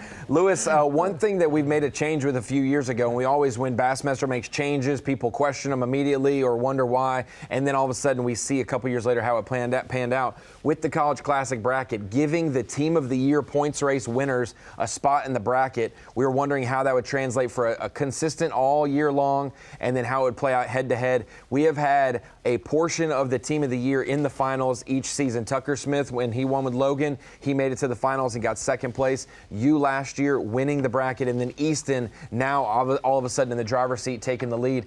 Talk about that whole journey of winning Team of the Year through 4 or 5 college events across the country. I know our series is going to change formats next year, but that's what a feat that you guys have accomplished, and Easton and Nick did this year. Yeah, man, thank you. The Team of the Year run, it was incredible. The bracket was, that was the tournament that made my dream come true. But last year, I got to say, winning Team of the Year was almost as much, if not more, of an honor to win, just because it was so legitimizing. It's so much harder. Every year it gets harder and harder to win that title. And I believe it will continue to. And to win that against the guys that we went ahead and beat, it was an incredible honor, to say the least. And I think that, like you said, there's absolutely something to be said now that 3 years running, ever since the Team of the Year has been in the bracket, they've made it to the final day, myself included. I think you'll see that going forward, especially, we know next year, I believe that there will be, I think 3 of the bracket teams will be based off of points. And I think that just reflects kind of the all-around angler a little better. Not to say that making the top 3 at a national championship is a small feat. It's a very difficult thing to do. I've never come remotely close to doing it. And you see a guy like Jake, who's made it twice, and now he's on the Elite Series. So there's obviously no luck involved in making the top 3 of a national championship. But I think the Team of the Year and doing it over the course of the season, if anything, just shows a little bit more commitment to it, a little bit more just time put into the college series. And I think that those guys definitely deserve the spot in the bracket. Well, Lewis, absolutely. Congratulations. And a year ago, accomplishing your dream, winning the bracket, making the Bassmaster Classic. We were just referencing your Instagram post where you said one day when you were in Knoxville in 2019, and then that Classic is the one you got to participate in this season. Congratulations. One more Open for you. Still an opportunity to fish Grand Lake, so don't take off all your jigs. You may be using them next spring at the Classic as well. We'll keep an eye on you. Appreciate you joining us. And like you said, in just a few hours, we're going to have another dream realized with either Easton or Tucker advancing to the Bassmaster Classic. Lewis Minetti, 2022 College Bracket Champion. Congratulations. Thank you for representing the way you have this year. Lewis Minetti talked about the Team of the Year and the consistency involved. Robert G. for the University of Tennessee was top 10 in Team of the Year this past year. And he said on the phone, when I was talking to him for Lake of the Ozarks, said, we got priority entry into the Opens if we wanted to, based off being top 10 in Team of the Year. I graduated and said I might as well do the Opens. That signing up with the priority, and now he is 4th place in the points race and is well on his way to the Elite Series as well from the College Series. What I take away from Lewis Minetti is just go out and fish. You saw his That's boat right. was kind of a little ragtag. Get out and fish. Guy from New There- Jersey. There's no replacement for time on the water and doing things. And you do not. I know everybody sees, all the fancy equipment and all the fancy boats and all that. It helps, but you don't have to have it. No. I promise you don't. If you're not familiar with Lewis Minetti's social media, he gets to go and showcase his old beauty that he did well in. He'll give a little feature of, hey, here's what the front of the boat looks like. Here's what the back of the boat looks like. A little look into it as he's using the nice borrowed rig this year for the Opens. Looking at this leaderboard, we're waiting for that Easton Fothergill Cull to pop in, and we will update that leaderboard. What did you say, Such? 9:13 is what I got. Okay, 5-ounce lead for Easton over Tucker. The pursuer is now the pursued. Montevallo versus Auburn. One of these anglers is going to go to the Classic. We have an hour and a half left of fishing. Easton now in the lead. Yes! No way! You're watching live coverage of the 2023 Bassmaster College Classic Bracket presented by Lews at Milford Lake. Welcome back to Bassmaster Live here. 90 minutes left on the clock for the college fishing season. Spot in the Bassmaster Classic will be solidified today. Opportunity to represent with both of these anglers in the fall semester of their senior year. The opportunity presents itself that maybe they'll fish all 9 for the EQ next year. Be able to possibly qualify for the Elite Series. As we take a look at the past Classic Bracket champs, we got to talk to Lewis Minetti last segment. Him, Tristan McCormick, Trevor McKinney, Cody Huff. Those are the last 4 winners. Nick Ratliff won on this body of water, Milford Lake in Kansas, in one of the closest battles. Jacob Fouts won up in Minnesota at Serpent Lake. John Garrett on his home body of water made it to the bracket where it was hosted at Kentucky Lake. Absolute domination there. Trevor Lowe winning near his home state. He won in the state of Wisconsin, right below where he was from in the University of Minnesota. Brett Pruitt won at Lake Chattooga. Got Jordan Lee. I believe he won up at the All-Star event in Michigan. You had Matt Lee win just straight up the road from Little Rock here at Beaver Fork Lake in Conway. We had Andrew Upshaw win down the road as well from Little Rock. Lake X or something. Yeah, Somebody's Lake Unknown. What did Take a you look cheer at when Tucker Smith making a move? Jake when Lewis Minetti won? So Yeah, alma good for mater, him. yeah. Absolutely. Yes, sir. I was cheering for Lewis the whole way. Such, did you know back before I was objective with Bassmaster Live that after I got eliminated and finished like 11th or 12th in the championship, missed out on the bracket, I watched him go win the championship the final day in the creek that I had started in every morning. That was a heartbreaker. I did not know that. That was Lake Chattooga 2014 where Jake won the national championship Nice. with Andrew Helms. I hate that. I hate that for you. Nah, I know. I wasn't working my frog the right way. Welcome into the Bassmaster Studios. We have both of our anglers making a move on the water, some adjustments to be made. They are trying to find just enough weight to upgrade. We saw Easton just do that a few minutes ago. Now he is in the driver's seat, but it's still just a simple keeper. A 2-pounder can do loom large for both of these anglers. Jake, obviously, what do you think? 90 minutes left in the day. There's always some things that you probably do on the Elite Series. Last 90 minutes, I got to go hit this one spot one time. You start to put your spots in order. What are these guys thinking? Yeah, you're trying to think about where you're going to go to put yourself in position to get that last bite that you know that you need. Tucker, we've seen him fish the places that he's done his, most of his damage, and this afternoon it just hasn't happened for him. But with that being said, he knows what he's doing. He knows what he's got to do. One more fish, 2-pounder is not out of the question for him. So he's got plenty of time to make it happen, and Easton's got time to add to his lead as well. It may be one of those deals where Tucker revisits the best spot he's had with a different presentation, a different bait possibly. Such, meanwhile, when we look at Easton, he has utilized that spinnerbait every afternoon, and that has been his bread and butter, and today it gets him an upgrade, and we wonder if maybe that's the fish to get him to the Bassmaster He hadn't Classic. been catching many in the afternoon. On day one he did. Yesterday he was done at 9:36. Right now I got it with him with a 5-ounce lead. It's about 55-45 Easton favor. And every 5 minutes it'll get another couple points in there because it's going to be harder to catch one in the last waning moments. Hey, if I look back at the Houston Astros' chances of winning the division back in July, it was 40%, and it was even lower. And then on the final day of the season, they win the division. And over the out, Texas Rangers. Over Kyle Jesse's Texas Rangers. I hate it for them, man. They still get to right their wrongs in the playoffs, though. They will be a wild card seed.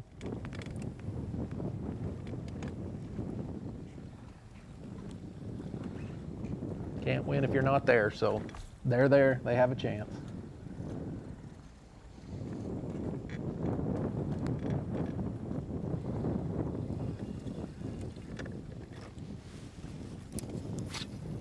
This is his starting spot, and he's hooked up.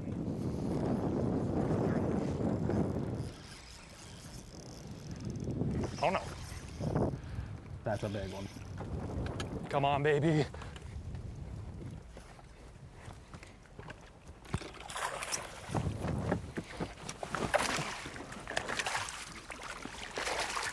Come on, Easton. That's a good-looking drum. I like the way that drum looks. Hang on. He's got stuff all over him. Saw two.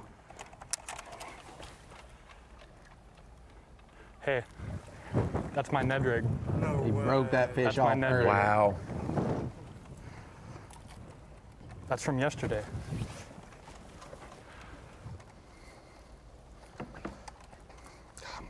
I'm gonna kill him if I take it out. It's in his throat. What do you say? Leave it in there. I mean, you caught a fish and it was in his mouth, and you unhooked your bait. You'd leave it in there. 100,000%. I don't think we should pull it out because I don't want you to kill that fish. I think he's about got it whole swing swallowed. Yeah. Cut the line. It could be someone else that you're not going to take that out Can't normally. for sure. Yeah. You say that. Cut the That's line. crazy.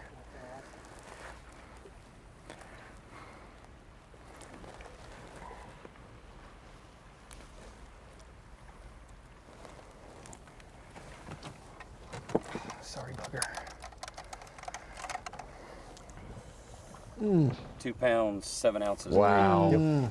Matches his biggest fish of the day. Got 3 fish over 2 pounds. 12-ounce upgrade. Got rid of the 111. 12-ounce upgrade.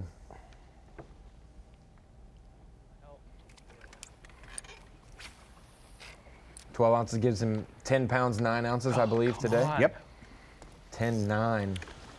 Right there, close to his day one weight. 10.15 was the. 10 pound, 9 ounces. He came back to the That's crazy. the same spot where he has started every day. He's just at a different angle. Wow. He's back to that area that has produced. Good observation there, Jake. Ned rig in his throat from a couple days ago where he lost a good one, broke it off. When it's your time, it's your time. The fact that you can go back and catch that fish on a later day. Or that fish even bites. I mean, Oh, my usually when goodness. they've and got it's a 2.7. Yeah, when they've got a bait, usually they don't bite. But Got to eat. that's right. Now Easton has upgraded. The last 30 minutes, he has culled out a 1.5 and a 1.11. His smallest is now a 1.12, a 1.13, and then he has a 2.2 and 2 2.7s. He is building the biggest bag of the tournament right now. He's about a half a pound from getting there. Meanwhile, Tucker still has plenty of room to grow with a 1.6 as his smallest, and he is hooked up right now. I think it's a drum. And Easton's hooked up. Yeah, be a bass.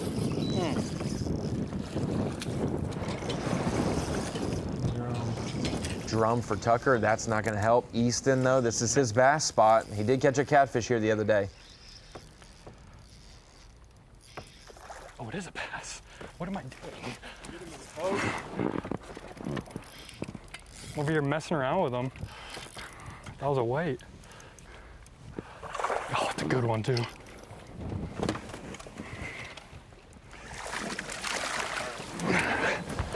Shots fired. Wow. Let's go.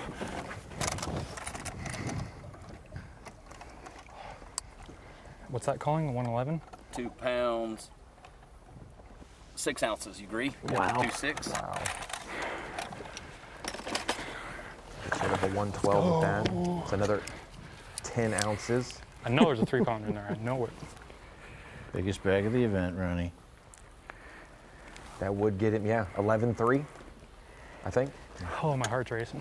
Roughly two 2.5 pounders in the last 5 minutes. Wow. Just went up to 80 to 20% right now.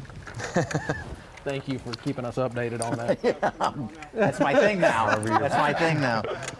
Probability I lose chart. usually. You're so light colored. Wow. I'm just making it up. Yeah, hey, you're close. I think you're dead on. I was about to horse him in to try to flip him. I would probably broken him off. Before that, Tucker Smith needed a 2.7. Now he's going to need. Again. Gosh.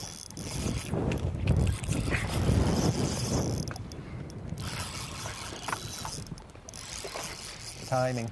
He's going to need a 3+, 3.2 to take the lead. Tucker Smith would need a 3-pounder right now, or 2 calls. I don't know what my small is. I'd be close to helping.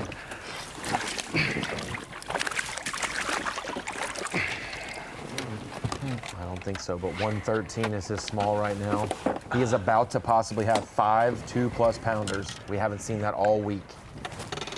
I don't know that one's going to be a help. 1 pound, 7 ounces. Not going to call for him. Still the best flurry we've seen. I'd be interested to know if Easton's hit this spot in the afternoon in the first 2 days. If he hasn't and he saved it, Risky, absolutely but- great call. Yeah, absolutely great call that he did revisit it today. He didn't let this morning deter him. The struggle bus of the morning didn't deter him, and he comes back in different angle, like you said, Jake, and different time of the day, different sun angle. He said this morning that we were going to see him back at this place, and sure enough, he's made his way back, and boy, has it paid off for him.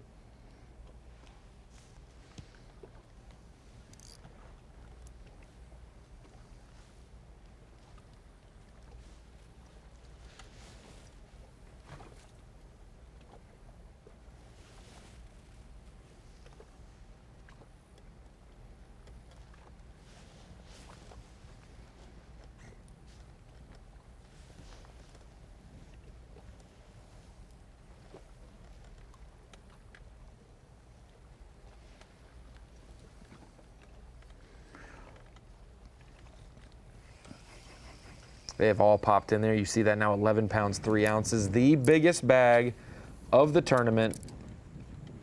I'm biased, but I love to see on the final day everybody raise their game to a level to where you have to do something we haven't seen all week long to get this done and make the Bassmaster Classic.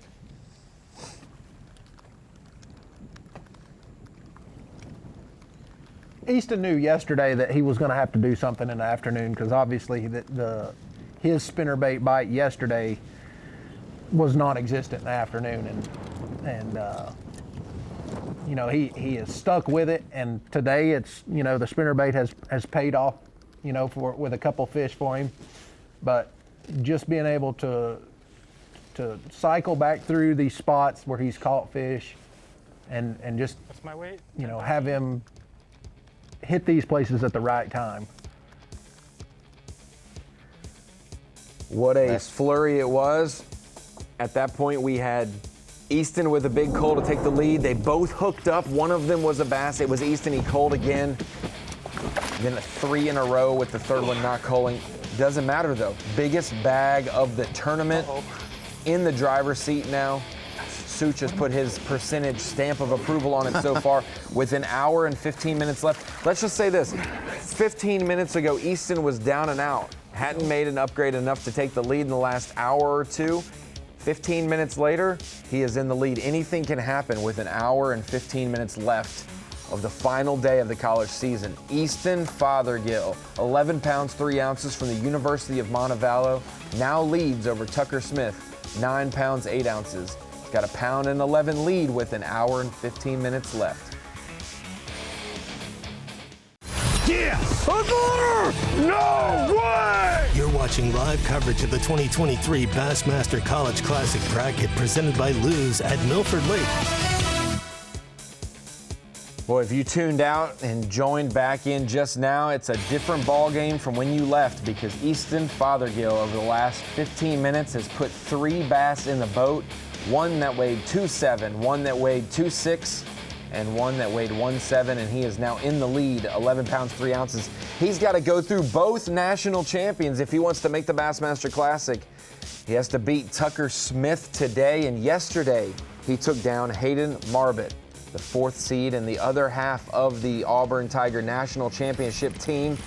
Hayden Marbett, 2-time champion now with Bassmaster when it comes to championships, high school champion and college champion. And Jake, yesterday we were impressed with how many bass Hayden was catching and surprised that he never got that bigger bite. Yeah, Hayden's probably caught more fish than anybody this week, and unfortunately he just did not run across that kicker fish yesterday that he needed. But hey, man, nothing to be taken away for making, the classic bracket and to be the national champions for the year. So just a fantastic showing from him, and I know the fire is going to be burning to get back next year. Hayden Marbett, one of our anglers, made it to the semifinals. Hayden, thanks for joining us on Bassmaster Live. Man, I know you wish you were out there on the water, but to sit there and have your teammate and then to also have another angler that has had such a great year representing the college series, it's got to be interesting to watch it all go down on Bassmaster Live, though. Yeah, for sure. I've been glued to this phone all day trying to cheer my teammate on. It's a lot more stressful watching than being out there fishing, it seems like. Hayden, you did something that not many anglers have ever done. Tucker mentioned it on the phone with me the other day.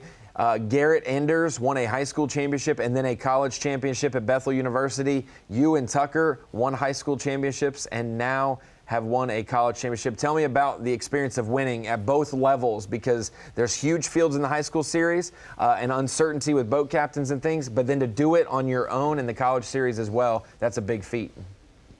Yeah, it's been unbelievable. It was always like, ever since high school, whenever we were able to pull that one off, we've always kind of just joked about it, like, let's win a college one now. And, to actually be able to do that and go through with it this year, the way it all kind of went down, it was crazy. And, even just qualifying for this tournament was something that we've always dreamed of. We've grown up watching all the brackets, and, man, it's cool just to fish this tournament. It's been an awesome week. I wish I was out there today, but, I'm pulling for my boy Tucker. There's no one that deserves it more. I'm pulling for him. Hey, Hayden, again, congratulations on this year. Real quick, talk about, I asked Lewis the changes from going from, the college series to the EQ. Talk about the differences in going from the high school level to the college series. What kind of differences have you seen? Yeah, I feel like the competition definitely gets a lot stiffer. In high school, a lot of guys are out there just fishing, enjoying it, and then college, I feel like it's just another step, just like going to the EQs. You got a lot more guys taking it a lot more serious. It's definitely a big jump, and you're driving the boat, you're making the decision, you're doing everything on the water just like you would as a professional. So, there's definitely a big jump on the college side. It definitely takes a lot more on the angler rather than high school, where you have a boat captain kind of helping you out. Hayden, you've been in the boat, with Tucker Smith on long travel days and then long practice days. You get to see how he operates and how he catches fish. What is so special about Tucker Smith? We've seen, obviously, 3 high school championships. He won 2 college championships with you this year. Team of the Year with Logan, won $1 million tournament, won regionals. So many victories and so many accomplishments.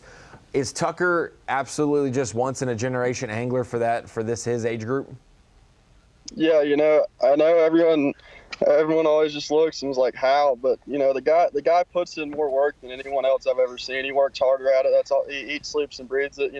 We go fishing just about every day, and I mean, he just puts the time in. He's 100% all the time. He's never half doing things. He's always all or nothing. He's going all in, trying to do the best he can and putting that time in.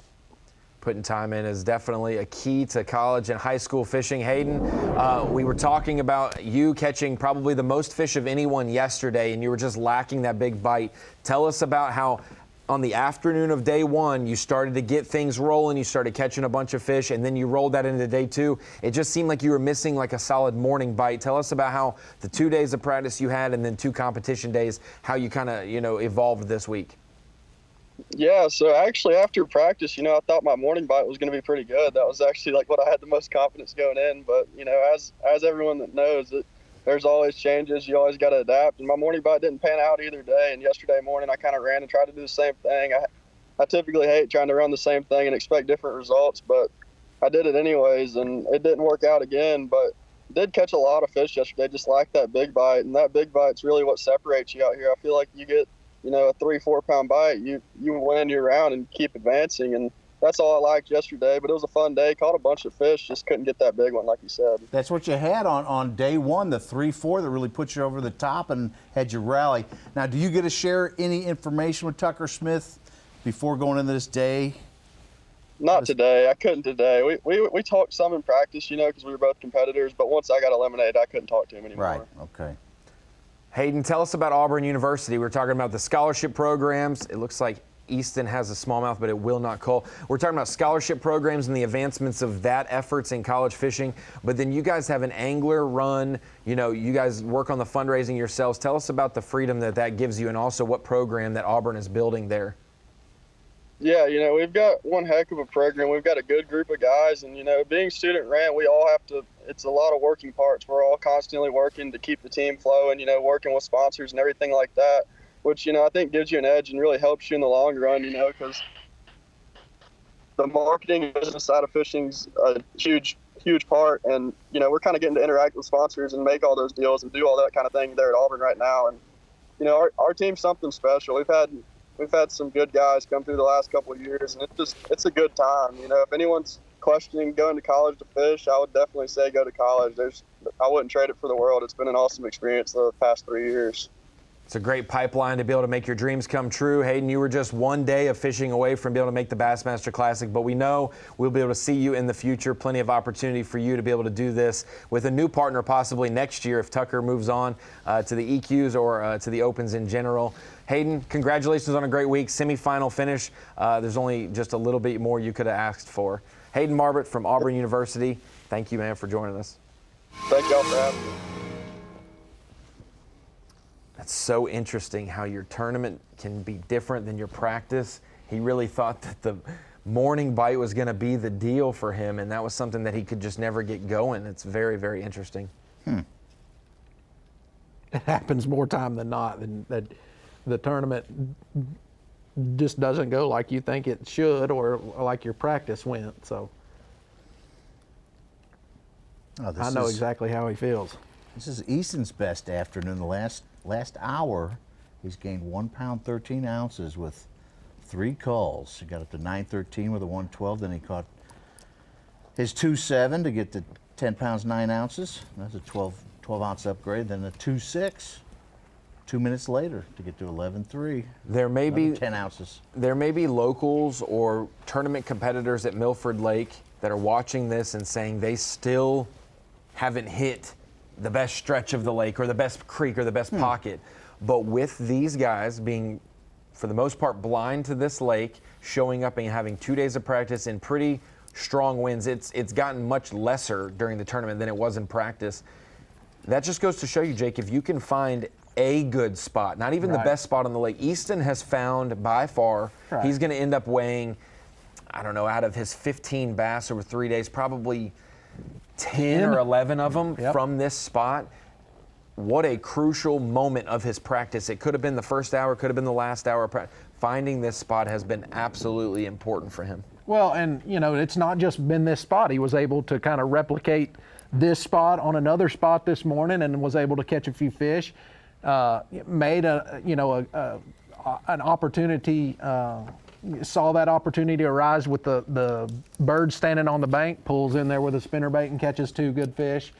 So, but yeah, this spot that he has found has definitely been by far the best as far as just getting a quality bite. Maybe not those 3-pounders that, we would consider a kicker, but the 2 to 2.5 pounders, he has been able to, to exploit this area and really make hay when he needed to. I mean, inching his way up fish by fish to where we talked about if you can have 1 or 2 above average fish, which 2 pounds has been average this week. If you could be above 2 pounds with 2 or 3 of your fish, you're in good shape. He has all of them in that 2-pound range except one that is 113 right there on the doorstep. Absolutely phenomenal consistency.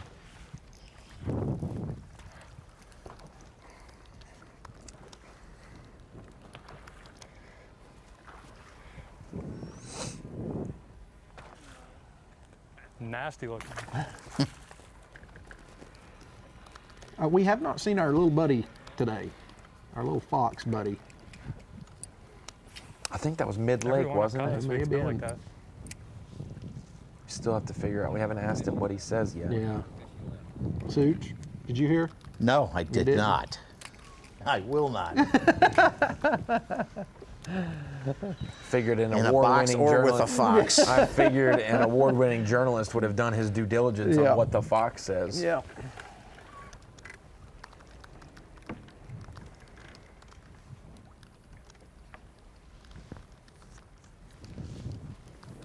I'm almost there. It's almost like, you almost got me. You almost got me. Not gonna do it. Not gonna do it. Well, Tucker Smith needs a 3-1, which is doable. Very doable, yeah. And I mean, that's the tie. Yep.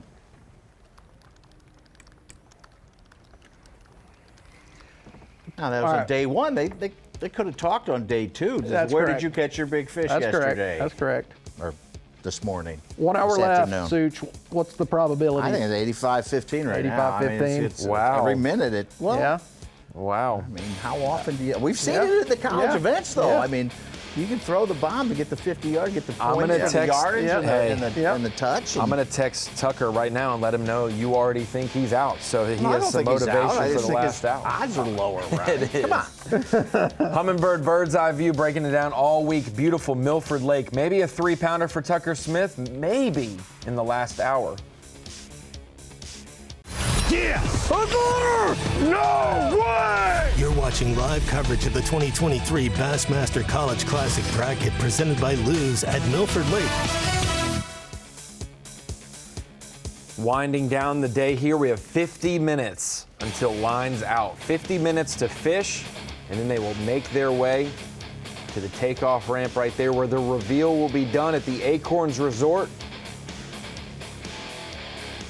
A great host this week in Easton. Fothergill has used a spot that has paid off huge for him every morning. It did not loom large for him this morning. This afternoon it has came in clutch with 3 catches, 2 of which were big calls for him into the lead. Oh, what? Ate it off the rock. Jinx. Took me on the rock. Personal jinx, you're Minnesota. Bass. Largemouth.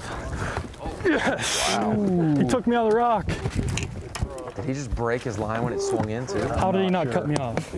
How did he not come off on the gunnel? I'm looking for something bigger than 113 to call that.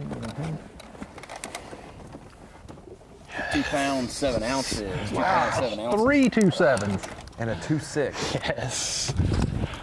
Maybe we won't leave.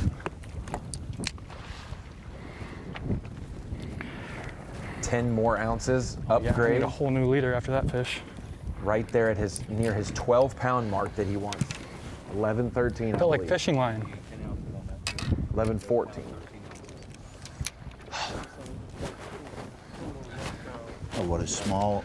He called a 113. Like so every gained time 10 that fish comes ounces. off. Or breaks off, one of the two. 11-13. 11.13, the biggest bag of the week by far. He's upgrading past that mark, almost to his target weight of 12. You can see him, Jake. We've seen a couple anglers do that this week. Hung up on a rock, pulled it free, and boom. As soon as that bait, as soon as he's trying to get that bait free, as soon as that bait gets unhung from that rock, shoots up, I'm sure that fish was probably sitting there looking at that bait moving as he's trying to get it unhung. As soon as that bait comes unhung.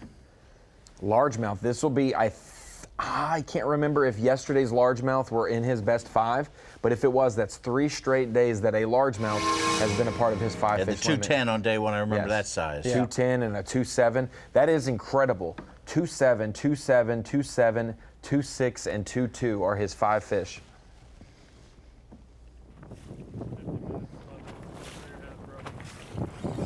Tucker Smith needs a 3 and 3/4 I feel like I'm one fish away and one good one. And I'm just trying to decide if I milk this till the end. We know what size lives here. If I can just get, a couple more bites, I'll probably upgrade again. But I don't know. I have a couple other high percentage areas that aren't far away at all. I could just bounce to and give them 5 minutes and come right back here. 3 big upgrades right here on this spot. I mean, what were you thinking coming into this, and then how you feeling now after? I've never caught a fish here past 10 o'clock this whole week. I found this spot on, I guess, the wind day when the seed day was canceled. I found it that morning, and I guess I didn't check it in the afternoon in practice, but both days of the tournament I checked it multiple times in the afternoon. I did not get a bite. But I just know what size lives here based on the first 2 days, so I knew I'd better come in here and give it a look at least. And I'm sure glad I did. It's all timing. I mean, he could have come 30 minutes prior, and if those fish are not set up there ready to feed, he's not going to get any bites. He's hit this place. I'm hitting a bunch today, but those at the catfish exact guys were right sitting time. out all morning. What I really want to know now is where they were this morning when I fished it, because I didn't even get a bite. They're probably just sitting there, just caught too many of their friends.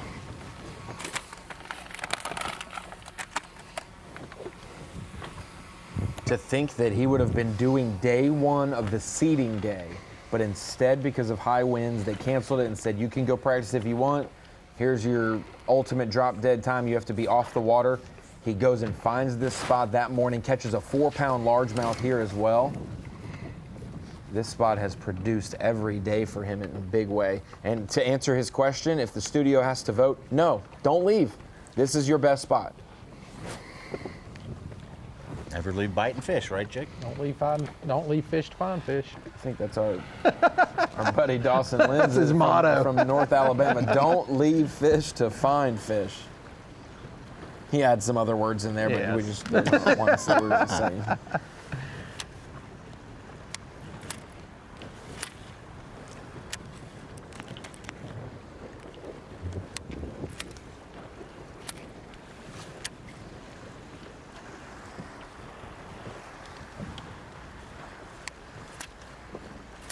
Different scenario here because Tucker didn't have an absolutely large lead, but after the halftime break in 2021, we thought it was all Tucker all day. Tristan McCormick comes back and beats him by just a few measly ounces to get a classic berth. And then same case could be had here, just a 15-ounce lead at our midday break.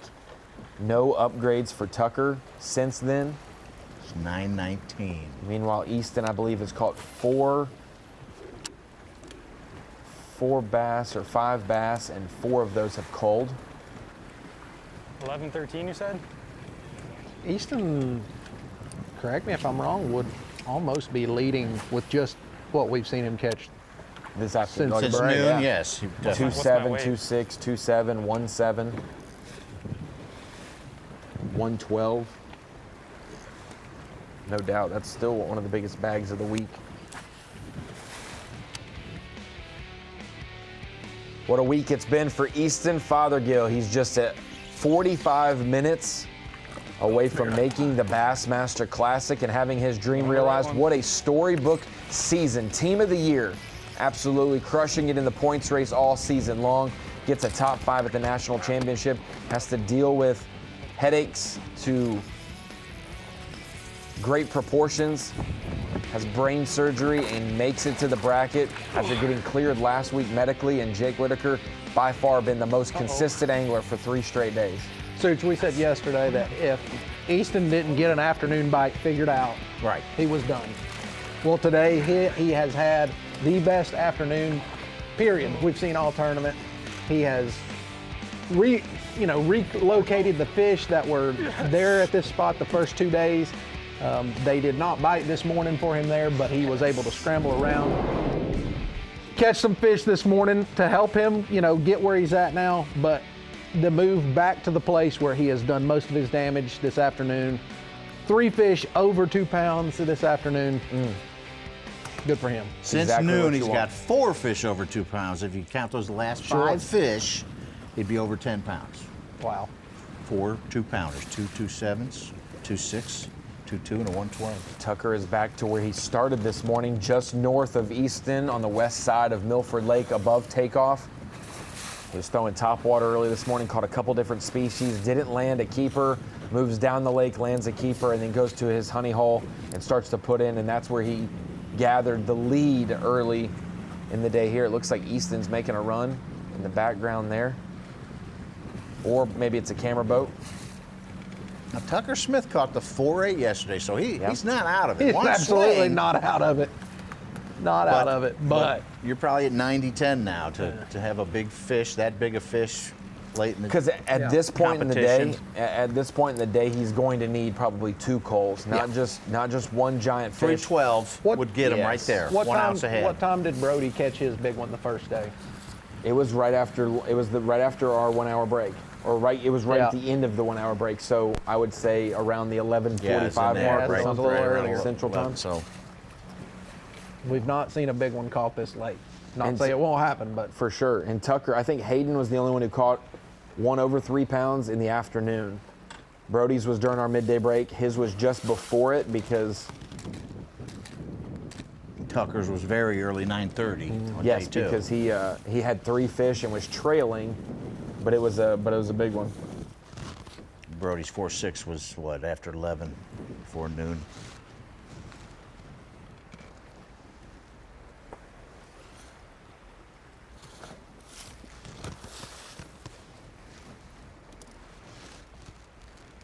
if Easton was moving, I give him 10 minutes to fish his new hole, and then he'll be right back where he yeah, if he was. He won't leave long. We're down to 41 minutes.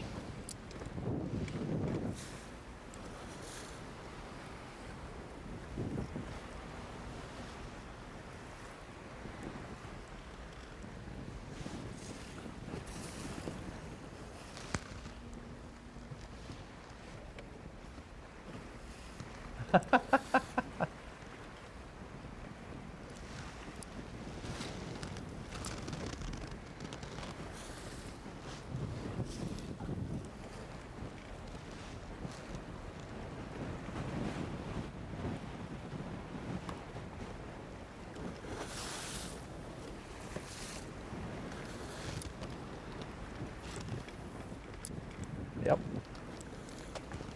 Easton back to where he caught the 2-2 right as we got back from our hour break.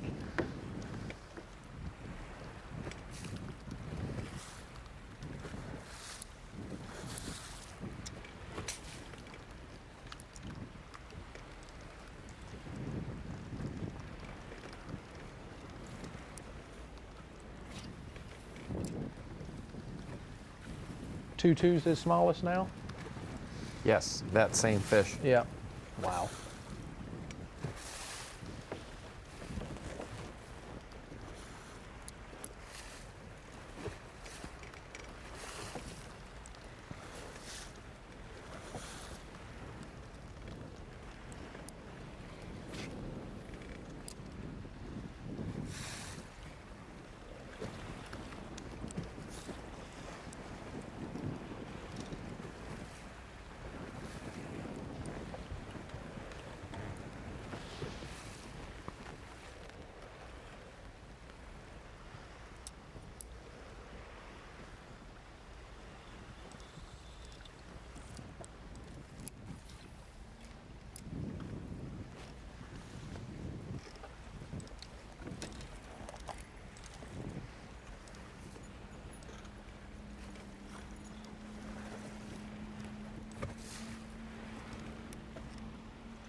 got a Midwest invasion, Jake. Talk about that on the Elite Series. Felix and Fighter and Kufal and Schlapper and Downey. So many anglers have came from Wisconsin, Minnesota region to really Shakira to excel on the Elite Series the last few years. Fothergill could be the next one that's in our eyesights with him being from Minnesota and fishing the Opens next year if he holds on to a 2-5 lead for the next 37 minutes. Yeah, and you know, he has mentioned that he went to school at Montevallo just so he could learn the Southern Lakes. So, meanwhile, most of those guys had to learn the Southern Lakes on the Elite Series in the fire. Exactly. So, I mean, Easton obviously has shown he's got what it takes, and it wouldn't surprise me none at all to. And with the release of the Open schedule next year, we got one going to Leech Lake, which maybe his home lake. Like so, an hour away, not even an hour, I think. Yeah, so I'm Grand sure Rapids, you know Minnesota if he can pull this off and he can get his entries to the Opens, he will definitely be looking forward to that tournament.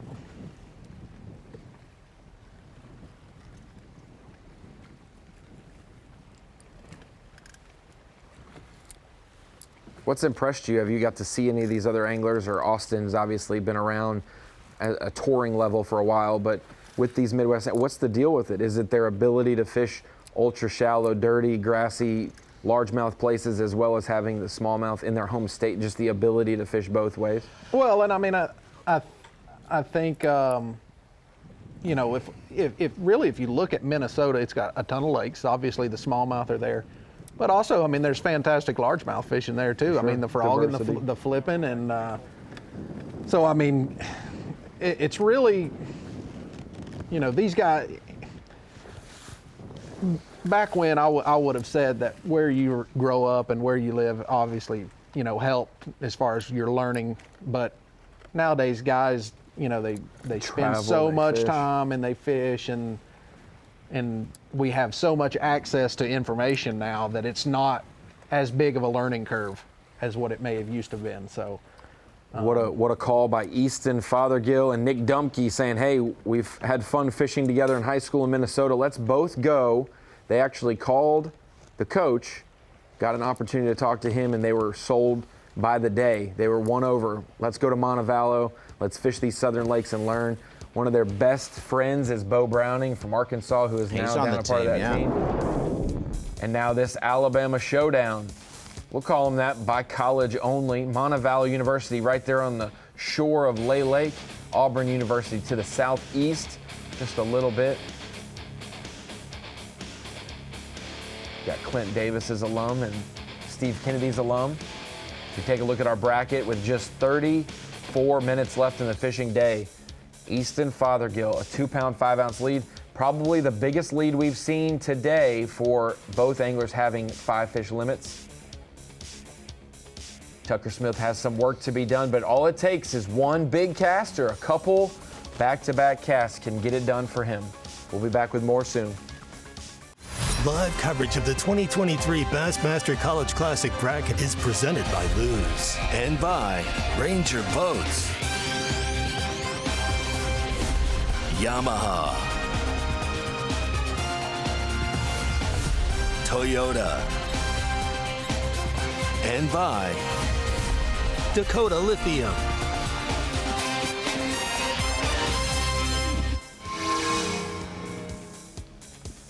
The time is winding down, 30 minutes left on the clock.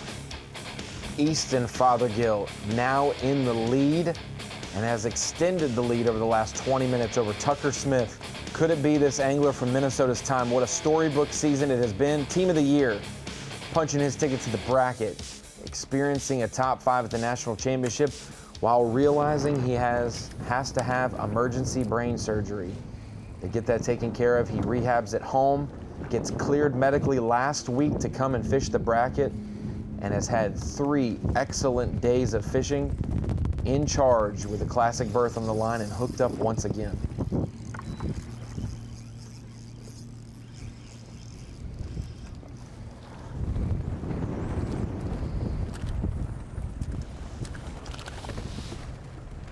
I don't think he's going to help, but it's 2-3 or better.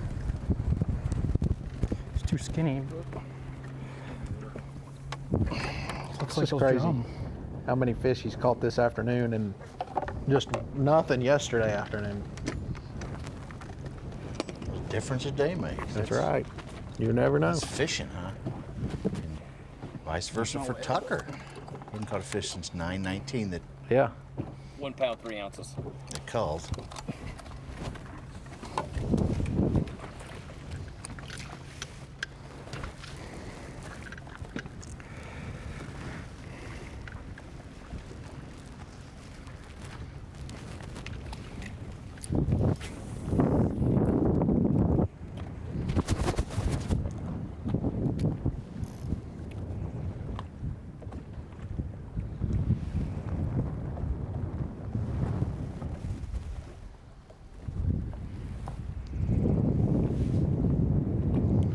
All right, Jake, has it ever happened to you where you just lost something by the narrowest of margins? Does it hurt more than if somebody really just pulls away like this, kind of? It's not over yet. But Yeah, I would definitely rather get beat by more than, obviously, than by a little bit, but. The only thing that's a bummer, is when after the tournament you start to see the updates and know that at halftime you had the lead and you didn't make an upgrade. Tucker still has 9-8, which is what he had at the midday break. He has not made an influential at 9:19 call. a.m. Yeah.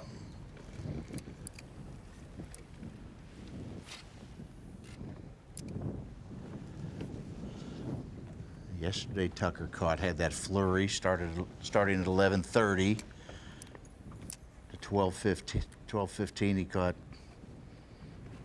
6 fish, I believe. In there. Well, for 3 days of fishing, Easton Fothergill has been the best angler as far as catching fish, catching better quality fish. Just my friends and family watching. Catch a 3-pounder this tournament. I've been fishing hard all day. Haven't had a big bite. I've just been doing what I can. But we got a couple more minutes left, so we'll see if we can catch one. I'm not gonna stop fishing hard until the end. So, and all my sponsors that make it possible too, especially the Auburn team. Been riding my Z21 XL through these waves. It's handled really well. So big shout out to them, and yeah, we'll see what can happen.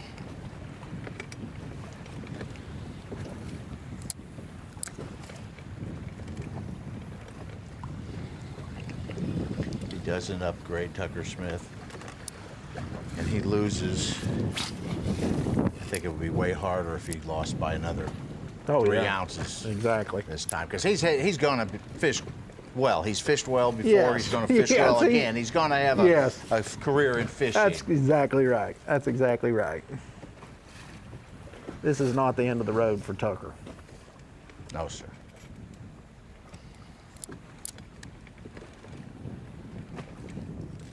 And just to get here, think of how many people vied to be the final 2 anglers with a shot to make the Bassmaster Classic. Right. It's the dream.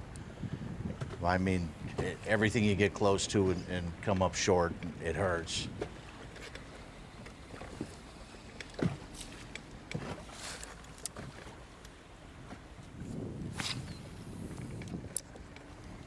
Well, and I mean, he has executed flawlessly. He's not, lost any fish or, done anything that would cost him the win. So I mean, look, if you're a bass fisherman, you better get used to losing, because you're going to lose way more than you'll win. So, if it works out where Easton wins this deal, Tucker got beat. He just got beat, and that's okay. That happens. That happens. So more often than you he did realize. He did. He fished a great tournament this week. His day will come. He's kind of reminds me of Jason Christie being close in classic, and then winning it. Got to put yourself there. The more times you can put yourself in contention, it's eventually going to happen.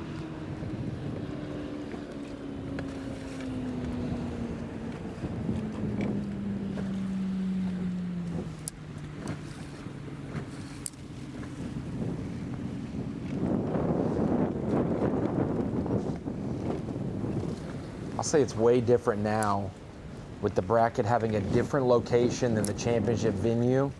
I'm not saying making excuses for you, Jake. You obviously won the championship on Chattooga and had the opportunity, obviously, to try to follow that up. But trying to go and fish areas you've already hammered for practice in 3 days of a tournament and do it in a bracket, that's absolutely got to be the hardest thing. Because you weren't in management mode in the tournament. And then you got to go back or try to duplicate that. I knew at the Chattooga tournament that the odds were not good as far as, I was trying to fish, new water and do that, but I knew that I had basically exhausted everything that I had just for the team, the championship. So what's absolutely crazy in that one is that was the second year we had been at Chattooga. The year prior was the year of the rat and the year of schooling fish. Yeah. No schooling. I came the first year I was deep drop shotting, lost as can be. I'm like, man, it was one on top water. I make it again. I'm like, I'm gonna bring my top water. They don't school all week. Yeah. But on the final day of the season, Brett Pruitt has them school and he wins the bracket right then and there. Absolutely crazy how that went down. I had a couple guys that I know well that hooked up. Little baby. I had a couple guys that I knew, really well that have lived close to Chattooga. They fish it often. They were out watching, and they after my day was over in the bracket, after I was eliminated, they were like, "Dude, I wish you had been at such and such point while I was sitting there." Just fish or schooling and it's just like I had no idea. What's crazy is we went into that, just me and Mike Corbishley, who fishes nationally now. We went into that tournament, practiced separate. Yeah. We fished separate in practice, and we had extra spots we didn't hit, expecting that if we made the bracket, so we didn't run out of fish. Yeah. And we came up just one fish short of making the bracket. But that's the way you you either had to burn everything to win the championship or you had to try to save something to have 3 days of a possible bracket for you. And Zach Parker was absolutely phenomenally consistent each day of the bracket until that final day when Pruitt had that bag from Topwater.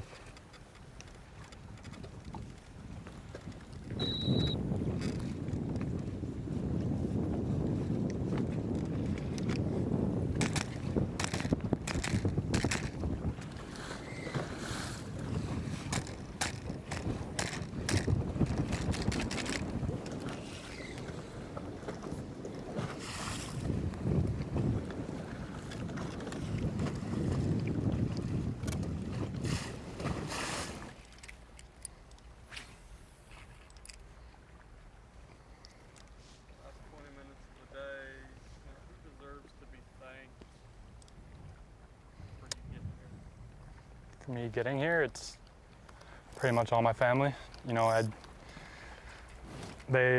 my biggest supporters, and they're why I'm even able to do this. My dad lets me take his boat all over the country and chase little bass around, so I'm insanely grateful for that. It wouldn't be possible without that. And all their support. They travel and come to quite a bit of my tournaments all around the country, and it just means so much to me. And also my partner, Nick. Me and him have a super close relationship, and we fish really well together, and that's the reason why we're here today. So huge shout out to Nick for, grinding on the bass trail with me, and we work super well together, and I'm just super grateful for that. And my mom. Shout out to my mom. Love you, Mom.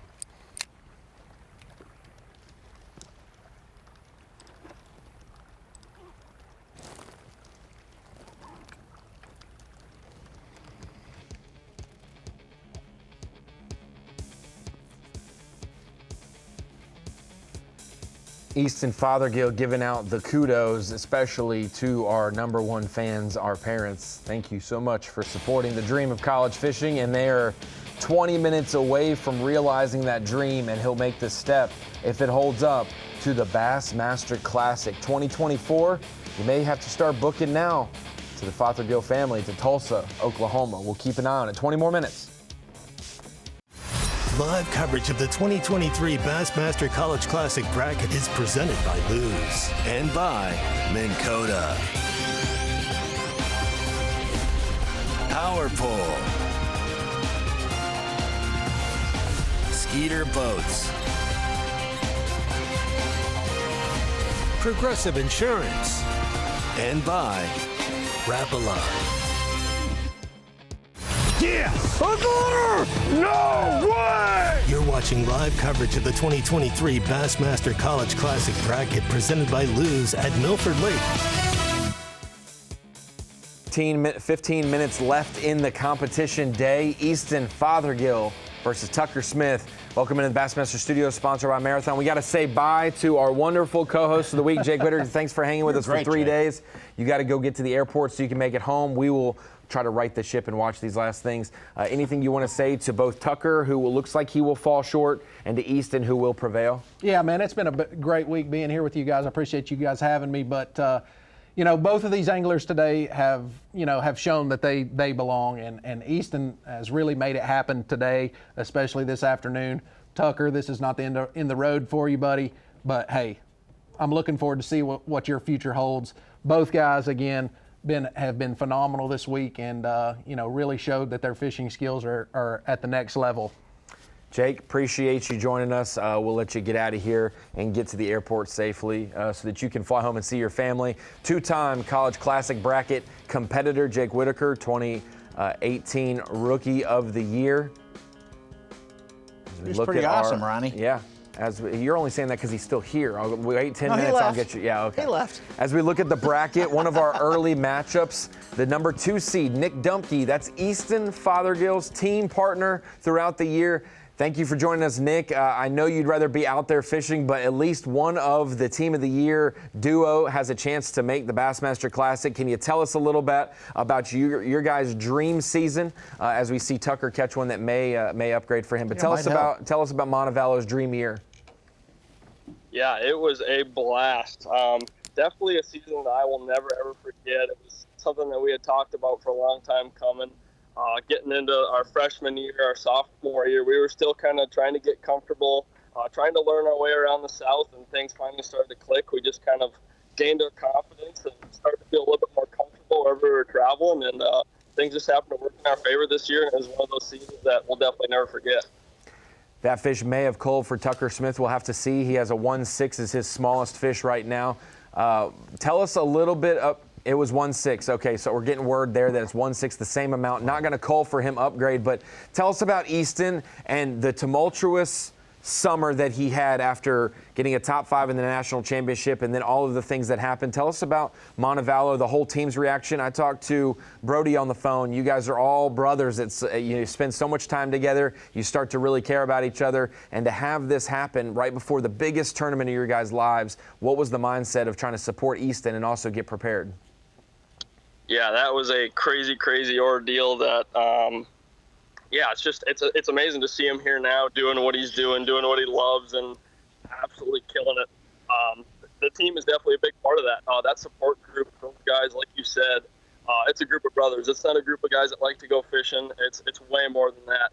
I know all the guys are sitting at the lodge right now. They're sending videos where almost the whole team is in the lodge right now watching on the flat screen. There's videos of him screaming when he was upgrading. And that right there, that's what makes this happen. It's those group of guys, that support system. It's unreal, the group of guys that we have. And without them, none of this would be happening. While you guys were practicing for the bracket, the rest of the Montevallo team, other than Brody and Jack and you and Easton, they were cooking fish on campus to sell to help with the medical bills. Who spurred that idea on? Obviously, Coach William and you guys. It's a good bunch, and it's on the rise. Montevallo is one of the hottest teams in the country right now. Yeah, it's that right there is a prime example of the crew to take the time out of their day and to do that fish fry and all those other things.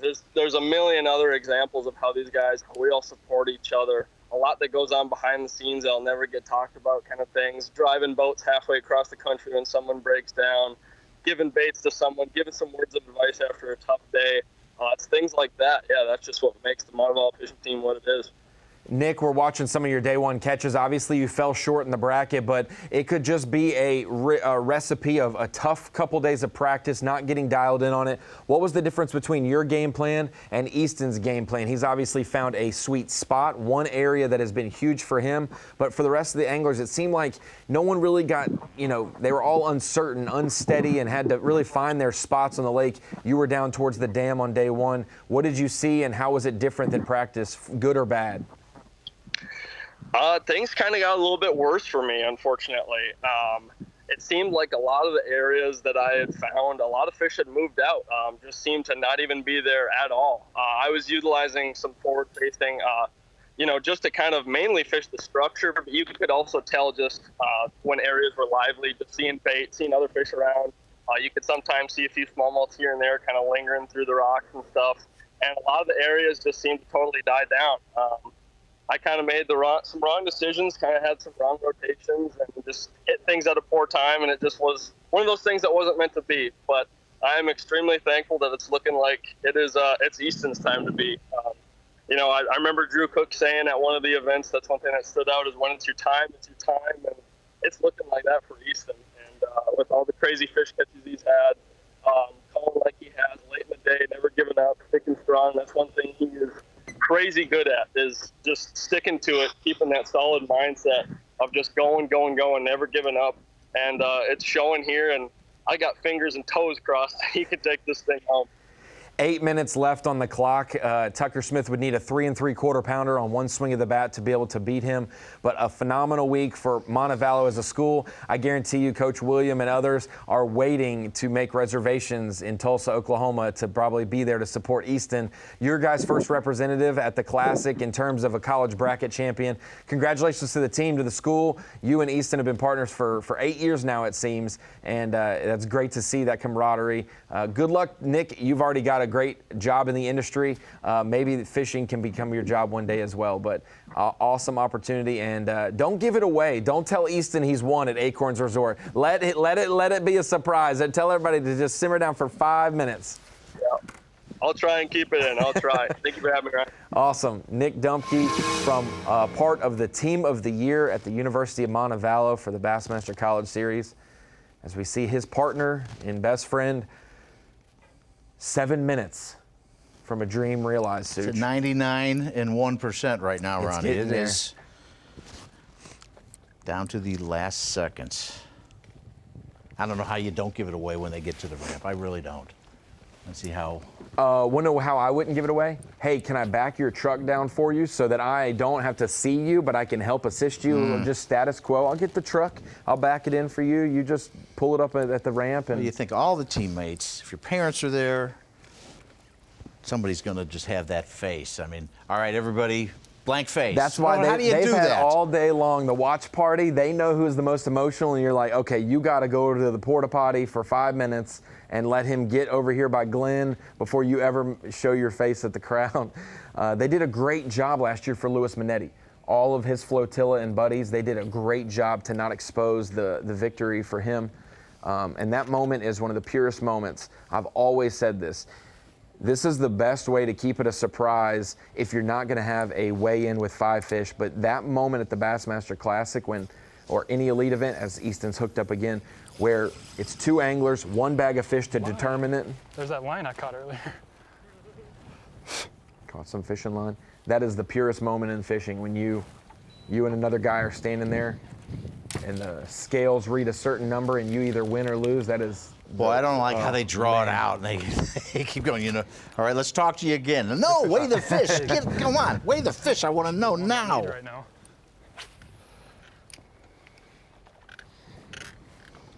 I kind of want to know now, too. I don't want to hear them banter and make them sweat. That's why they call it the Yeti hot seat, huh? Because it is hot. I think we'll have 2 different tones. I think they both have good enough weight right now to think that they won the matchup.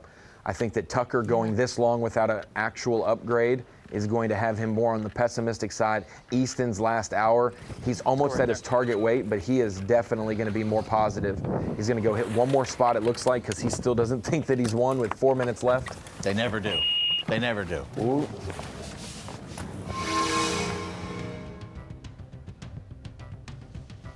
Easton Fothergill, and Tucker Smith still fishing that main area that has been so successful for him.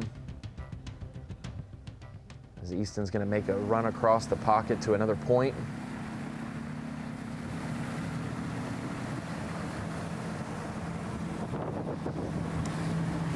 Ron, if he holds on, Montevallo could become the what number school to have a classic bracket winner. You know, we've had a couple multiples with Bethel and Auburn. They'd be the 10th different school. 10th school in 13 years.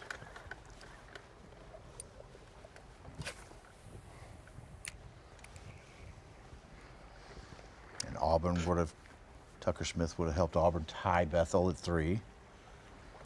So if he catches a 3:12 in the next 3 minutes, does he have to have it over the gunnel to?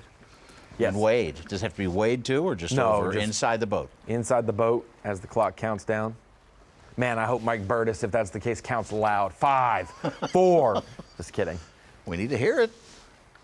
What if you're not in and the fish is still in the water? It doesn't count. Or some if you have them on the line, you got so many minutes to get it in on the saltwater tournaments. Yeah, but that's not a 2-pound smallmouth at Milford. Like a couple hundred pounds. No, it's not. It's a marlin, usually. I got 2 minutes left now. What a special week it's been. I know as a former college angler, this was the goal. You could go all year without winning a regional. As long as you made it to the championship, you had a shot to make the bracket, which means you had a shot to make the classic. That's all that these college anglers have ever wanted, is a shot. And both of these anglers have now had their opportunity. For Tucker, it's very, very tough to have 2 second-place finishes in the bracket, but the quality of his fishing skill is evident. One of the best youth anglers of all time. Easton Fothergill, if you don't know him, now you do. He's been on the prospect list with Kyle Jesse, and a couple of us have made for the college series the last few years. They proved us right this year by winning Team of the Year, and now he is going to prove a lot of others right who thought highly of this angler from Minnesota. And what a story after having brain surgery. Wow. When it's meant to, catching a fish that you broke off yesterday that has your bait in its mouth, you catch it on the final day when you need a big cull. That is the definition of when it's your time, it's your time. Yesterday I said, well, Tucker Smith looks like he's been catching fish throughout the day, and Easton kind of didn't have a good afternoon yesterday. He was done at 9:30. Yeah. But today, he must have done something different to figure it out. We said if Easton was going to win the bracket, he's going to have a great morning and needs to figure out something in the afternoon. And if Tucker's going to win, he needed to have a good morning and a great afternoon and just find something in the morning. But Easton has done it throughout the day today. Clutch performance. And I can't wait to hear their final thoughts as they make urgent casts before the last tick runs off the clock.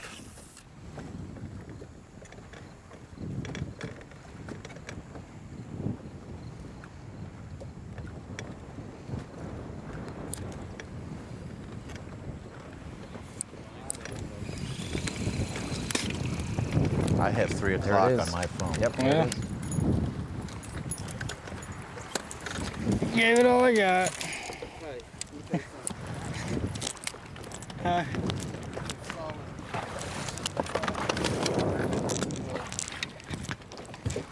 Definitely didn't win, but I tried. Let's knock this out real quick. All right, your biggest is going to be a 2.9. Can you see? Yes, sir. All right, your next one's going to be 111. 2.4. Yeah, 2.4. See, that's what I'm saying. Help me. Then a 111. All right. 110. 110.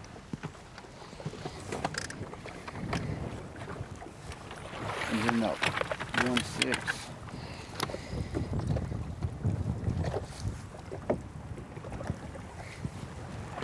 Mm-hmm. 1.6. Yeah, 1-6.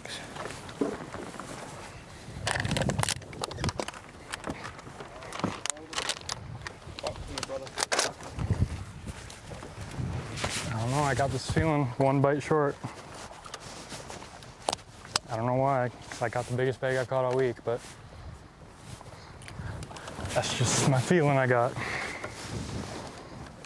let me get you a sign. This right here, right here.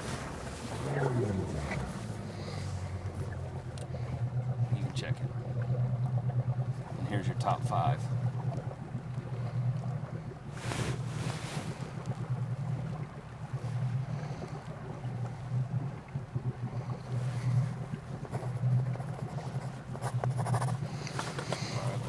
Thanks. How's your idling? Give me some thoughts, Easton. Just can't believe I really did that, honestly. You know, my first 2 spots didn't pan out, which, I don't know, I kind of burned them down, I felt like, the first 2 days, and I was just sitting in bed last night just brainstorming what to do if they don't work out. And that's why I caught what I caught today. Right there, I caught the biggest one of the day right away in the morning. Well, not right away, after I hit my first 2 spots from the other 2 days. And I don't know, man, I just feel like I made good adjustments based on my last 2 days, made my rotation a little bit differently. You know, just put myself in front of where I thought the biggest fish lived right now and caught the biggest bag I've caught this week, so I guess that's all you can ask for. So definitely made Tucker earn it if he beat me, but, you know, I'm happy with my day. Hey man, now that it's almost all over, the fishing's over, now it's just the kind of waiting to see what happens. You know, what are your feelings like? What are your emotions like? It's just, I can't believe I was able to fish this, to be honest. Just, I can just think of all the whole field we fish against all year, just how many good anglers there is, and I can't believe I was one of the 8 to fish this. It's unbelievable. Just super grateful that I had the opportunity to fish it. What's on the line? I mean, if you pull it off, what do you win? If I win, I go to the Classic. I get a division of opens paid for. I get a truck and a boat. It's absolutely life-changing. It would be. Give Dad back his boat? What's that? If you won, you could give Dad back his boat. That's right. I could give Dad back his boat if I won. That's right. It would be unbelievable. At what age did you start dreaming about this? About making the bracket, my freshman year of high school. That's when I was like, I want to make the bracket. And, you know, coming through the high school ranks, my dad captained me. I was traveling all over the state, learning all kinds of different water. Southern Minnesota, we have lakes like this. And, you know, it's definitely prepared me for the college scene. And, you know, my junior season, able to make the bracket, so unbelievable. Fun event, you know, I had a great time. Today just never really got those big bites. I had 2 good ones. I needed 3 more bites, and I don't think I have enough, but I had fun, you know. Being able to come out here and fish a tournament like this, you know, not a lot of people get to do it every year, so to be able to come out here and just compete was amazing. And then to get to fish against all those guys, they're the best competitors in college, so, you know, I tried my best and see how it goes. You know, I don't know. We'll see, but didn't really catch what I wanted to today, so we're about to go weigh in and see.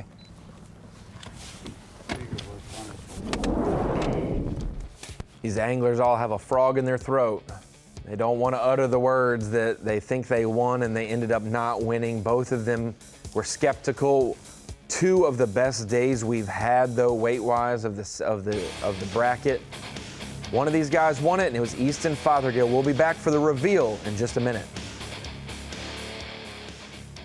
Yes! No way! You're watching live coverage of the 2023 Bassmaster College Classic Bracket presented by Lews at Milford Lake. It's done. It's over. 0 time on the clock for the college season. All that's left to do is make the reveal public, reveal it to Easton Fothergill and Tucker Smith. Both of them said no. to getting the halftime weight reveal. They get to hear it now for the first time. It's admirable, both of them not knowing what their competitor has throughout the day and just fishing on instincts. What a afternoon for Easton Fothergill of the University of Montevallo. And they still don't know, Ronnie. They came in here both thinking they didn't do enough. Easton said, I think I'm one fish short. And they are both, now this is from them just a few minutes ago, idling back in after they gave their post-mortem report of their fishing day and their fishing season. Got to hear from them as well on land and see the reveal go down in just a moment as well. For a guy like Tucker Smith, 2 times in the bracket, love to close it out today. Yeah, you know, it was a tough day. Afternoon, I was trying to, you know, run around in my best areas and trying to get some bites, and the afternoon bite just wasn't good for me. The morning bite was good, you know, I felt good about it until the afternoon came around, then it was tough, so. But happy to be here, and, you know, we're about to go weigh in, so let's see what happens. Tell me about how tough it is just to get here. I mean, just to be in this position twice in your college career. It's really amazing, man. Yeah, it's tough. I mean, it's the toughest tournament to get to in college fishing. You got to catch them every time, and you know, it's not easy. It's really, truly the best guys in college fishing. These are like the next pros, so you know, it's really tough. But I'm happy that we were able to make it to the tournament and fish the final day. So.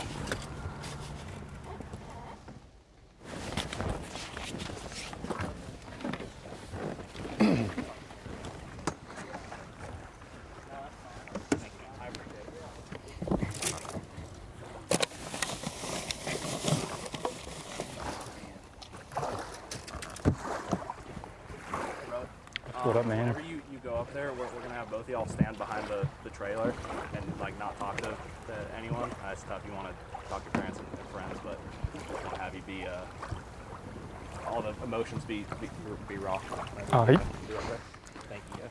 Guy, We're not Tommy. letting anybody down there, Ronnie. Don't let it give it away with their game face. Secure Or their... the premises. Yes, yes. Great competitor you are, man. He says, let's get behind the trailer. You can go check out Tommy's gallery the final day as he chased around both anglers as well on Bassmaster.com. Glenn Kale, the tournament director, walking off right there. Easton and No, not me either. I caught at least one fish today. I caught all week. Put him in the dome of silence. Cone of silence? Get smart. As you see the crowd building, Tommy requested, do not go talk to anybody just yet. What a moment it is for what a moment it is for the families. Oh yeah. All the support. Friends, girlfriends, moms, dads.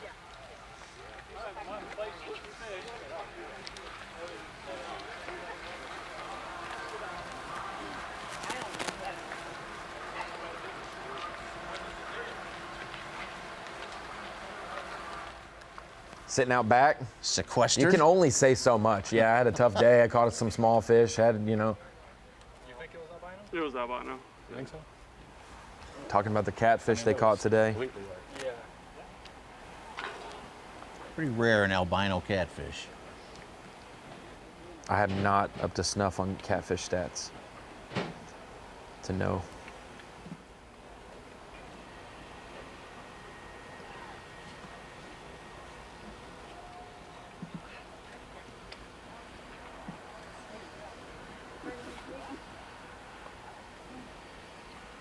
I think a month ago, he was in a hospital bed. Not sure what was his future in terms of health or fishing. Yet Easton Fothergill did all the rehab and rest that he was supposed to, his family taking care of him back in Minnesota, just to have the opportunity to have multiple doctors consult each other, clear him medically. He's able to fish this week and possibly punch his ticket to the Bassmaster Classic. Dream come true. And back to reality next week with scans and more updates on his health, which is far more important than the sport of bass. I wonder when they realize, okay, there's a brain abscess, we've cleaned it out, he's going to heal, he's going to be okay. He just needs to rest and convalesce. I wonder how much the family was like, boy, is he going to be well enough? And his teammates and his coach and everybody, and our people too were wondering, the number is he of going to be prayers. well enough to come and fish this? just the fear and worry as you go into an emergency surgery aspect, and then the recovery, and especially with the brain, that is everything to our bodies. See Nick Dumpke in the crowd there, his tournament partner. It's amazing what they can do in surgery now, even on the brain.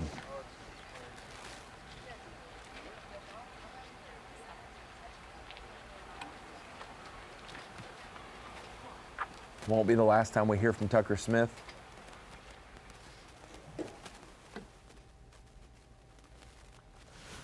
Glenn Cale and Mike Burtis are taking care of making everything official behind the scenes before they bring them up and get ready to do the reveal.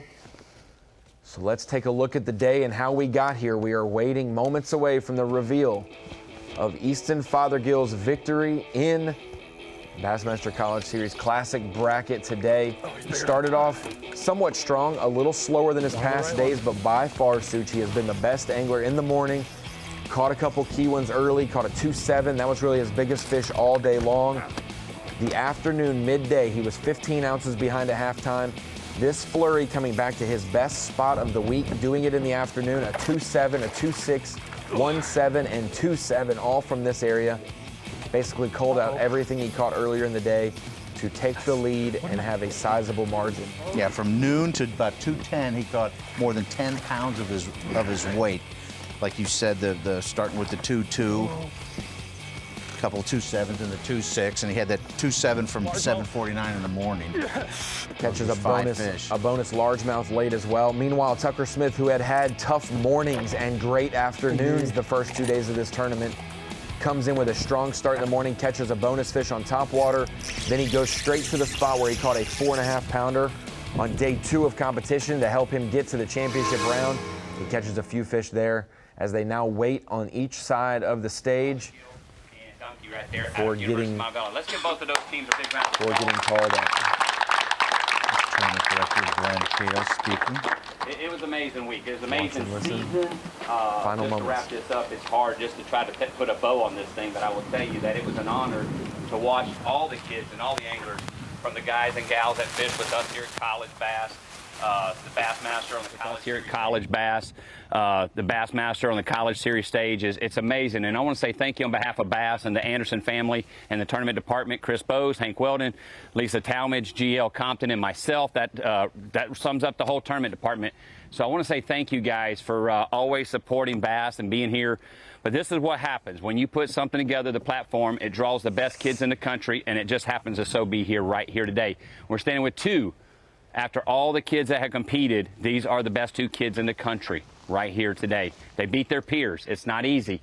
And if you're not following us on the Bassmaster website, you need to go follow us in 2024, because I promise you, it's not getting easier to get to this point right here. So thanks on behalf. Let me get some thank yous in. I want to thank Milford Lake. I want to thank Gary County. Thank you so much for having us. Acorns Resort, Mike Harris, Leslie, Susie, they did an amazing job housing all the anglers this week. The dinner the other night was amazing. All those folks from Kansas Wildlife, everybody here, the mayor, Fort Riley, thanks to those armed services, men and women that do what they do so we can do what we do. So we want to say thank you to those guys, and on behalf of Bass, it's much appreciated. So let's get these guys. Come on up, Tucker. Come on up. Easton, come on up here. I know it's been a run for both of you. It's been a run, and it's a grueling, emotional. I know you haven't had any sleep this week. I know, because I have not had any sleep myself as well, and I'm not even competing in it. I know we thanked everybody, but what I want to do right here today is give me some key baits this week and how you was able to break the lake down.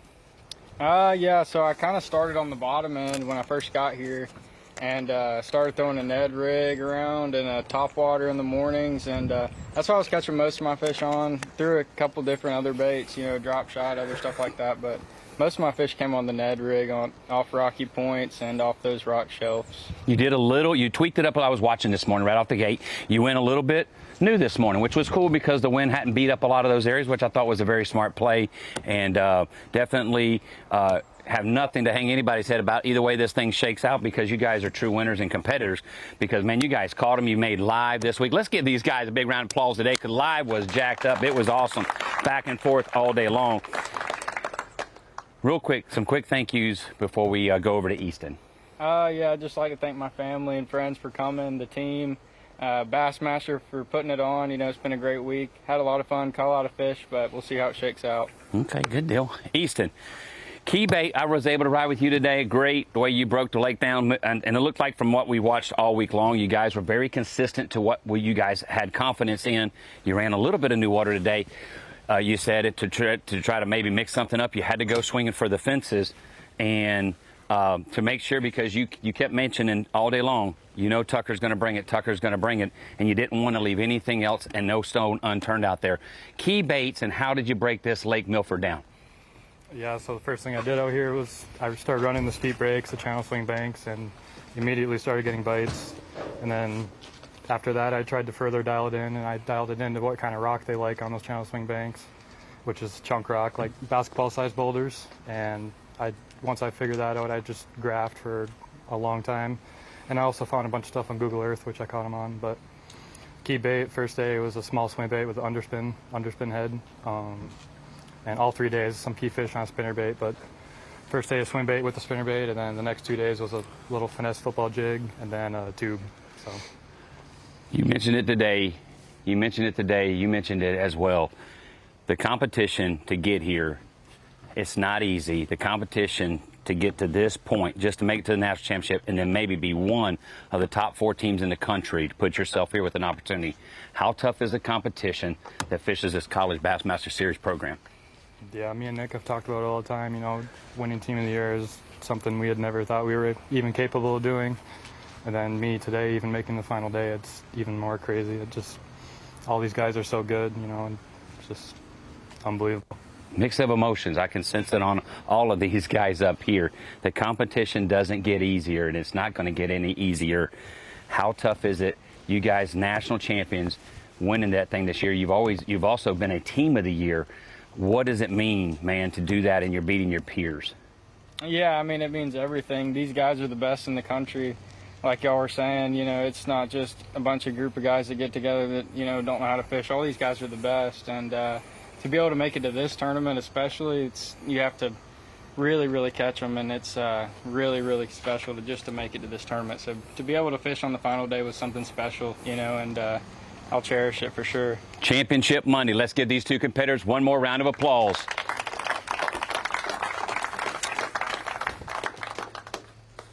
Their score sheets and tallies here, if they want to have these as memorabilia, they will be revealed right here. One of these lucky anglers right here will be your 2023 College Bassmaster Classic Bracket champion and take theirself to the Bassmaster Classic in Grand Lake. Your 2023 Strike King Bassmaster College Series College Bracket champion, presented by Lews.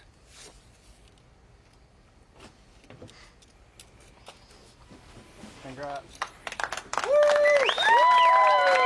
Easton Fothergill, University of Montevallo, punches his ticket to the 2024 Academy Sports and Outdoors Bassmaster Classic, presented by Toyota. That's not going to sink in right now. It's not going to sink in. We're also going to get you a truck. Toyota Dynamics going to get you a brand new Toyota Tundra.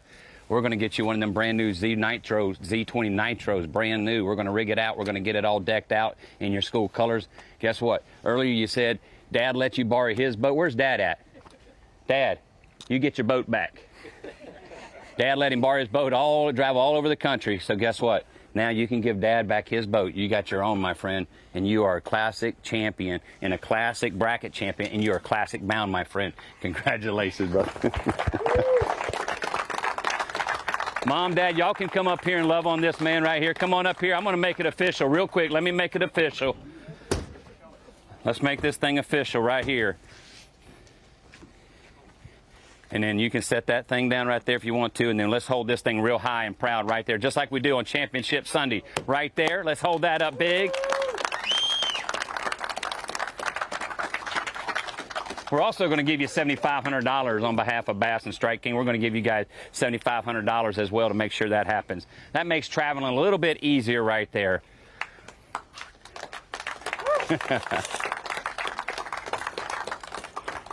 This is what it's... This is why I wear sunglasses. Listen. Go, Easton. You doubted yourself. You thought you left it open. You left the door open yesterday. You said that this morning. You was lucky. You thought you wasn't gonna make it.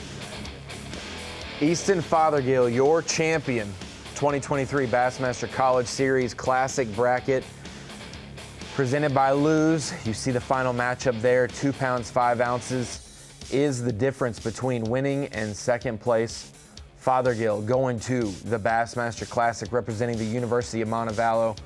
Congratulations to him. Congratulations to Tucker Smith. All 8 of our participants today. Every single college team that participates with Bassmaster, we don't take it lightly. Thank you so much for supporting the tournament trail that makes dreams happen. For the amateur anglers, you can see it was starting to get dusty on the banks of Milford Lake. There's tears. Easton Fothergill showing a little bit of emotion. What a roller coaster season. The best team in the year makes it through so much adversity this summer to advance to the Bassmaster Classic. Congratulations, Easton Fothergill.